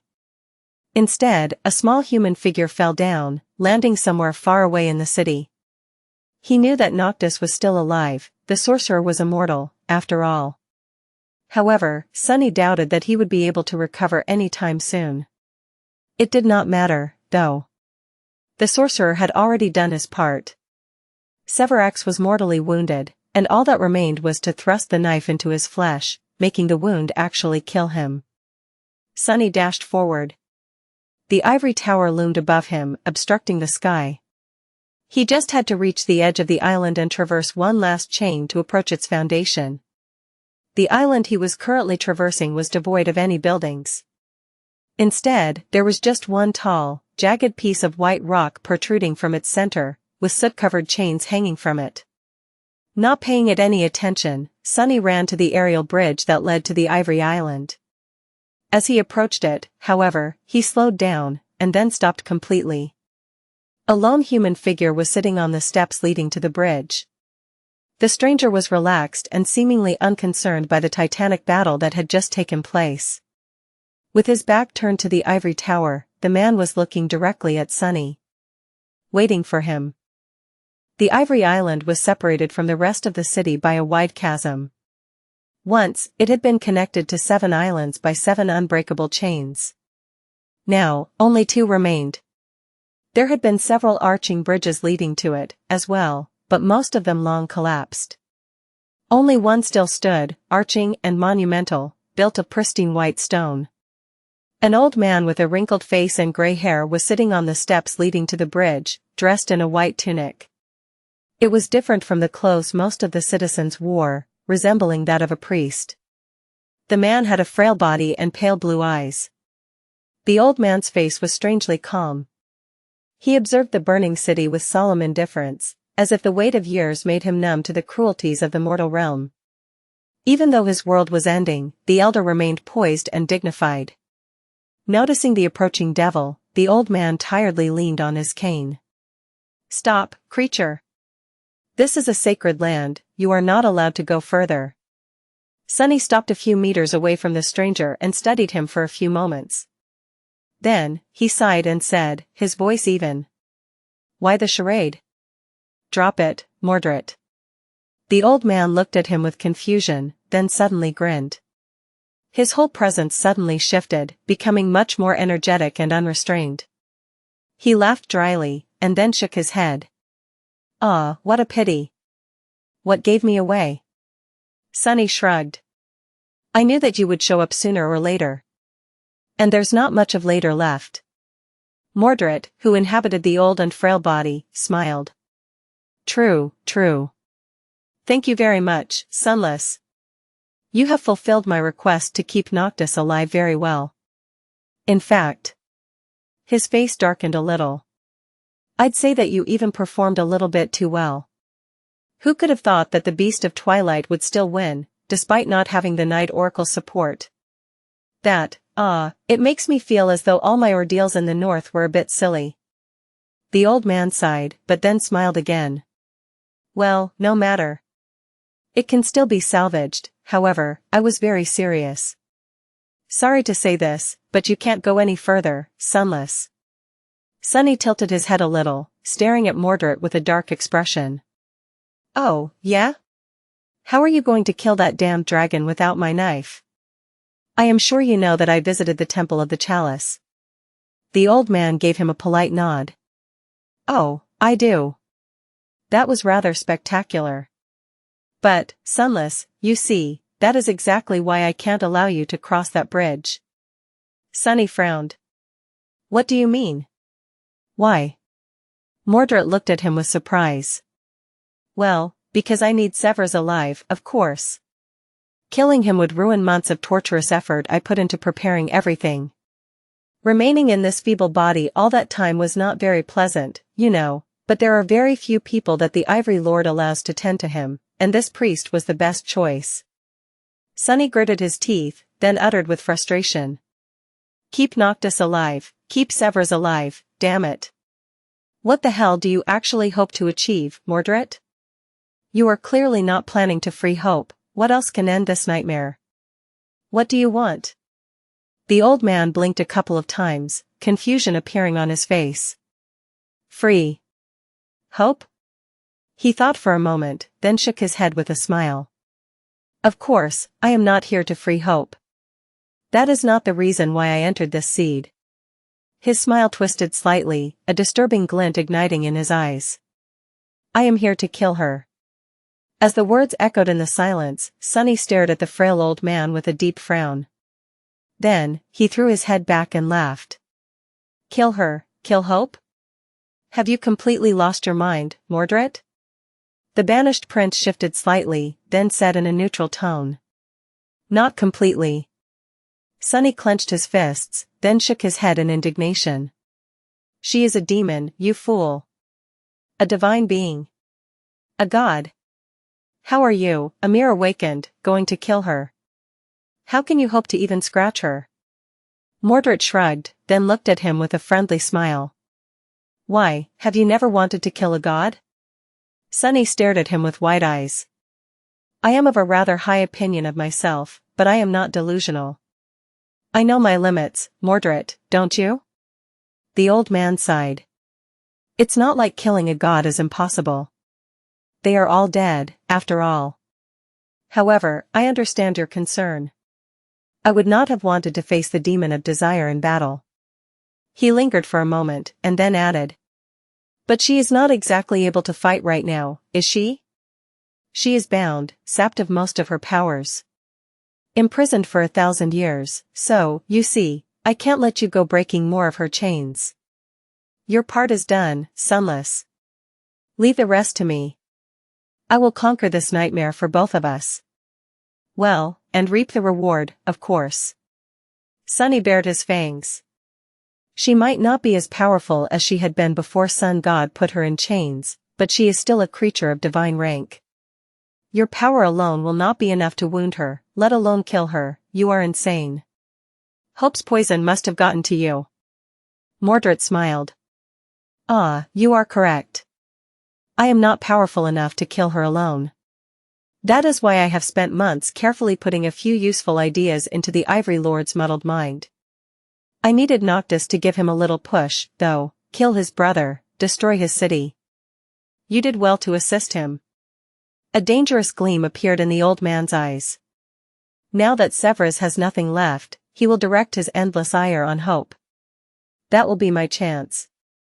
So, Sunless, I would advise you to stand down. If you truly know your limits, you won't stand in my way. Sunny stared at Mordred for a few moments, his eyes growing darker and darker. A tense silence settled between the two of them.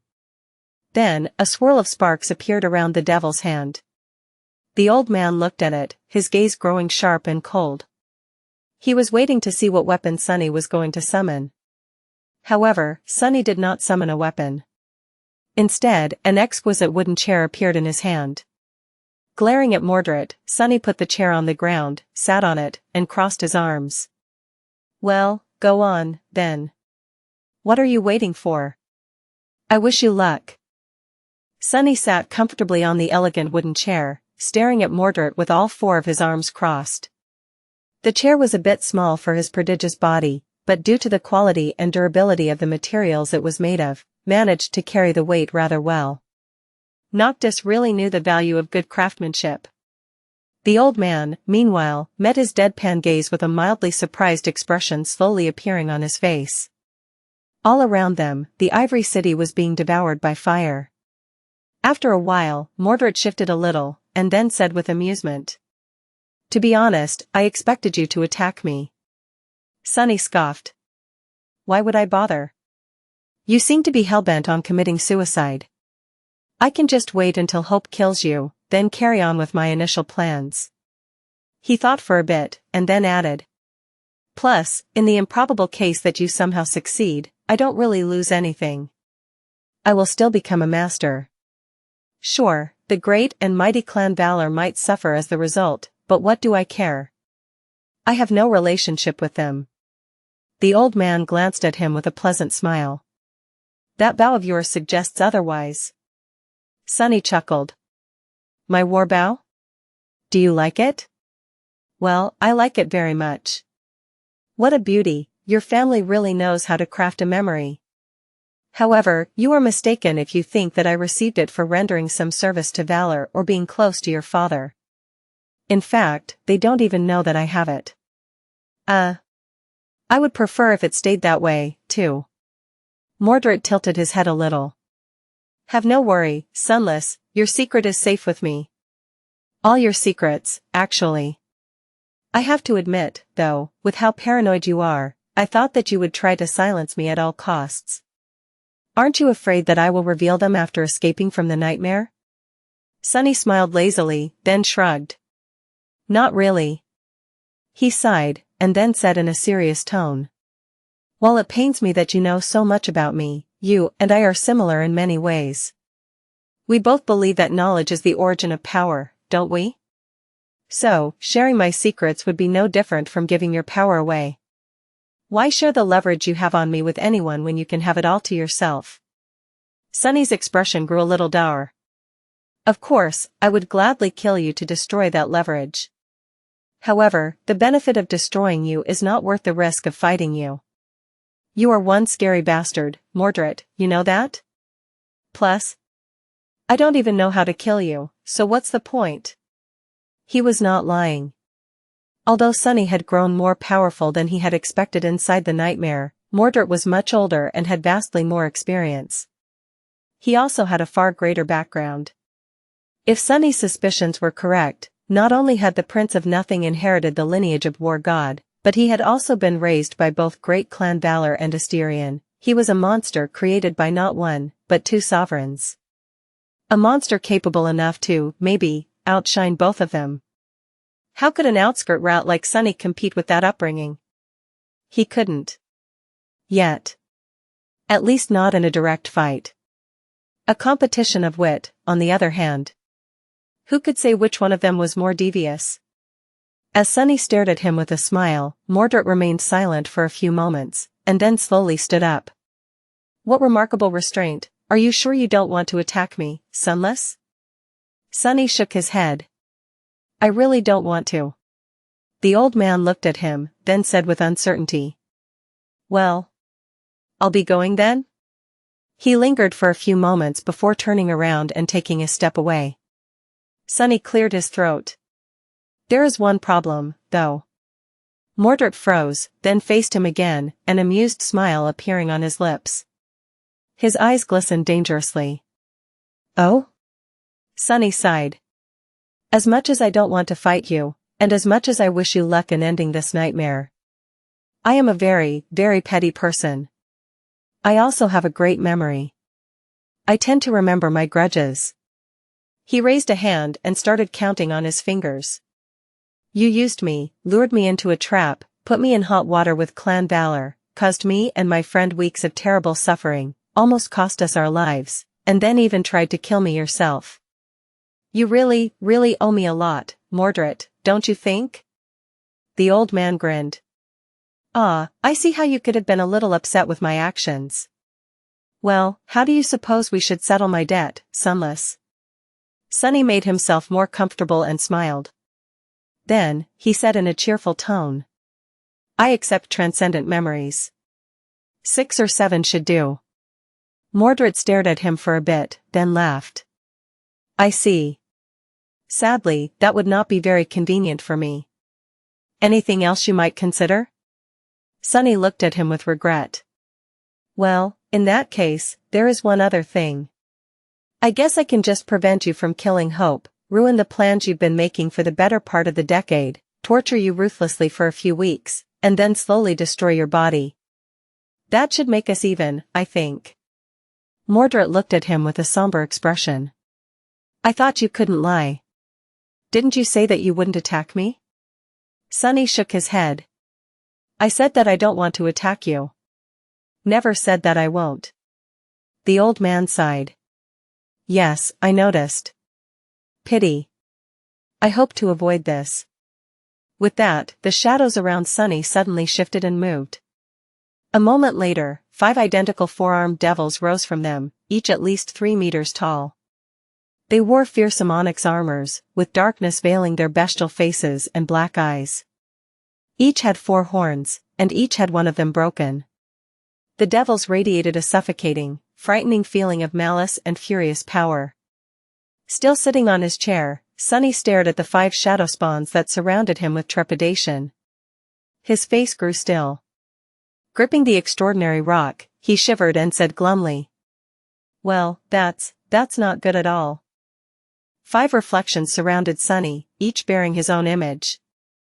The towering shadowkin devils looked nothing short of terrifying. Their gaunt, ironclad figures emanated a feeling of profound threat and malice, and their black eyes peered at him with inhuman intensity. It was deeply disturbing. Damn, am I that scary? Sunny leaned on the backrest of his chair and said without skipping a pause. Lost from light, kill that wicked old man. The reflections continued to stare at him, unmoving. A few moments passed, but nothing happened. An awkward silence hung in the air. Mordred chuckled. You didn't really think that this trick would work again, did you? He smiled, then glanced at the shadow devils with satisfaction. Naturally, I bound them to myself before you arrived. Sunny glared at the old man for a bit, then looked away and shrugged. Well, it was worth a try, anyway. Disappointing.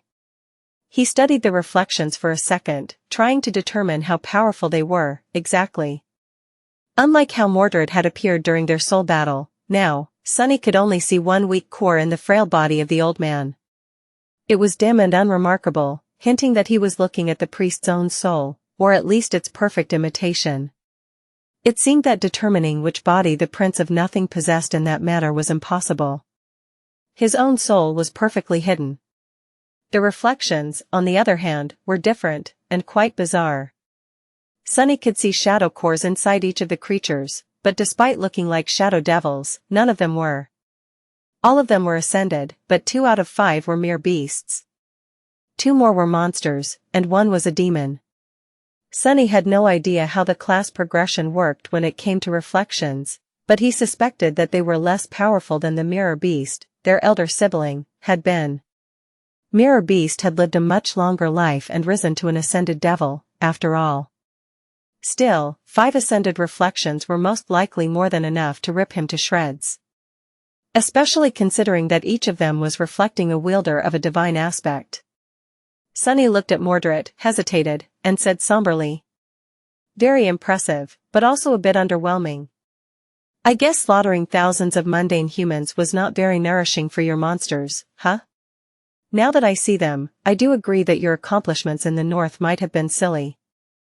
The old man looked at him with a dark expression. There's still enough to kill you. Sunny grinned. Oh, let's not. You are not going to kill me. Mordred raised an eyebrow. What makes you say that? Sitting comfortably on his chair, Sunny shrugged. What's the point? I am more useful to you alive. Plus, if you get rid of me, you can say goodbye to all the wonderful memories I possess. I would have been a bit scared if you had weeks to torture me into surrendering them, but you don't. The old man smiled.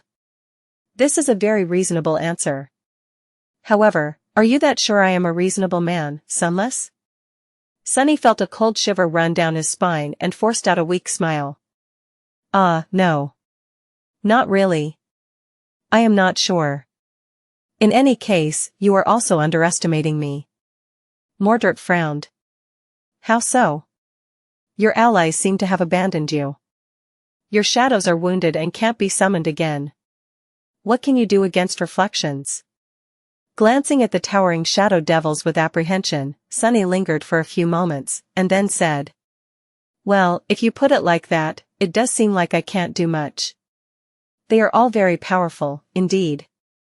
I am already a bit of a menace, and these things possess all of my powers, wielding them with the might of Ascendeds no less. However..." He shifted his gaze to the old man, a wicked smile appearing on his lips. "The same can't be said about you, can it? You sacrificed all your cores to create these reflections. By now, you could have succeeded in creating one, maybe two. That still makes you weaker than me. More than that, I couldn't help to notice that your aspect, terrifying as it might be, doesn't offer you any direct combat augmentations. It's all pure utility. So, while I can't kill your monsters..." His eyes grew darker, suffused with a dangerous glow. "I probably stand a good chance of destroying your body before they can stop me." His 4 shadows were wrapped around his body, filling it with explosive might. There were just a few meters separating him from the frail old man. He could breach that distance in an instant. Mordred opened his eyes wide, took a shaky step back, and raised his hands to protect himself. "Oh, no. Please, don't. What would I do without a body?" Then, he shook his head and laughed. "It's not like there's a whole city full of people I can take, right? Come to think of it, maybe I'll travel outside the city, find one of your allies, and wear them instead. Which one should I pick, huh? The child or the cripple? I can kill 2 birds with 1 stone and deal with that infuriating oracle of yours at the same time. That is a great idea, don't you think?" Sunny grew quiet. "No, I don't think that it's a great idea." The old man looked at him darkly, then shook his head and turned around. "I suggest that you don't move, Sunless. My reflections won't kill you, but that doesn't mean that they will be gentle. Pain is pain." With that, he started climbing the steps leading to the bridge. Sunny stared at his back, gritting his teeth, then summoned the dying wish. As soon as the charm weaved itself and merged with the mantle of the underworld, he sent all 4 of his shadows to wrap themselves around the onyx armor, thus augmenting its underworld armament, enchantment 4 times over. Already strengthened by it, the effect of the dying wish became tremendously enhanced. Memory enchantments, death wish. Enchantment description: those who witness the wielder of this memory are compelled, friends to be inspired, foes to seek the wielder out. Already a few steps away, Mordred suddenly slowed down, swayed a little, and then turned around. His face was tense and full of fury. "Arg, what?" He stared at Sunny with madness and bloodlust in his eyes, then grimaced. "What a vile memory. Nice trick, Sunless. But it won't work on me." The old man smiled then disdain, then suddenly froze. Slowly, a deep scowl appeared on his face. "But why would you want me to attack, Sunless? That doesn't make any sense, you know how dangerous I am. Unless, of course." His eyes widened. At the same time, Sunny grinned. And far away from them, across the vast expanse of emptiness leading to the Ivory Island, a small figure appeared from the darkness of the sky below, flying swiftly toward the bleeding dragon. After Sylvain and Sun Prince had been defeated and the light of dawn washed over the shattered remains of the Kingdom of Hope, bringing with it the frenzied fury of the Ivory Dragon, Sunny knew that Sevras would not be the only obstacle in their way. Throughout all of it, he had never forgotten about Mordred. In truth, he was warier of the banished Prince of Valor than he was of the immortal saints, no matter how powerful and dreadful they were. The full force of a great clan had failed to contain the Prince of Nothing. So what hope did Sunny have? Of course, he was not sure that Mordred would end up as their adversary in this nightmare. They were allies during this hellish trial, after all, at least in theory. But he could not discount the possibility. The advice Master Jet had given Sunny before he ventured into the seed stuck with him. Most of the hard-won wisdom she had shared in the past ended up being instrumental to his survival, so he made sure to remember her words. For that reason, Sunny and Kai agreed on a very simple plan. One of them took the obsidian knife, and the other took the glass knife. Depending on which of the immortals fell, one man was going to finish the job, while the other was going to prevent the Prince of Nothing from intervening, in case the need to do so arose. As the saying went, it was unwise to put all your eggs in one basket. The type of egg Sunny had the most experience with had belonged to a great devil, so he was not quite sure why exactly keeping eggs in a basket was so detrimental. But he did agree with the general idea. And so, from the moment the frail old man appeared in his view, Sunny had pursued a single goal. He had to keep the attention of Mordred and all 5 of his reflections on himself. Even though there was a small possibility that he could emerge victorious if the 2 of them clashed in earnest, Sunny did not consider his chances of defeating the banished prince in battle high, especially not while being exhausted after the furious assault on the flying fleet and devoid of the support of his shadows. He had never intended to actually fight the Mordred. All he wanted to do was to stall him. For that reason, Sunny engaged Mordred in a lengthy conversation, created the false perception that he was still in possession of the glass knife by asking a few misleading questions, and provoked his opponent into revealing the 5 reflections.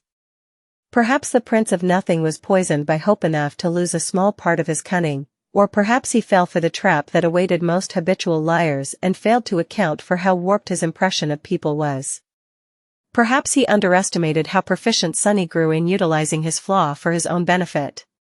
In any case, for once, Mordred ended up as the one being manipulated instead of the one pulling the strings.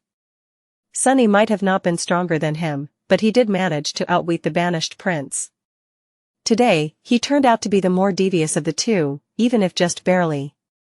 He won the fight without lifting a finger, using only a wooden chair and his devilish tongue.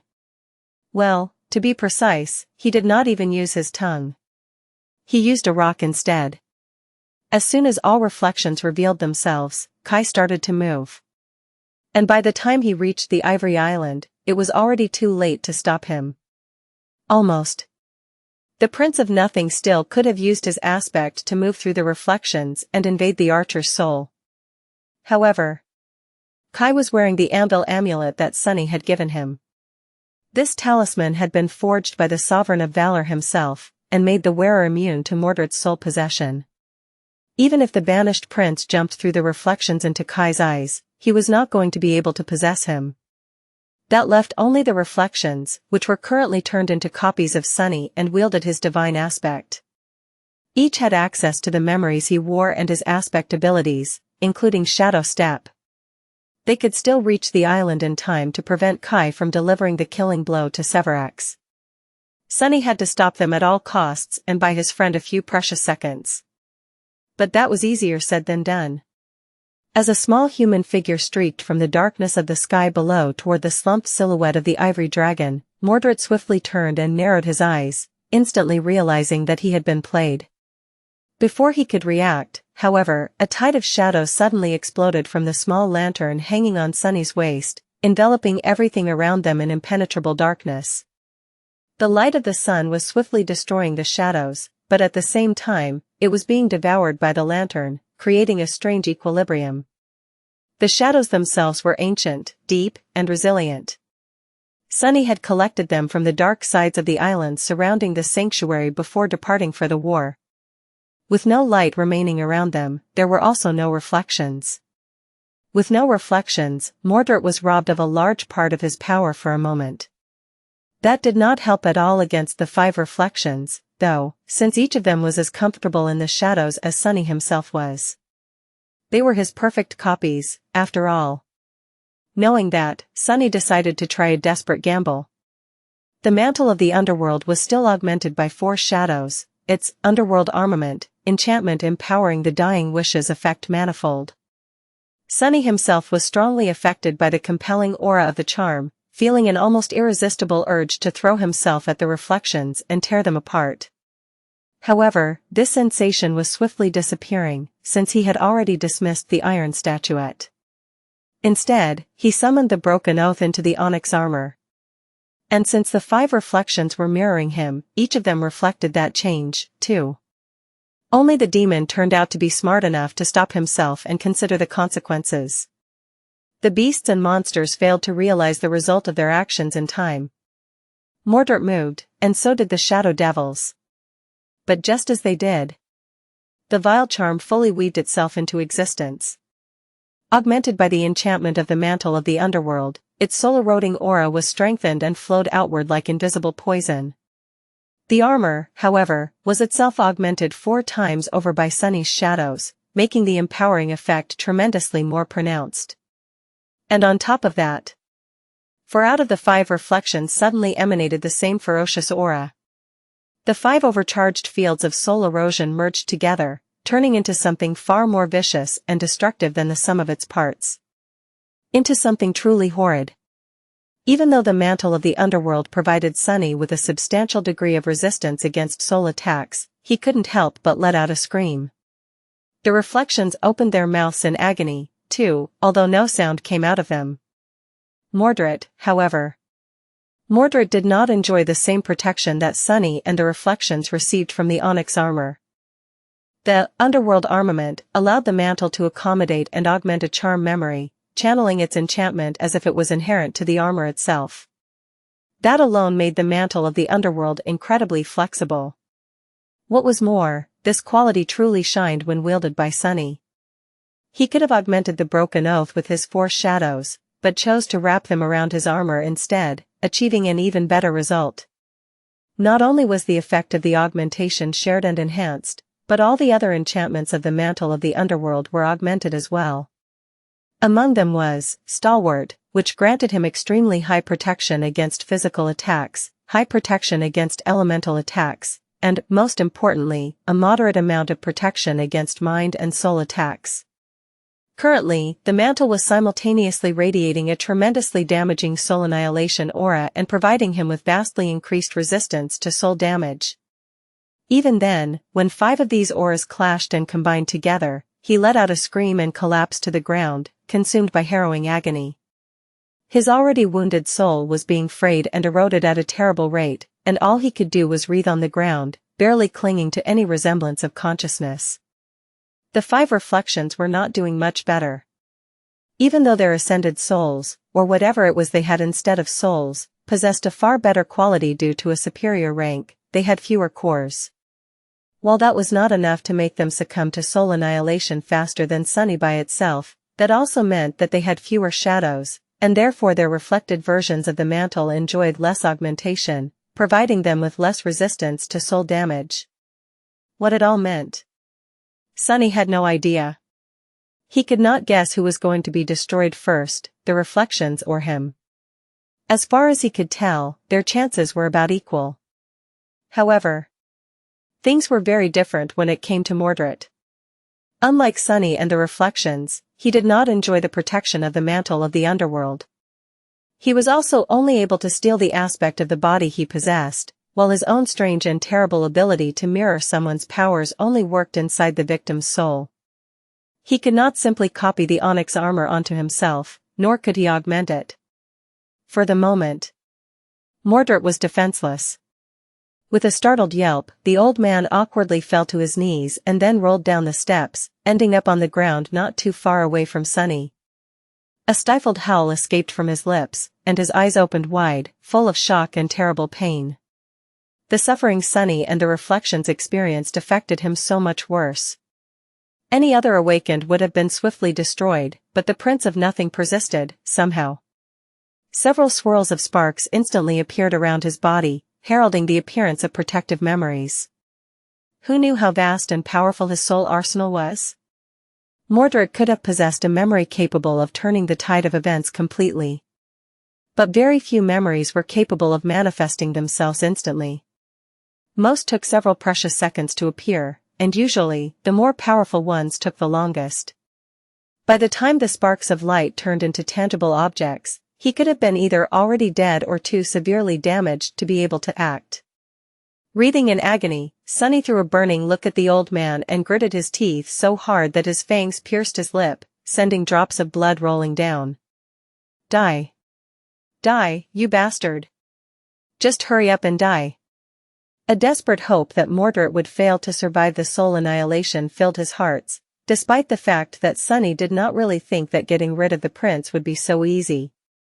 He seriously doubted that Mordred would allow himself to be killed in this fashion. Not to mention that as far as he knew, the Prince of Nothing was as immortal as the cursed transcendence of the Kingdom of Hope. Both his physical and spirit bodies had been destroyed in the past, but that did not stop Mordred from continuing to exist, somehow. The great clan Valor certainly did not lack means of dealing soul damage, but they had failed to get rid of his reflection. I don't care. Just die. Sunny would have been satisfied with just destroying Mordred's mortal shell, anyway. His true task was to buy Kai enough time to kill the ivory dragon, and forcing the prince to search for another body would do just that. Sadly, Mordred had the same idea. If he had lost all reason because of the pain, things could have turned differently, but the Prince of Nothing was nothing if not cool-headed and calculating. Despite the terrible suffering of having his soul slowly torn to pieces, he kept some of his composure and ability to think intact. Twisting, Mordred struggled to raise his head and looked in the direction of one of the reflections. The shadow spawn was on his knees, his bestial face contorted by a grimace of agony.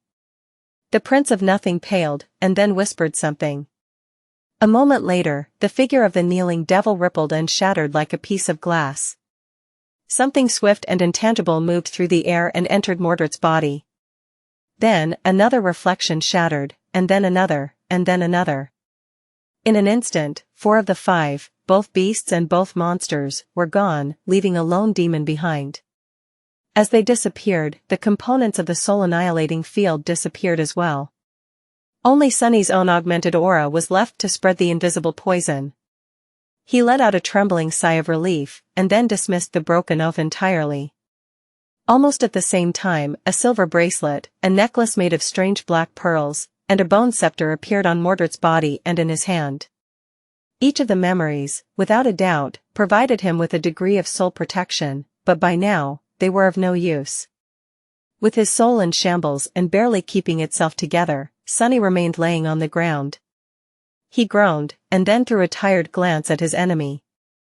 The flood of soul essence he was sending into the shadow lantern had run dry, and the sunlight finally prevailed, dismantling the dome of shadows that surrounded them. Mordred looked different, somehow. The old man's body remained the same, but now, a subtle sensation of immense, turbulent power emanated from it. As if Sunny was facing a titan instead of a man. No way, could it be? 2 monsters and 2 beasts. Between the 4 of them, they had shared 6 soul cores. Had Mordred not dismissed the reflections, but actually absorbed them in order to strengthen his soul and survive the powerful attack? How did it even work? How could an awakened absorb ascended cores? Would they weaken, or would all that excess power rip his soul to shreds from the inside? Sunny did not know. All he knew was that he was utterly beaten and spent, and there was an ascended demon and an awakened titan in the guise of an old man in front of him, wrath burning in their eyes. But that did not matter. Because at that moment an inhuman, pained cry rolled across the empty expanse of the empty void and reached their ears. It was the voice of the ivory dragon, Sevras. His dying breath. While Sunny and Mordred struggled to survive as their souls were being destroyed. A human figure emerged from the darkness of the sky below and shot into the sunlight, flying with incredible speed. It was a man with skin that looked like polished bark and a burned, disfigured face. His armor was battered and painted dull by dried blood, and the quiver attached to his belt was long empty. The man had been an officer of the Sun Legion once, but now, he returned to kill its commander. His eyes were full of resolve. Months had passed since the terrible day when Kai and his most brave soldiers were chained to the white cliff on the Sacrifice Island and left there to be devoured by the ivory dragon. Who could have thought that he would be back to this cursed place so soon? Leaving the heat of the burning city behind, Kai had hidden himself under the island where his comrades were turned to ash by the dragon's flame, waited for Sunny to get the full attention of the Prince of Valor, and then dashed forward without looking back. He did not wish to see the white cliff and the soot-covered chains hanging from its surface ever again. Flying under the last bridge connecting the rest of the city to the Ivory Island, he avoided being noticed too soon, and then ascended into the sunlight. Behind him, a dome of shadows suddenly appeared at the entrance to the bridge, hiding his friend from sight. With his heart growing heavy, Kai soared above the emerald grass of the Ivory City and finally saw his goal. A magnificent dragon was laying on the ground, blood streaming from his mangled neck. His white scales were painted crimson, and one of his wings was broken. But the great beast was still alive. He was still breathing. He was immortal, after all. But not for long. In his hand, Kai held a knife made of ghostly glass. Inside the knife, the dragon's fate was sealed, placed there by a ruthless god. Was Kai breaking the will of the gods by delivering it back to its owner? Or completing their design? He did not know, and he did not care. All he cared about was killing the dragon. Kai had never been very strong, or very brave, or very smart. It took him a long time to grow a little.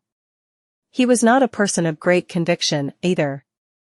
But if there was one thing he believed, it was that Sevras had to die, and that his ghastly reign had to end. The beautiful city he ruled was just too vile. Gritting his teeth, Kai ignored the pain that had tormented him for months and lunged at the gargantuan form of the dragon. The glass knife glistened in his hand. But even terribly wounded, the immortal transcendent was still immensely powerful and deadly. How could a mere awakened ever hope to wound him? Before Kai could thrust the ghostly blade into the exposed flesh on the great beast's neck, Sevras suddenly stirred. His eyelids flew up, revealing inhuman amber eyes. His maw opened slightly, wisps of smoke escaping it.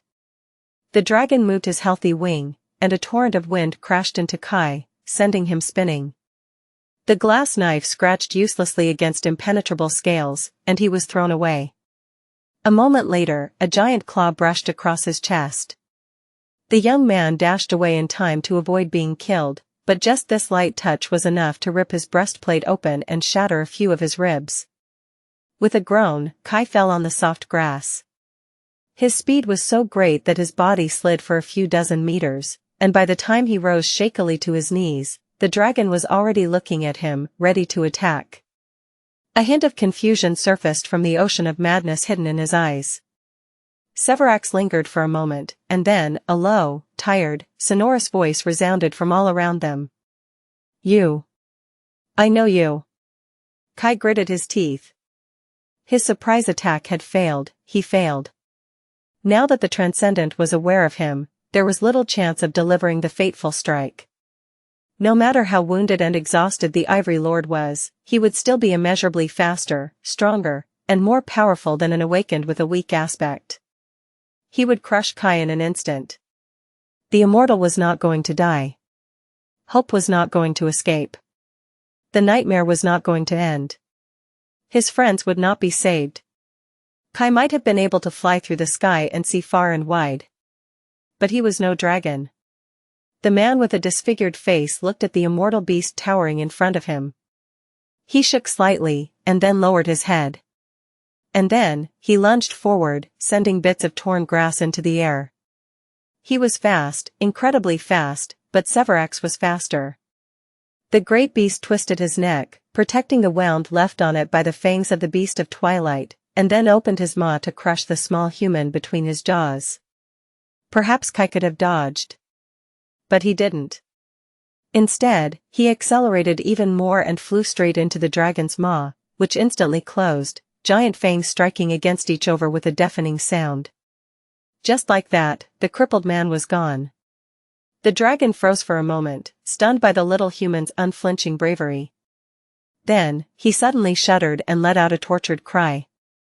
Kai, who had plunged the glass knife into the soft flesh of the great beast's tongue, was thrown back and crashed heavily onto the ground.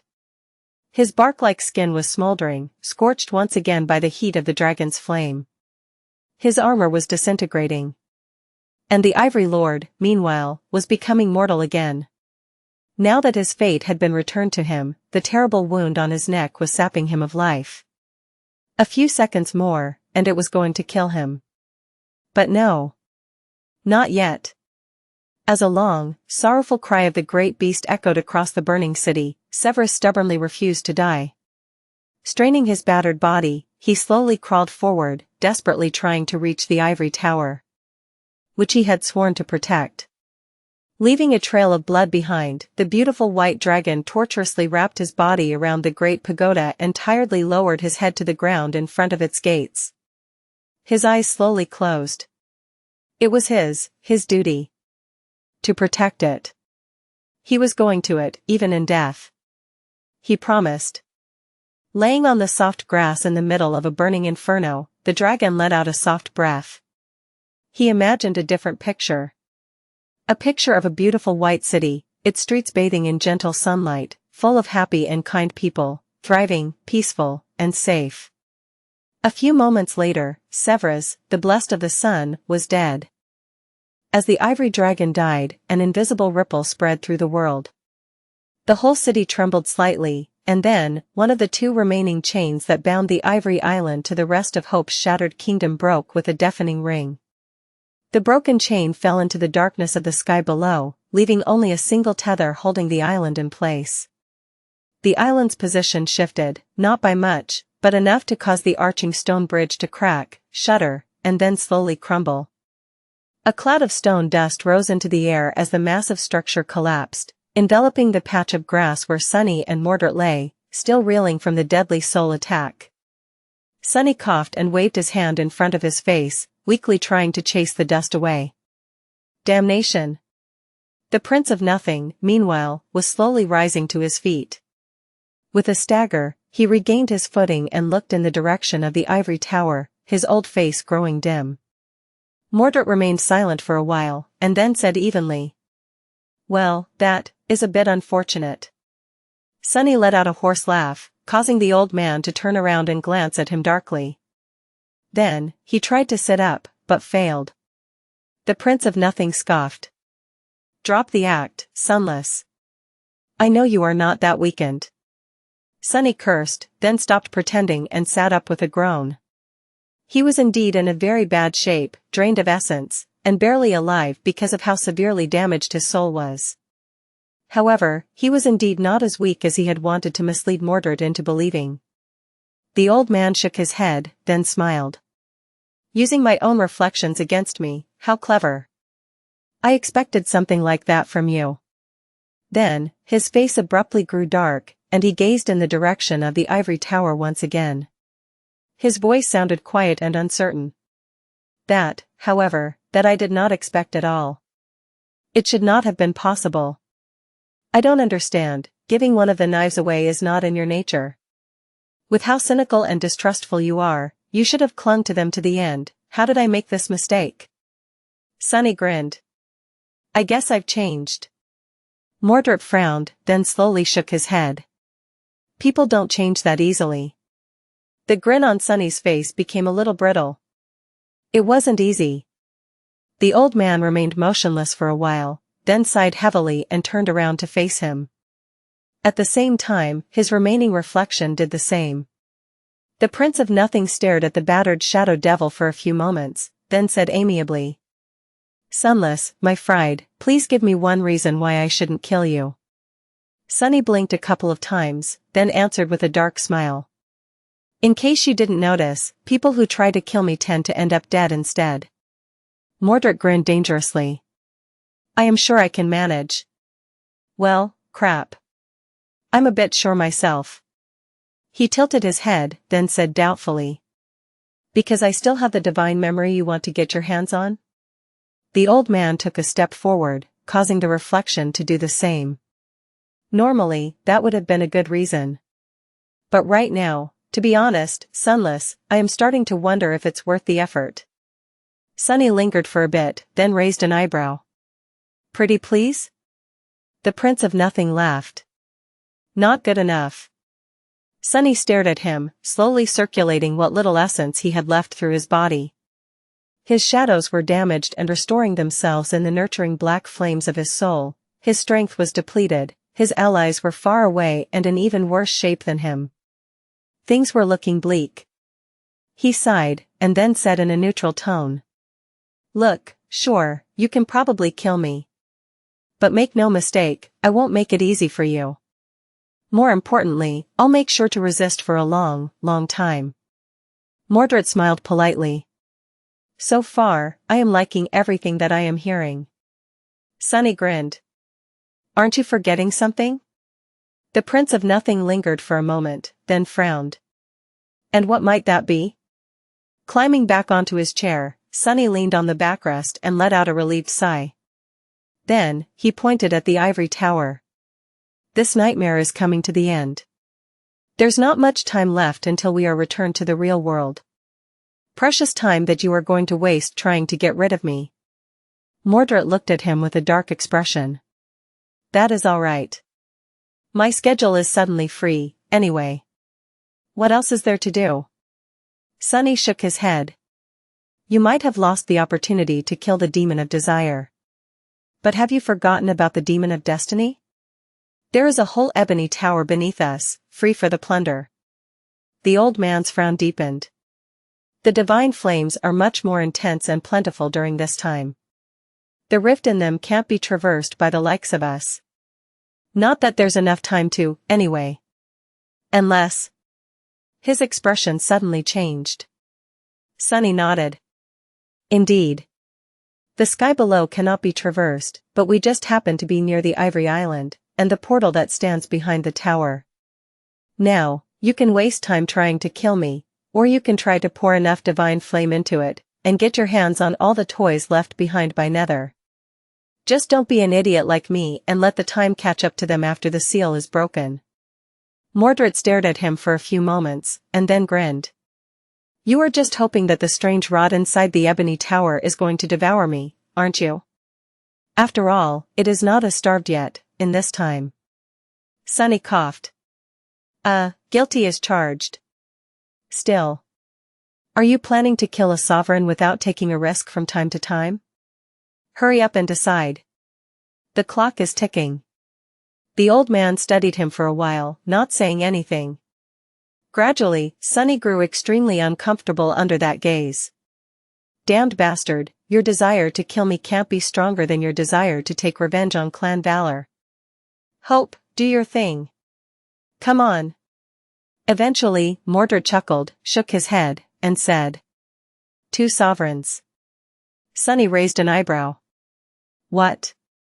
The old man turned around and headed to the edge of the island, followed by his reflection. 2 sovereigns. I plan to kill Asterion, too.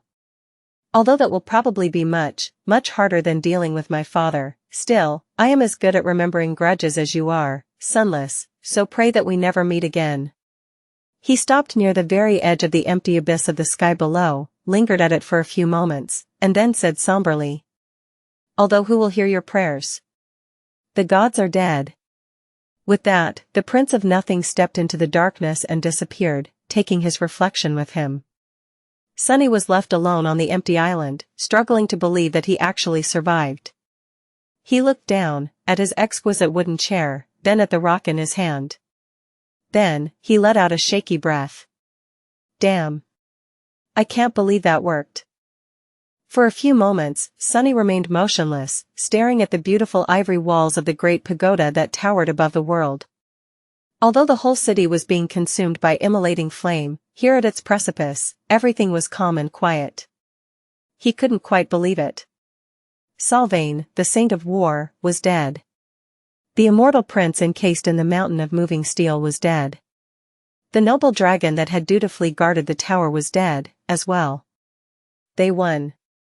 The nightmare was conquered. More or less.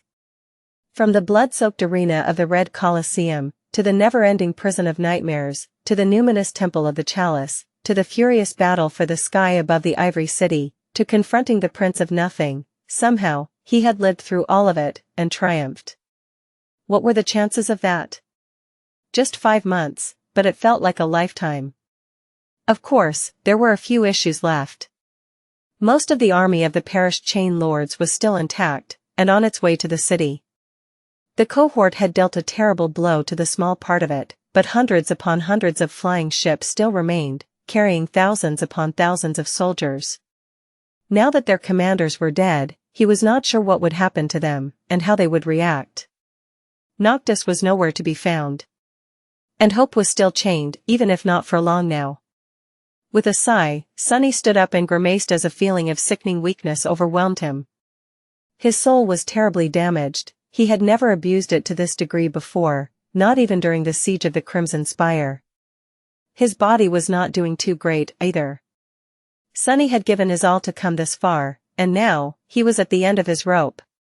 But he was also so close to becoming a master. Slowly walking to the edge of the island, he looked into the darkness of the sky below for a few moments, summoned the Dark Wing, and then glided down to the last remaining chain holding the Ivory Island in place. There was not enough essence left in his soul to turn into a swift shadow, and he was too tired to run, so Sunny simply walked forward, using his enchanted cloak to scale the uneven links of the heavenly chain from time to time. It took him a while to traverse the wide chasm of emptiness and climb to the surface of the familiar tranquil island. The emerald meadow, the calm surface of a clear lake, the peaceful grove of ancient trees, he had been here before, in the distant future. Of course, now, the island did not look exactly the same. There were pools of dragon blood sizzling in the green grass, and wisps of smoke floating in the air, brought over from the burning city by the wind. He looked at the ivory tower and saw the body of a beautiful white dragon wrapped around it, not yet reduced to weathered bones. Sunny remained motionless for a bit, and then went to find Kai. The young man was laying on the grass not too far away, unconscious. His armor had melted and disintegrated, and his bark-like skin seemed damaged and scorched. Many of his bones were broken, and his disfigured face was contorted by a grimace of pain. But he was alive. After checking on his friend, Sunny came to the conclusion that Kai's life was not in danger. His wounds, while serious, were not enough to kill an awakened. At least not in a short time. Not knowing what else to do, Sunny summoned the puppeteer's shroud, rolled it, and placed the soft fabric under the archer's head as a pillow. Then, he lingered for a few moments, patted Kai on the shoulder, and stood up. Then, he slowly walked forward and stood in front of the dead dragon's head, looking at the closed gates behind it. This was it. The prison of hope. As he studied the gates, something suddenly rustled behind him. Sunny remained motionless for a few moments, and then slowly turned around. His eyes were dark and hollow. Noctis did not look as bad as he had after the battle with Sylvain, but he also did not look good. The sorcerer was battered and beaten, his body covered by terrible burns. His elegant garments had turned into rags, and his raven-black hair was singed and uneven. He also looked different. It was as though the burden of madness that had clouded his beautiful gray eyes finally disappeared, leaving them sparkling and clear. The sorcerer looked radiant and at ease, emanating a cool and calming aura. His friendly presence enveloped Sunny like an embrace. Perhaps this was how he had been centuries ago, before the duty of being a shackle to desire turned him twisted and weighed down by the curse of eternal servitude. Noctis glanced up, at the ivory expanse of the great pagoda, and then looked at Sunny with a smile. "Ah, Sunless. Please excuse my disheveled appearance. Looks like we've won, doesn't it?" Sunny lingered for a few moments, then offered him a silent nod. After that, he faced the sorcerer and asked. "So. What now? This is it? We are done?" Noctis remained silent for a bit, then lightly shook his head. "Well, actually, there is one small thing left to do." A crooked smile appeared on Sunny's face, and he looked away, hiding his eyes from the sorcerer. His voice resounded from the extraordinary rock, tinged with a bitter emotion. "I thought you said that she can break one chain on her own." Noctis smiled. "Oh, I think that she can. However." The immortal's smile paled and then disappeared, leaving his face strangely bare. "That doesn't mean that she should." He sighed, and then looked away, at the pillars of smoke rising above the dying city. His gaze was distant and solemn.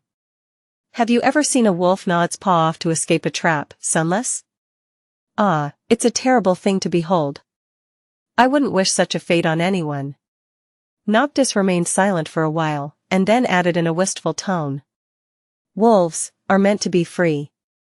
Then, a carefree smile appeared on his beautiful face once again, and the sorcerer turned to Sunny with sparks dancing in his gray eyes. "So, my friend, the time has finally come for me to request something of you." He reached out with his hand and opened his palm. Sunny remained silent, refusing to look in the sorcerer's direction. "Will you give me the obsidian knife?" "God damn it." Sunny wanted to say so much. He wanted to do so much. He felt so much. But he knew that it would have been a wrong and cruel thing to do. A betrayal. He sighed heavily, and then faced Noctis. A swirl of sparks appeared around his hand. "I have never seen a real wolf, you know? And yes, I will, since you asked nicely." He opened the lid of the covetous coffer, rummaged inside, and then placed the knife cut from a single piece of obsidian in the sorcerer's hand. Noctis received it and then calmly looked at the black blade. His fingers slowly closed around the handle. A sad smile appeared on his face. "Well, then. I guess this is a goodbye. Farewell, Sunless. You have been a great friend to me. And I hope that I have been a good friend to you, too." He sighed, lingered for a few moments, and then added. "Before we part, however, I must tell you something." Sunny looked at him darkly and asked in a hoarse voice. "What?" Noctis silently shook his head. You really should stop wearing all black. What a terribly drab color." "Ah, Sunless, you are better than this." With that, the sorcerer laughed and took a step forward. He hesitated for a second, then locked Sunny in a hug. Because of the difference in their heights, Sunny had to bend down a little. Noctis chuckled, then grew silent for a moment. Then, he sighed and whispered, his voice suddenly low and somber. Just 4 words, each carrying immeasurable weight. Never trust the gods. Then, the sorcerer let go of Sunny, smiled one last time and walked away. Soon, he disappeared from sight. And not too long after that, the ivory island trembled slightly as the last chain holding it in place broke apart. Sunny gritted his teeth, then looked away and wiped his eyes. His shoulders fell. "Damn scoundrel, you tricked me again." Sunny stood motionless for a while, feeling the ground move beneath him. Now that all 7 of the chains were broken and the ivory tower became completely untethered from the rest of the Kingdom of Hope, it started to ascend. Slowly at first, and then faster and faster, the island it stood upon soared into the sky, leaving the shattered land behind. And as it did, Sunny felt the nightmare coming to the end. Slowly, he walked to the edge and looked down, at the burning city below. The beautiful buildings of white stone were melting. The aerial bridges and elegant aqueducts were collapsing, unable to withstand the terrible heat. The streams of clear water were turning into scalding steam. All around, he could see nothing but an ocean of flame. The wind brought with it the distant sound of human cries, smoke, and the smell of burning flesh. Thousands of people, those who still lived, were drowning in the fiery ocean, turning into piles of blackened bones and ash. The ivory city was dying.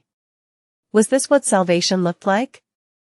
In the thousands of years to come, the scorched islands were going to crumble into the sky below one after another, forming the tier.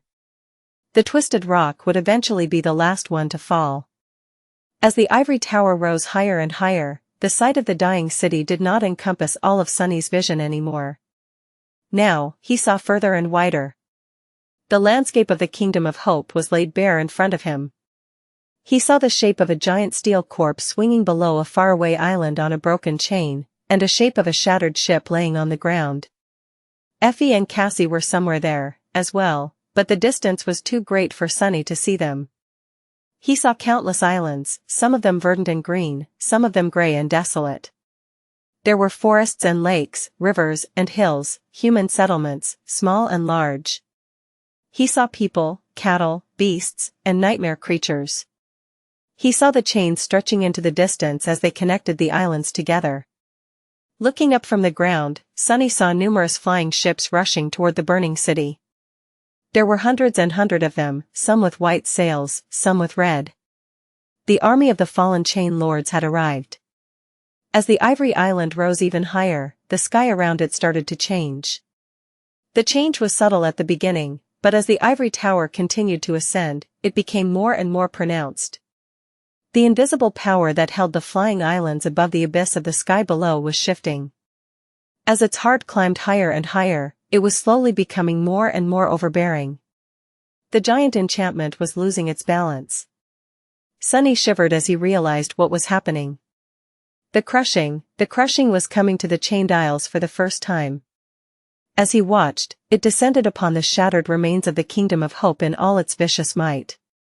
Across numerous islands, dust suddenly rose into the air. Ancient forests were flattened in an instant, tall hills broke apart, rivers boiled and changed their course, settlements were turned into ruins. Countless humans, beasts, and nightmare creatures were cruelly killed, not knowing what had killed them. The flying ships were hit the hardest, every one of them instantly turning into a cloud of splinters, debris, and broken bodies.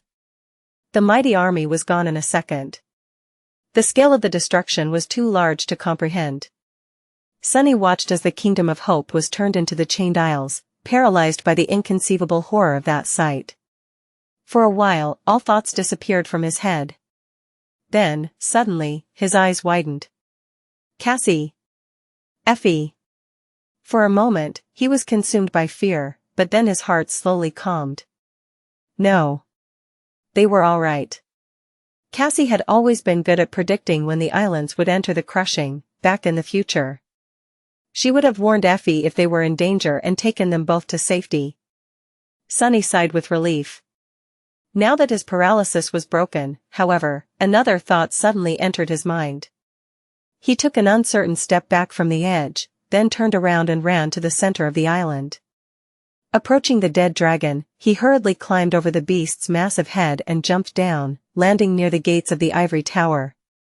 The ancient doors were closed shut, as if no one had opened them in 1,000 years. Sunny gritted his teeth and pulled, putting the strength of all his shadows into it. Hope, he had to see hope. Succumbing to the pressure, the gates slowly moved. Tortuously slowly, one side of them slid forward, creating an opening. Not wasting any more time, he pushed himself into the narrow gap and entered the ivory tower. Soon, he saw the familiar great hall, its vast expanse bathed in light that streamed through tall windows. 7 chains sprawled from the pristine white floor, as if growing out of it, each ending in a broken shackle. The shackles were bleak and marred, their metal torn. There was fresh blood on the broken shackles, suffused with a radiant golden glow. And between them, Sunny staggered and involuntarily fell to his knees. Every passion, every desire, every emotion dwelling in his heart suddenly surged forward and ignited, breaking out of control. In the center of the great hall, surrounded by a swirling hurricane of light and darkness, a vague and graceful silhouette towered above the broken chains. He couldn't quite tell where the light ended, and where her numinous body began. Perhaps Hope had no body at all, and was instead made of pure radiance, pure darkness. He felt as if her nebulous visage was almost human-like, but also inexplicably alien.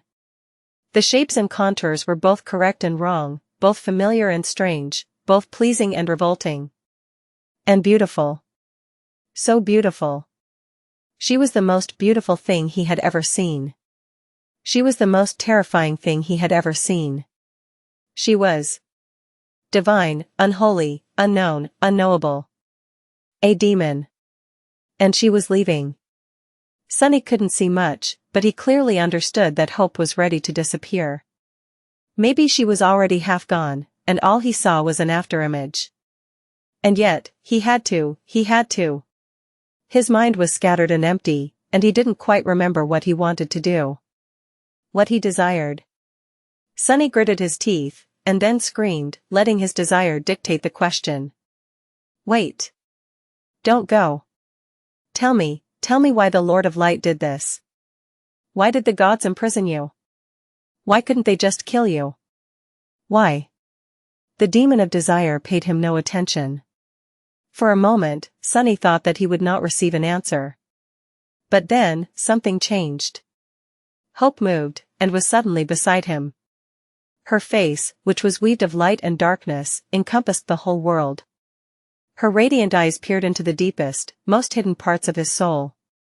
And then, a voice that sounded like the rustle of countless leaves, like a myriad of prayers, like the wind that blew between the stars whispered into his ear. Because we are their flaw. Sunny's eyes grew wide. And then, everything became dark. The nightmare was over. Your nightmare is over. Prepare for appraisal. Once again, Sunny found himself in the space between dream and reality. The boundless black void was illuminated by a myriad of stars, with countless strings of silver light connecting them together to form an infinite, beautiful pattern. Now that he had a nascent understanding of sorcery, Sunny saw the pattern differently. His old suspicions grew stronger, slowly turning into a certainty. This was the inner sanctum of the spell. And if the spell had been created by Weaver, then what he was looking at was its weave. The myriad of stars were the nexuses.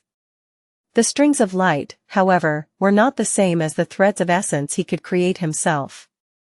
Instead, the spell was weaved from the strings of fate itself. As that realization took root in his heart, Sunny shuddered.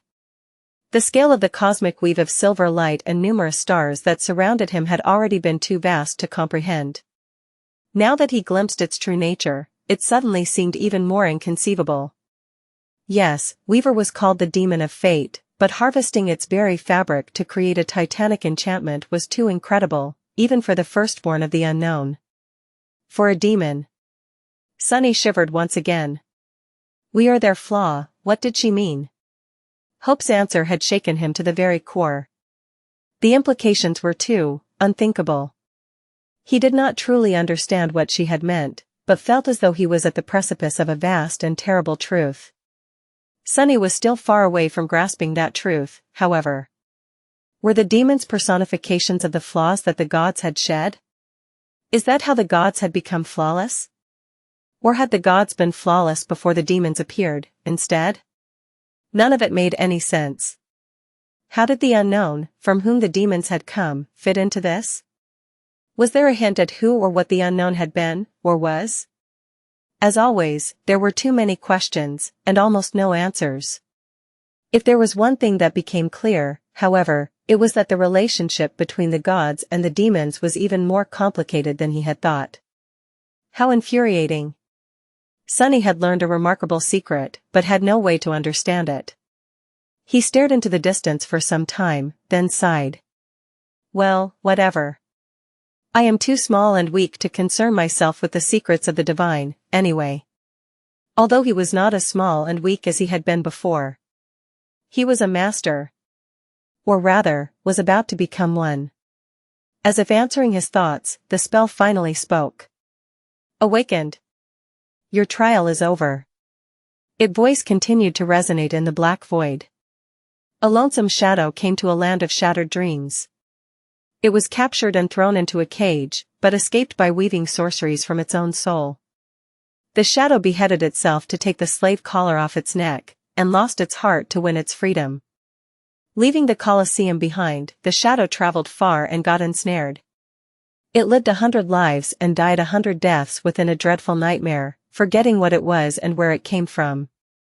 The shadow did not break, and so, the nightmare broke instead. Free once again, the shadow befriended a mad sorcerer, a feral child, a crippled archer, and a blind prophet. Together, they collected the deaths of the immortal lords and waged a war against the holy city. The lords were killed, the city was destroyed. The shadow broke the chains of hope, and set desire free. You have slain and awakened.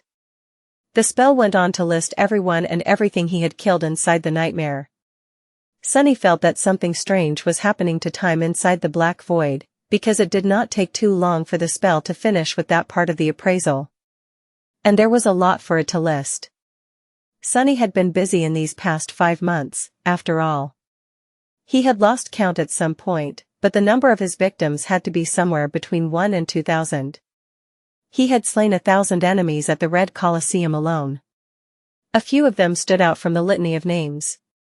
The Red Priest, Nightmare, the 3 War Maidens, a few high-ranking officers of the Flying Fleet, Sylvain herself, that was the tally of his deeds. The spell was not shy about showering him with praise, too. Of course, his most dangerous battle had been the battle of wits against Mordred. After a while, the spell was ready to pass a verdict. You have set free a demoness chained by a god. Your achievements are remarkable. Final appraisal, excellent. With that, it grew silent. Sunny remained motionless for a few moments, then frowned. Wait, what? Excellent? Just excellent? What the hell, spell?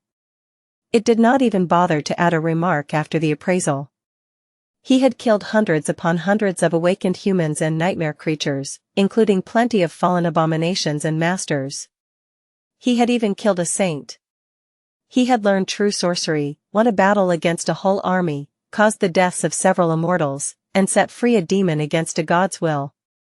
He had his head cut off and his heart ripped out, and still lived to tell the tale. Was it not enough to earn a better mark? Not that it mattered, anyway. Unlike the first nightmare, the second did not come with an additional boon. Sunny already had a true name and an aspect legacy. All he was going to receive was the Ascension, which was the only reward he truly cared about. But still. Why was his performance in the first nightmare appraised as glorious, but his performance in the second nightmare as just excellent? Both achievements seemed equally improbable, but this one was without a doubt much more impressive. Suddenly, an idea entered his mind. Sunny's eyes widened. Can this be true? If it was. His heart suddenly skipped a bit. What was the difference between what he had done and his two nightmares? Yes, his deeds in the Kingdom of Hope were astonishing and bordering on impossible. But almost all of them repeated the events of the original past. They had followed the current of fate. The Temple of the Chalice had been destroyed, Sun Prince had lost his arm and ended up with his chest torn open, hanging from the Shipwreck island with his leg tangled in a broken chain. Lord Sevras died wrapping his dragon body around the ivory tower. The only substantial change he had achieved was killing Solvain instead of letting her suffer for an eternity in the grasp of Wormvine. In the first nightmare, however, Sunny was not sure how the true temple slave fared, but he suspected that their paths diverged quite a lot. In other words, he had carved his own path through the Black Mountain, overcoming the current of fate to a much larger degree. But what did all of this mean? Sunny forgot to breathe. Was that what the spell truly valued? What its true purpose was? Had Weaver created it to change fate? Sunny reeled from all the information he was receiving. He had already been exhausted after the battle against the Flying Armada, the race across the burning city, the confrontation with Mordred, and the rest. Witnessing Hope in her true form and hearing her inhuman, beautiful voice had almost overloaded his mind. Looking at the spell through the prism of his new knowledge of sorcery had been another shock. And this latest revelation? Sunny groaned. What does it all mean? Of course, he could not be certain of the validity of his guess. But his intuition told him that he was at least partially right. The appraisal of the challengers' performance did not depend on the greatness of the feats they had achieved, but instead on how far they had strayed from the predestined outcome. How well they had resisted the current of fate. The spell wanted humans to strain against the chains of fate, maybe even break them. But why? Why would the demon of fate want fate to be subjugated? By mere mortals, no less. And what was the point of manipulating fate inside illusory nightmares? No matter how much was changed, it was never going to affect the dream realm and the waking world. It was never going to reach reality. Whatever changes had been made, they were going to disappear forever as soon as the nightmare ended. As far as Sunny knew, no echo of the events that transpired in the first, second, and third nightmares had ever affected change in the real world. The only thing that returned from the nightmares were the awakened. He frowned, feeling a vague hint of suspicion appearing in his mind. However, before he could grasp it, the spell spoke again. Its voice resounded in the darkness, enveloping him from all directions. The third seal is broken. Awakening dormant powers. Sunny was about to ascend. Just as before, he felt as though something was waking up inside him. His 4 shadow cores ignited with intense heat, the power within them surging. The heat spread through his soul and his body, rejuvenating and changing them. The feeling was familiar and euphoric. He felt his body being reforged into a stronger, better, more perfect version of itself. His soul was going through the same sublime transformation. This process was already familiar to Sunny, since more or less the same thing had happened to him twice before. However, this time, something was different. Instead of stopping after reaching the threshold of qualitative change and immense fortification, the transformation continued. His body and soul, both turned incandescent and malleable by the furious heat flowing through them, started to melt into each other. They were slowly merging. But they were not simply joining into a single whole. Instead, the two parts of his being resonated with each other, reinforcing one another.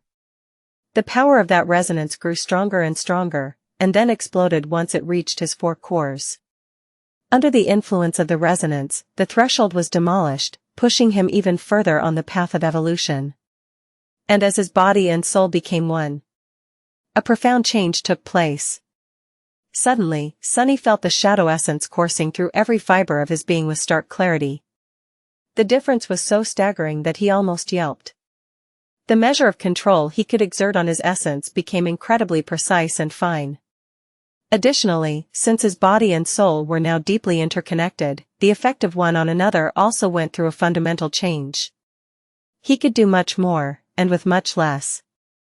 This was the true boon of the Ascension. And there was something else, a deep and vast shift in his very being that he could feel, but not understand or express with words yet. All Sunny knew was that it had to do with his relation to the waking world, the dream realm, and his connection to both. Slowly, the heat suffusing his newly reforged self subsided and turned into a pleasant coldness. The coldness then disappeared, absorbed into his spirit, his flesh, and his bones. Sunny looked at the black void with new eyes. He felt powerful. He felt as though there was furious might boiling under his skin. He also felt calm and confident. Balanced. As he listened to his body, the spell spoke from the darkness.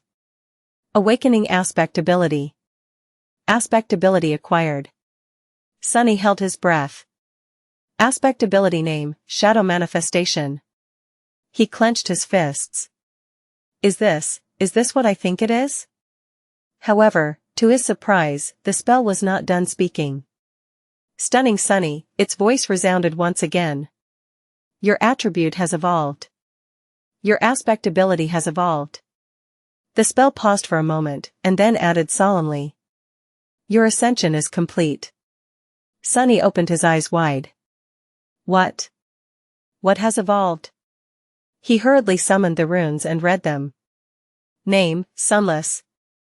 True name, Lost from Light. Rank, Ascended. Class, Devil. Shadow Cores, 4-7. Shadow Fragments, 744/4000. Sunny stared at the number of his fragments for a moment, then shook his head and skipped ahead to his attributes. Attributes, Fated, Flame of Divinity. He had expected the Flame of Divinity to transform once again, but it was the same. Neither did Blood Weave and Bone Weave change. Instead, Child of Shadows was gone. A new attribute had replaced it. Sunny stared at the runes. They read, Master of Shadows. What? He sucked in a deep breath, waited for a moment, and then concentrated on the shimmering symbols. Master of Shadows, attribute description, shadows recognize you as one of their champions. The first part was the same, but the second was new. Wait, does this mean that I command wild shadows now? He quickly concentrated on his abilities, looking for the one that had evolved. It was Shadow Control. Now, its description read. Shadow Control, ability description, your shadows are more independent than most, and are invaluable helpers. All shadows respect your authority. It does. The possibilities. If he could command natural shadows to move and change shapes according to his will, so many things would become easier. So many things would become possible. And that new and unexpected gift was going to, without a doubt, synergized not only with his familiar aspect abilities, but with his new one, as well. Finally, Sunny moved his gaze and concentrated on his ascended ability. The runes shimmered in the darkness. Aspect ability, shadow manifestation. Ability description, you can manifest shadows as tangible objects. Sunny read the description several times over, then froze for a few moments. The visage of the Mountain King being torn apart by tentacles made of pure shadows appeared in his mind. After some time, Sunny threw his head back and let out a loud, triumphant laugh. As his laughter echoed in the darkness, the spell whispered into his ear. Wake up, Sunless. Your nightmare is over. In a dark underground chamber, a metal sarcophagus stood shrouded in silence. Nothing had disturbed the silence and no light had penetrated the darkness in a long, long time. Until now. Suddenly, the sarcophagus came to life, and a scattering of lights ignited on its surface. A crack appeared on the smooth alloy surface, revealing where the edges of a heavy lid were. The lid smoothly slid away, and a flood of radiant light chased away the darkness of the underground chamber. Cold vapor shined as it rose from inside the sarcophagus. Then, a pale hand rose from within it and forcefully grabbed the metal lip, easily bending its armored alloy. Sunny struggled to climb out of the sleeping pod for a few moments, then lowered his feet to the cool plates of the dojo's floor. A moment later, he swayed and fell down with a yelp.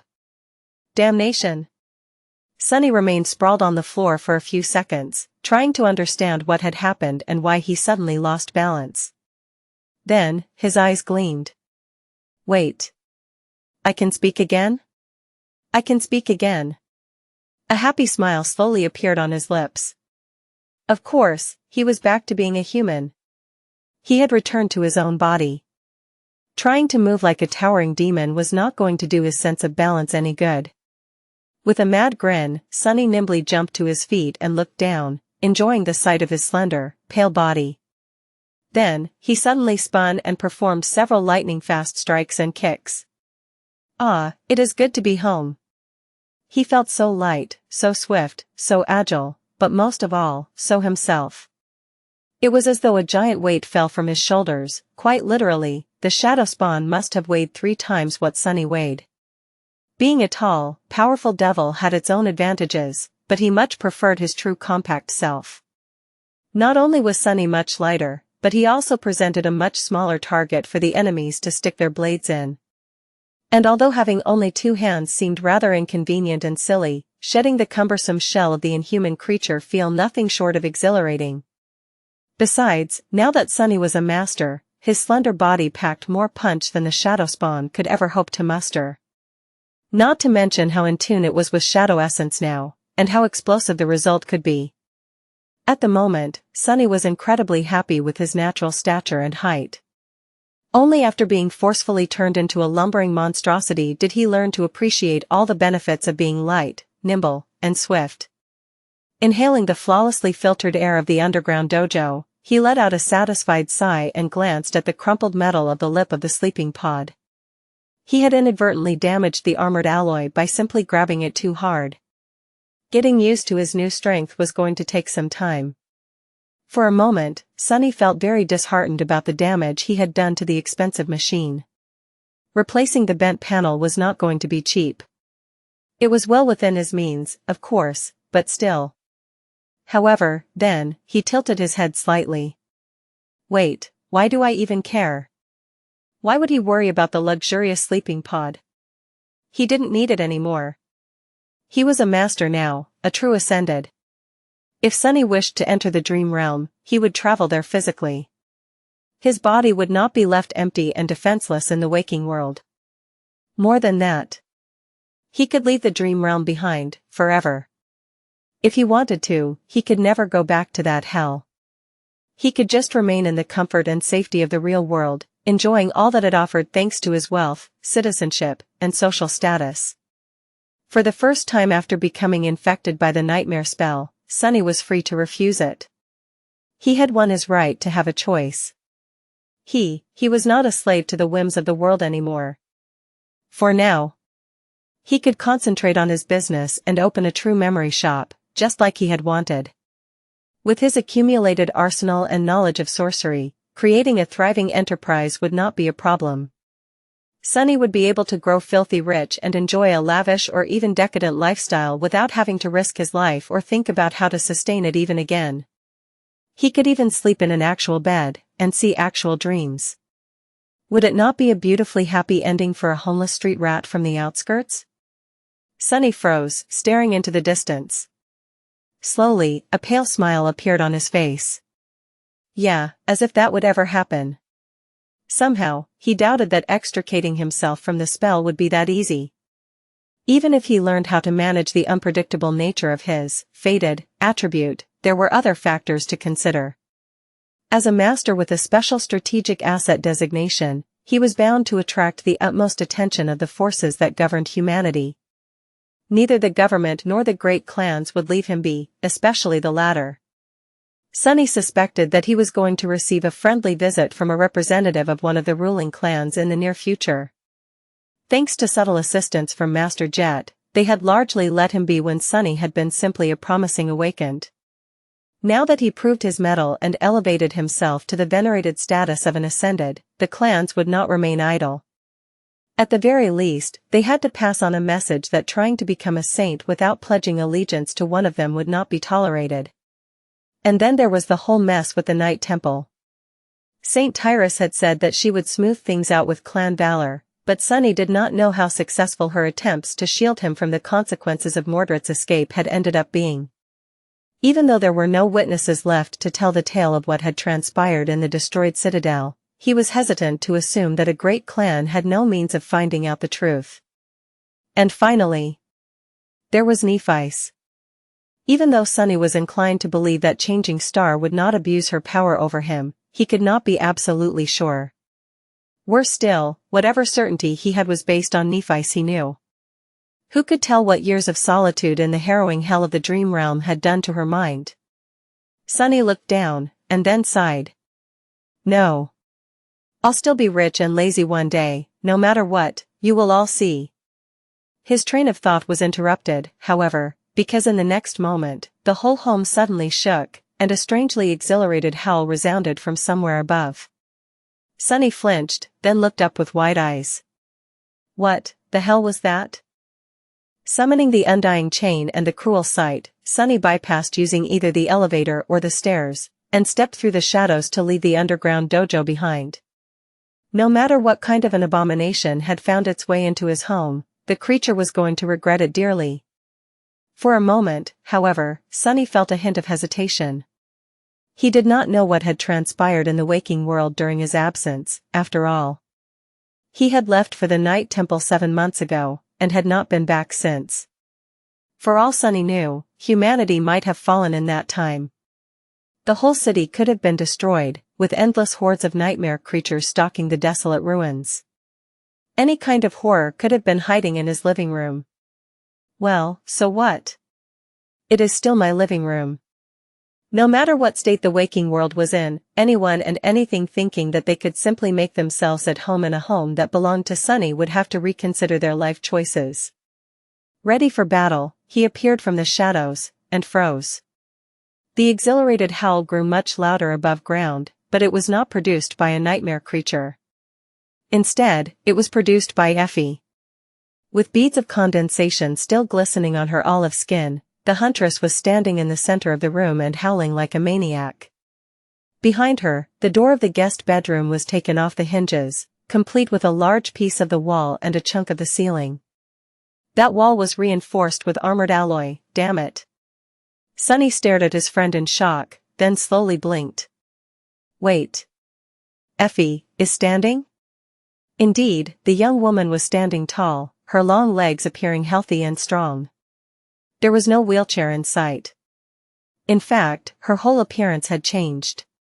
The weak, unhealthy girl with pale skin stretching over brittle bones and a twisted spine was gone. Instead, Effie looked almost like she did in the dream realm, tall, attractive, with sparkling hazel eyes and perfectly defined, lean muscles rolling under the dewy olive skin. She was radiating an infectious feeling of vitality and vigor. Everything about her was screaming of strength, potency, and power. The only thing that changed was the length and cut of her hair, as well as the degree of her tan. Before Sunny could realize it, a joyous smile crept up on his face. Of course. The Ascension was a miraculous process. It merged the physical and the spirit bodies together, taking the best parts and perfecting both. Even the lost could return from the dream realm and live in the real world once more after conquering the second nightmare. Effie's disability was no exception to this magical rule. That was the reason why she had always strived to become a master, to begin with. A moment later, Effie ended her triumphant howl on a high note and turned around, finally noticing him. Her eyes shined. She took a step forward and grinned brightly. Doofus. I'm walking. Sunny wanted to say something, but then forced himself to look away. He cleared his throat. Congratulations. I am very happy for you. I am. But, please, can you put something on? Effie blinked a couple of times, then looked down. In all the excitement, she had completely forgotten to dress after climbing out of the sleeping pod. Her grin turned a little sheepish. Ah, well, pretend you didn't see anything. Hearing the young woman hurriedly stomp away, Sunny let out a heavy sigh. I will, try.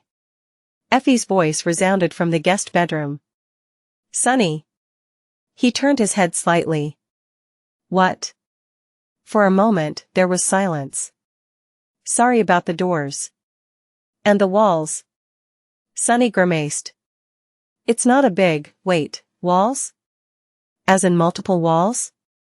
What the hell did you do? While Effie was clothing herself, Sunny looked around his house. It didn't change much. In the 7 months that passed since his departure, the cleaning systems had done a good job of keeping everything presentable. If not for the broken door of the guest bedroom and the debris of the collapsed wall laying on the floor, he could have thought that he had left only yesterday. It was a strange feeling, so much had happened, so much had changed. He had changed most of all. He was a master now, and that was perhaps not the greatest transformation Sunny had gone through after living through the Night Temple and the Nightmare. And yet, here in the waking world, everything was the same. Everything was unchanged. He did not know how to feel about it. The permanence and safety of his home were very comforting. But they also filled him with a deep sense of resentment, for some reason. The contradiction persisted, making him feel confused. Shaking his head, Sunny retrieved his communicator from where he had left it and turned it online. There was a backlog of unanswered messages he was going to have to go through, but right now, that did not matter. Only the last message caught his attention. It was from Cassie, containing only a couple of words. I'm fine. He quickly sent a response, and then dialed Kai. His friend answered the call immediately, as if he was waiting for it. The charming young man was already dressed, although his gorgeous hair was wet and messy. In the background, multiple people in stylish business suits were feverishly running around with slightly shell-shocked looks on their faces. They were probably the representatives of his agency and PR team. Kai smiled. Sunny. What happened? How did the nightmare end? Is everyone all right? Sunny lingered for a moment. I am all right. Effie and Cassie are alive and well, too. After you dealt with Sevras, everything went smoothly. The young man sighed with relief. Thank the gods. But what about? He grew silent, not wishing to say Mordred's name aloud. Then, Kai shook his head. Actually, don't answer. I'll be there in 10 minutes. The image on the screen of the communicator shifted, and then cut off. The last thing Sunny heard was someone's voice yelping. Mr. Knight? What are you? What do you mean, step away from the window? Sunny lowered the communicator and smiled.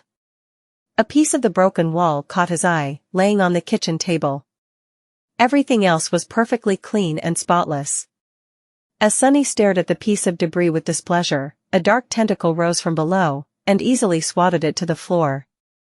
Usually, it would have taken Kai a lot longer to fly across the city to reach the Tranquil Terrace district, not that he would have. But today, the famous idol neglected his habit of staying low and out of sight. It seemed that his speed increased tremendously, as well, because 10 minutes later, he was already at Sunny's door. Maybe because of that, there was no crowd of paparazzi following him. As they waited for Cassie, Effie rummaged through the empty refrigerator, then walked away from it with a disappointed sigh. There's no food. Sunny, who was evaluating the damage the boisterous huntress had done to the guest bedroom, glanced at her darkly. We've been gone for months. What did you expect? Effie made a sad face, then shrugged.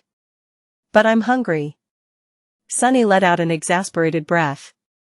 I have some scent paste, if you want. She shuddered and opened her mouth to retort, but at that moment, there was a knock on the door. If not for the haughty shadow standing guard outside, reluctantly, of course, since mundane tasks such as this were grossly beneath it, Sunny would have tensed up. However, he already knew that it was Cassie. The blind girl walked inside, froze for a moment, then raised a deliciously smelling package. I brought food. Effie threw a quick glance at Kai and grinned. See. Someone has some sense. She did not stare at the archer for long, though. Kai had always been ridiculously charming, but after becoming a master, his looks assumed an almost hypnotizing quality. It was easy to get distracted if one stared at him for too long. In fact, every one of them became much better looking, albeit to a different degree. After studying Kai and Cassie for a bit, Sunny couldn't help but shake his head ruefully, a stunned expression on his face. He finally understood why Master Jet had called herself average when they first met, at least as far as Ascended went. Still, it felt wrong to put the word average in one sentence with someone like her. Jet possessed an intangible quality that no one he had ever met was able to match. The four of them were masters too, now, but they were far away from matching her arresting presence. And Sunny himself?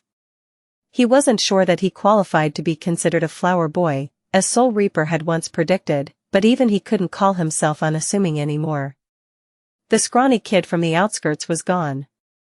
Instead, a young man with porcelain skin and striking black eyes took his place. Deep in their darkness, visible only to Sunny himself, golden threads of Weaver's forbidden legacy glowed with the flame of divinity.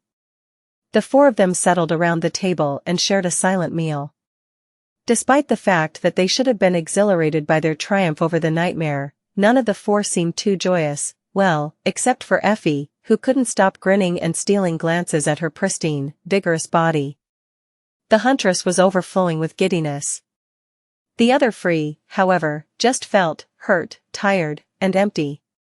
And why wouldn't they be? Inside the nightmare, there was no time for weakness. They had to carry on no matter how deep the wounds dealt to their souls cut. Now that the danger had passed and the members of the cohort were back in the real world, all those invisible scars were starting to make their presence known. The slaughterhouse of the Red Colosseum, the nightmares, the assault on the Ivory City, all of it was slowly coming back to haunt Sunny. The others had their share of demons to quell, no doubt. After a while, Kai poured himself a cup of tea, looked at Sunny, and asked with uncertainty. So, what happened? I don't remember much after being swallowed by Sevras.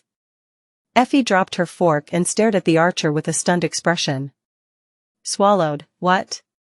You were swallowed by the dragon? Kai smiled with embarrassment. Oh, not really. I just, sort of, jumped into his mouth. Because I didn't know how else to kill him. The Effie blinked a few times, but didn't say anything. She even forgot about her food for a moment. Sunny looked down, then sighed. Nothing really happened. I managed to stall the fifth challenger for a while. He fell for my deception because he had assumed that I would not trust anyone with the knives, I think. After you killed the dragon, there was no real reason for him to stay. He left to salvage at least some rewards before the nightmare ended, and I crossed to the Ivory Island. He grew quiet for a few moments, and then added. When Sevras died, one of the two remaining chains that held it in place broke. Then the other one did, too. The tower rose into the sky, and as it did, the force holding the islands afloat shifted, creating the crushing. That is how Chained Isles came to be. Hope escaped, and the nightmare ended. A somber silence settled over the table. After a while, Cassie asked. So Lord Noctis fell, too? Sunny slowly nodded. Yes. He asked me to give him the obsidian knife, and broke the last chain himself. Effie sighed, then glanced at the cup of tea in front of her. Damn it. I wish we had something stronger to drink, in his honor. Some wine, maybe. Noctis, he was a devious, wicked, two-faced lunatic. But he was also great. In more than one sense. You know? She smiled wistfully, and then shook her head. Isn't it strange? Mourning a figment of the spell. They weren't real, after all. Sunny looked down, knowing that Effie was not only talking about Noctis. Then, the corners of his mouth curled upward. He raised his cup of tea and smiled. Actually, I think that enjoying some tea is what he would have wanted us to do. That was his plan, you know? Win a war against the immortal saints, defy the gods, release the demon of desire from her prison, and then have a cup of tea. Sunny took a sip, and then let out a satisfied sigh. So, let's relax and do exactly that. We deserved this much, at least, don't you think? Some time later, Sunny left the house and sat on the porch by himself. His thoughts were in disarray. So much had changed, so much had happened. So much was going to happen in the next few days, as well. His life was inevitably going to transform, hopefully, for the best. However, there were many obstacles he was going to have to overcome and many decisions he was going to have to make in order to avoid being destroyed by the changes instead. Although Sunny had grown considerably stronger, and obliterating him was not as easy anymore, there were still threats out there that he did not dare to face. He sighed, and looked down. I am a master. The knowledge rested in his mind, but he was yet to truly comprehend it. Ascended had seemed so distant and glorious to him, once. Not quite demigods, but also not mere mortals anymore. But now, he was one of these venerated beings himself. He could feel inhuman power coursing through his veins. That was something he couldn't process that fast. And yet, time waited for no one. Sunny knew that there would be no opportunity to properly get used to his swiftly shifting circumstances. He had a lot to do, and he had to do it now. Just take it one step at a time. What did he have to do immediately?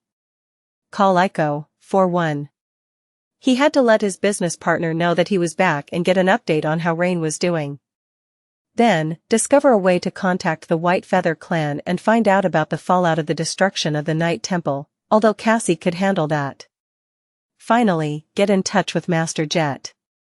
For better or worse, she was his handler and his point of contact with the government.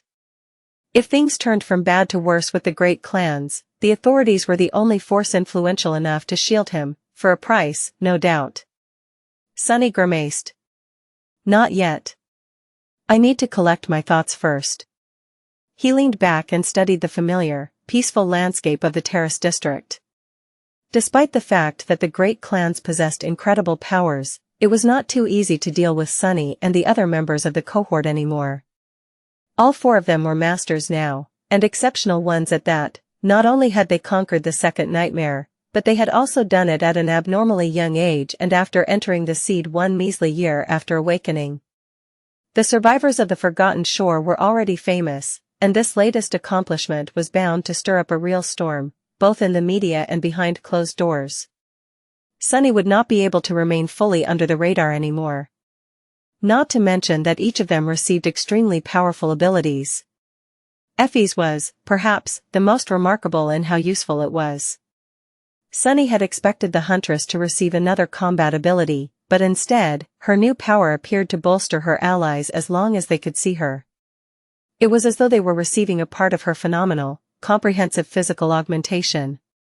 Sunny had experienced that enhancement himself when Effie enthusiastically activated her new ability, and had to admit that it was powerful.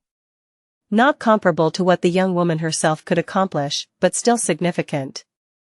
What was even more amazing, it could be effortlessly shared with any number of people as long as they maintained the line of sight with the Huntress, without an additional cost in essence. That basically meant that any cohort, any force, and even any army could benefit tremendously from having Effie fight in their ranks. Of course, masters usually acted alone. There were simply not enough masters and too much for them to do to form full cohorts of Ascended. However, that did not mean that one could not build supporting teams of awakened or even mundane soldiers around them. Sunny had seen exactly that when Master Jet arrived to contain the gate ahead of the government forces. So, Effie was about to get very, very popular among the great powers of humanity. Kai was in a similar situation, although for different reasons. His Ascended ability was strange and a little bit frightening. None of them, not even Kai himself, had the chance to explore the full range of its capabilities. However, the potential of what it could achieve was vast. Basically, Kai's voice acquired a supernatural quality that compelled people who heard it to follow his commands. The result and the consequence depended on how much essence he poured into the compulsion and the target's resistance, as well as some other factors that no one understood. Direct commands were hard to force on people with strong willpower or high resistance to mind attacks.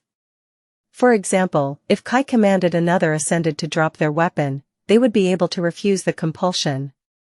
However, their grip might grow weaker, and their attacks might grow slower. The same principle worked the other way around, too. The compulsion did not have to be aimed at an enemy. Kai could call upon his allies to fight with more fervor or to hold their ground no matter what. He could invoke any feeling he wanted in large groups of people, or lure them to their deaths like a siren. That ability made him incredibly valuable for those who held power, as well. The government propaganda machine especially was going to lose its collective mind over Nightingale and his enchanting voice. And there was more. Kai's aspect had evolved after he had faced and slain the Ivory Dragon. Instances like that were known to happen, but were also incredibly rare. His awakened aspect was now Ascended, which made his previous abilities more potent, and maybe even introduced new facets to them. The archer had no time to explore these changes yet, so his friends had no idea what the evolution entailed. They only knew that their friend had grown stronger, although perhaps in a way that few would notice. And then there was Cassie. Her new ability was perhaps the most obscure and esoteric. The blind girl herself described it as being able to perceive the world from a different perspective. In other words, she could now use someone else, or something else, to substitute her senses. She could smell through someone's nose, feel through someone's touch, and see through someone's eyes. While Cassie herself was still blind, she was able to look upon the world again, and see what the recipient of the connection saw. The connection could be established with several mediums at the same time, as long as she had the mental capacity to withstand the flood of input. What was more disturbing was the fact that the medium did not necessarily have to acquiesce to the connection, or even be aware of it, although it took much less essence to sustain a connection with a willing recipient. Despite not being too flashy at first glance, that was an insidiously formidable ability. After all, knowledge was the origin of power, and Cassie could potentially become a vortex of it. There were a lot of uses for such an ability, from becoming the connective tissue between the commanders and the soldiers during a large-scale battle to establishing an invisible and undetectable spy network. Additionally, Cassie's first ability expanded once again, now allowing her to perceive not only attributes and aspect names, but also aspect abilities of other awakened. In short, she would be a boon to any clan, great clan, or branch of the government. However, Sunny knew that the blind girl was dead set on remaining independent and continuing to lead the Fire Keepers. Perhaps she would even get a chance. In light of all these revelations, his own Ascended ability, Shadow Manifestation, seemed to have paled in comparison. But that was just if one did not look closer. Sunny suspected that his new ability was much more versatile, insidious, and powerful than that of the other three. And speaking of that, wasn't it time to get to know it better? For a while, Sunny silently experimented with his new power. Shadow Manifestation was an interesting ability, especially when combined with the evolved Shadow Control. It was deceptively straightforward, but held so much depth that Sunny wasn't sure that he would be able to figure out all of its potential uses in a short span of time. The fundamental function of shadow manifestation was rather simple, it allowed him to turn shadows tangible. But the devil hid in the details. Now that Sunny enjoyed authority over all shadows, and not only his own, he could manipulate their shape and even make them move according to his will. However, that facet of his aspect had its caveats. Not all shadows were the same. Some were young, and some were ancient. Some were deep, and some were shallow. Most importantly, some belonged to inanimate objects, and some belonged to living beings. Although Sunny enjoyed their respect and reverence, that did not mean that all shadows were going to submit to him implicitly. They simply chose to follow his commands due to his status as the master of shadows, as opposed to being forced to do it. That was not new to Sunny. He had already noticed this pattern of behavior when inviting wild shadows to enter the shadow lantern. Most did it of their own free will, but some obstinate ones refused his invitation. Now that the child of shadows attribute had evolved, only the most ancient and deep of the wild shadows seemed reluctant to answer his call. However, not all shadows were wild, that was a term he decided to use when speaking about those of them that were cast by inanimate objects. If a shadow was cast by a living being and connected to a living soul, no amount of authority Sunny had could compel it to abandon or betray their source. So, shadow control only allowed him to manipulate wild shadows. The deeper and older a shadow was, the more concentration it took to command it. He also experienced more strain when commanding distant shadows. Now that Sunny became an ascended devil, the reach of his control extended to almost 10 kilometers. His shadow sense, however, did not usually extend quite that far. His human mind would have been overloaded if it did. So while Sunny could potentially control shadows that were very far away, he simply had no way of sensing them. Unless they were his own shadows, of course, or those he perceived through them. And then came the actual shadow manifestation. Unlike shadow control, manifestation required him to expend essence.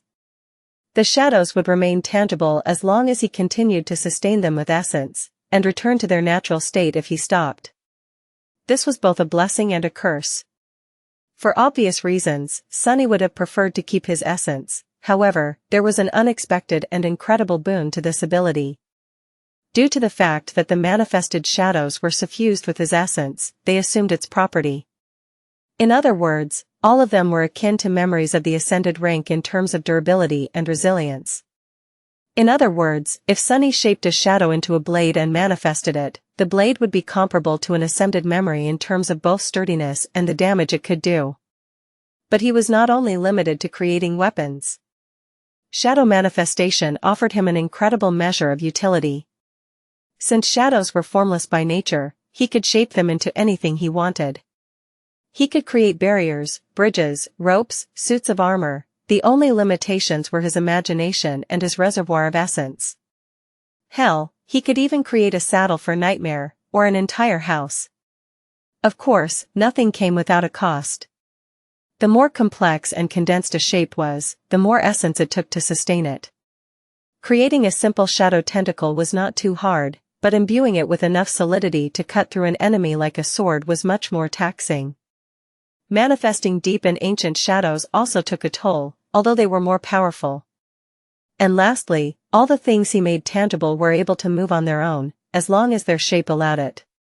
A sword was not going to fly on its own, but a manifested shadow could move around and grab his enemies. That was not a very efficient form of attack in most cases, however. Each shadow possessed its own level of strength, which was usually not too high. Sunny was far away from being able to rip an awakened tyrant to shreds, for now. And unless he really wanted to. By experimenting a little, he found out that he could enhance the might of the manifested shadows by pouring more essence into them. The more force he wanted to exert above their natural threshold, the more essence he had to burn. That would not have been too powerful in the hands of an average master. But Sunny was a devil. He had vastly more essence than almost any other master had at their disposal. If he really wanted to, he could exert truly monstrous strength through his manifested shadows. Even though that would be grossly inefficient in terms of essence expenditure, he felt very happy to have such an option. Who wouldn't want to rip enemies apart without having to lift a finger? Even if there were many easier and smarter ways to kill something, very few were as cool and as devious. Apart from the wild shadows, Sunny could also manifest his own. In fact, doing so was much easier, allowed him much better control, and demanded much less essence to be used.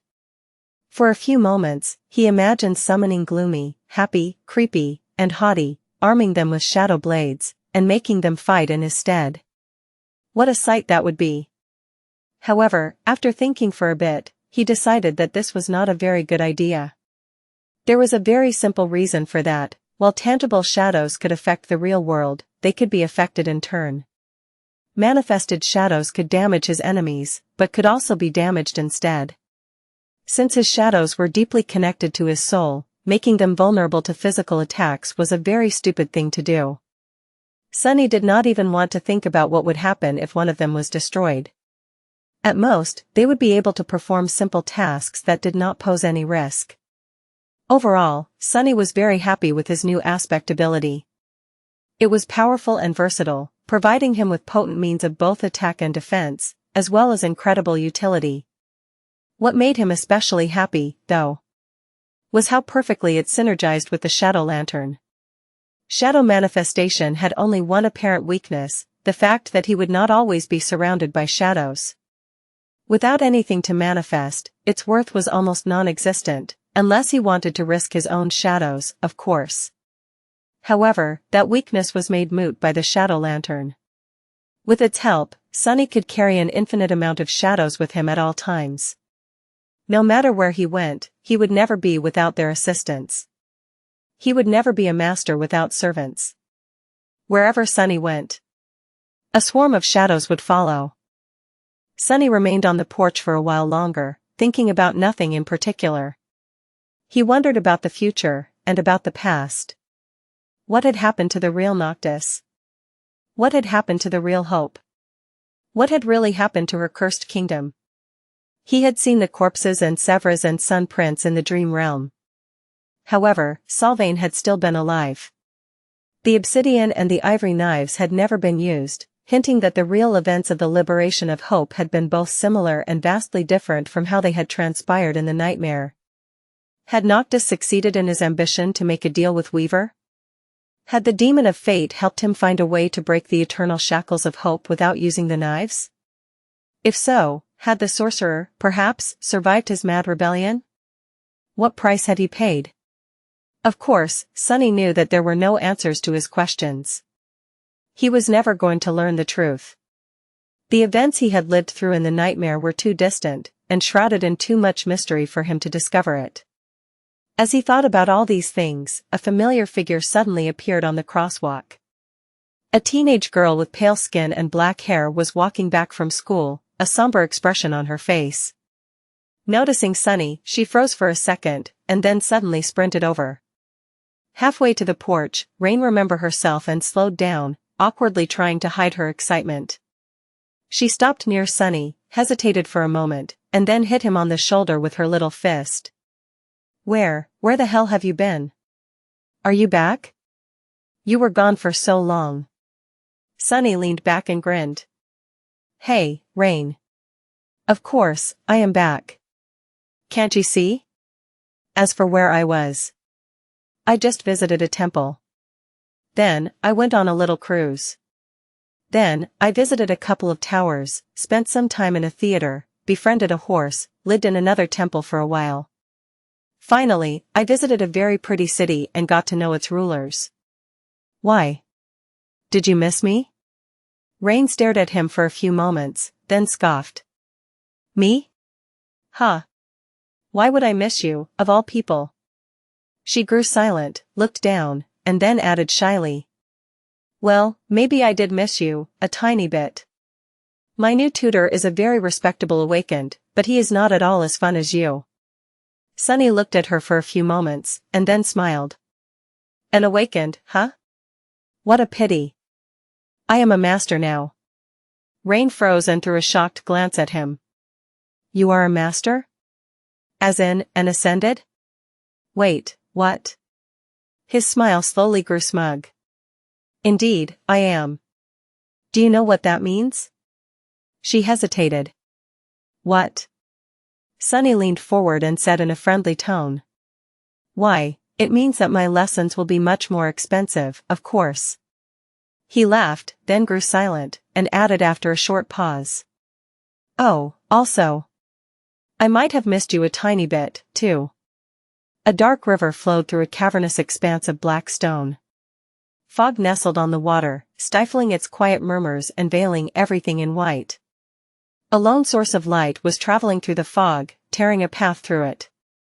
It was a slender gondola cut from onyx, with a glass lantern hanging on its bow. A pristine white flame burned within the lantern, straining against the confines of its crystal prison. The fog opened up before the gondola, and then silently closed behind. A young woman with silver hair and ivory skin was curled into a ball, sleeping on the bottom of the onyx boat. In the stark light of the lantern, her face seemed deathly pale and vulnerable. On the stern of the gondola stood a skeleton dressed in rags. He was working the oar, staring into the fog or at the young woman. Despite the fact that the skeleton had no lungs, no lips, and no tongue, he was humming a song. One day the gods will fall and reveal their lie. The one who sleeps will awaken to devour his children. Oh, and us all. That which was forgotten will be remembered and consume the world. Oh, all of us will dream the nightmare of the forgotten god. As he sang, the young woman stirred, and then slowly opened her eyes. The skeleton grew silent, glanced at her, then said, Good morning, creature. How have you slept? She sat up straight and did not answer, staring at the skeleton with tired gray eyes. The boatman waited for a bit, then shrugged. Are you feeling well? You have not been speaking much these past few weeks, creature. Has your mind finally gone? The young woman remained silent, making the skeleton uncomfortable. He shook his head. Something about you feels different today. Your shadow, it seems to have grown deeper? How peculiar. There was no answer. They continued to sail in silence for a while. Slowly, the fog receded, revealing a black shore. The skeleton changed the course of the boat and let it drift until its bottom scraped against the rock. There, he let go of the oar and sighed. This is it, creature. That is as far as I go. The young woman remained motionless for a while, then stood up and touched the lantern, letting the white flame travel from it to her palm. After that, she jumped onto the shore, staggered, and slowly straightened herself, looking into the darkness. Finally, she spoke. How close are we to that place? The skeleton shrugged. Close enough, I'd wager. Sorry for lying to you, by the way. In my defense, you only have yourself to blame, creature. Who would be foolish enough to believe that anyone can cross the underworld? This place is not the likes of us to traverse. Getting this close to its inner border is already a miracle. He hesitated for a while, then added. Are you sure that you want to go on? There are worse fates than death, creature. Trust me. I should know. The young woman glanced at him, then asked. What about you? What will you do? The skeleton laughed. Me? Oh, I don't know. Now that I've been taken off that damn tree, there's not much time left for me to exist. Maybe I'll try to find what remains of the Shadow Realm, to have a proper death. Maybe I'll just go back and tease Azarax for a while, one last time. That fellow was really insufferable, you know. Spending an eternity in his company was the greatest punishment of all. A piece of advice, choose your eternal companions carefully, creature. The young woman lingered for a few moments, then nodded and walked into the darkness. Her steps were steady. Then, without turning her head, she said. Thank you, Yuris. Farewell. The skeleton watched her go, and then sighed. What a foolish abomination, still, I wish her luck. Even though I don't know what she seeks, I hope she finds it. As the young woman walked further and further away, the light of her flame grew distant and dim. The darkness surrounded the skeleton, and the white fog flowed slowly in his direction, as if wishing to consume him. Yuri's watched the fog draw closer, and then sighed again. She is not as foolish as me, at least. Then, the white mist swallowed him, and his voice abruptly fell quiet. Soon, impenetrable darkness reigned the cold river once again. And far in the distance, a lonely spark of light continued to climb higher and higher, soon disappearing from view. End of Volume 4, Chainbreaker.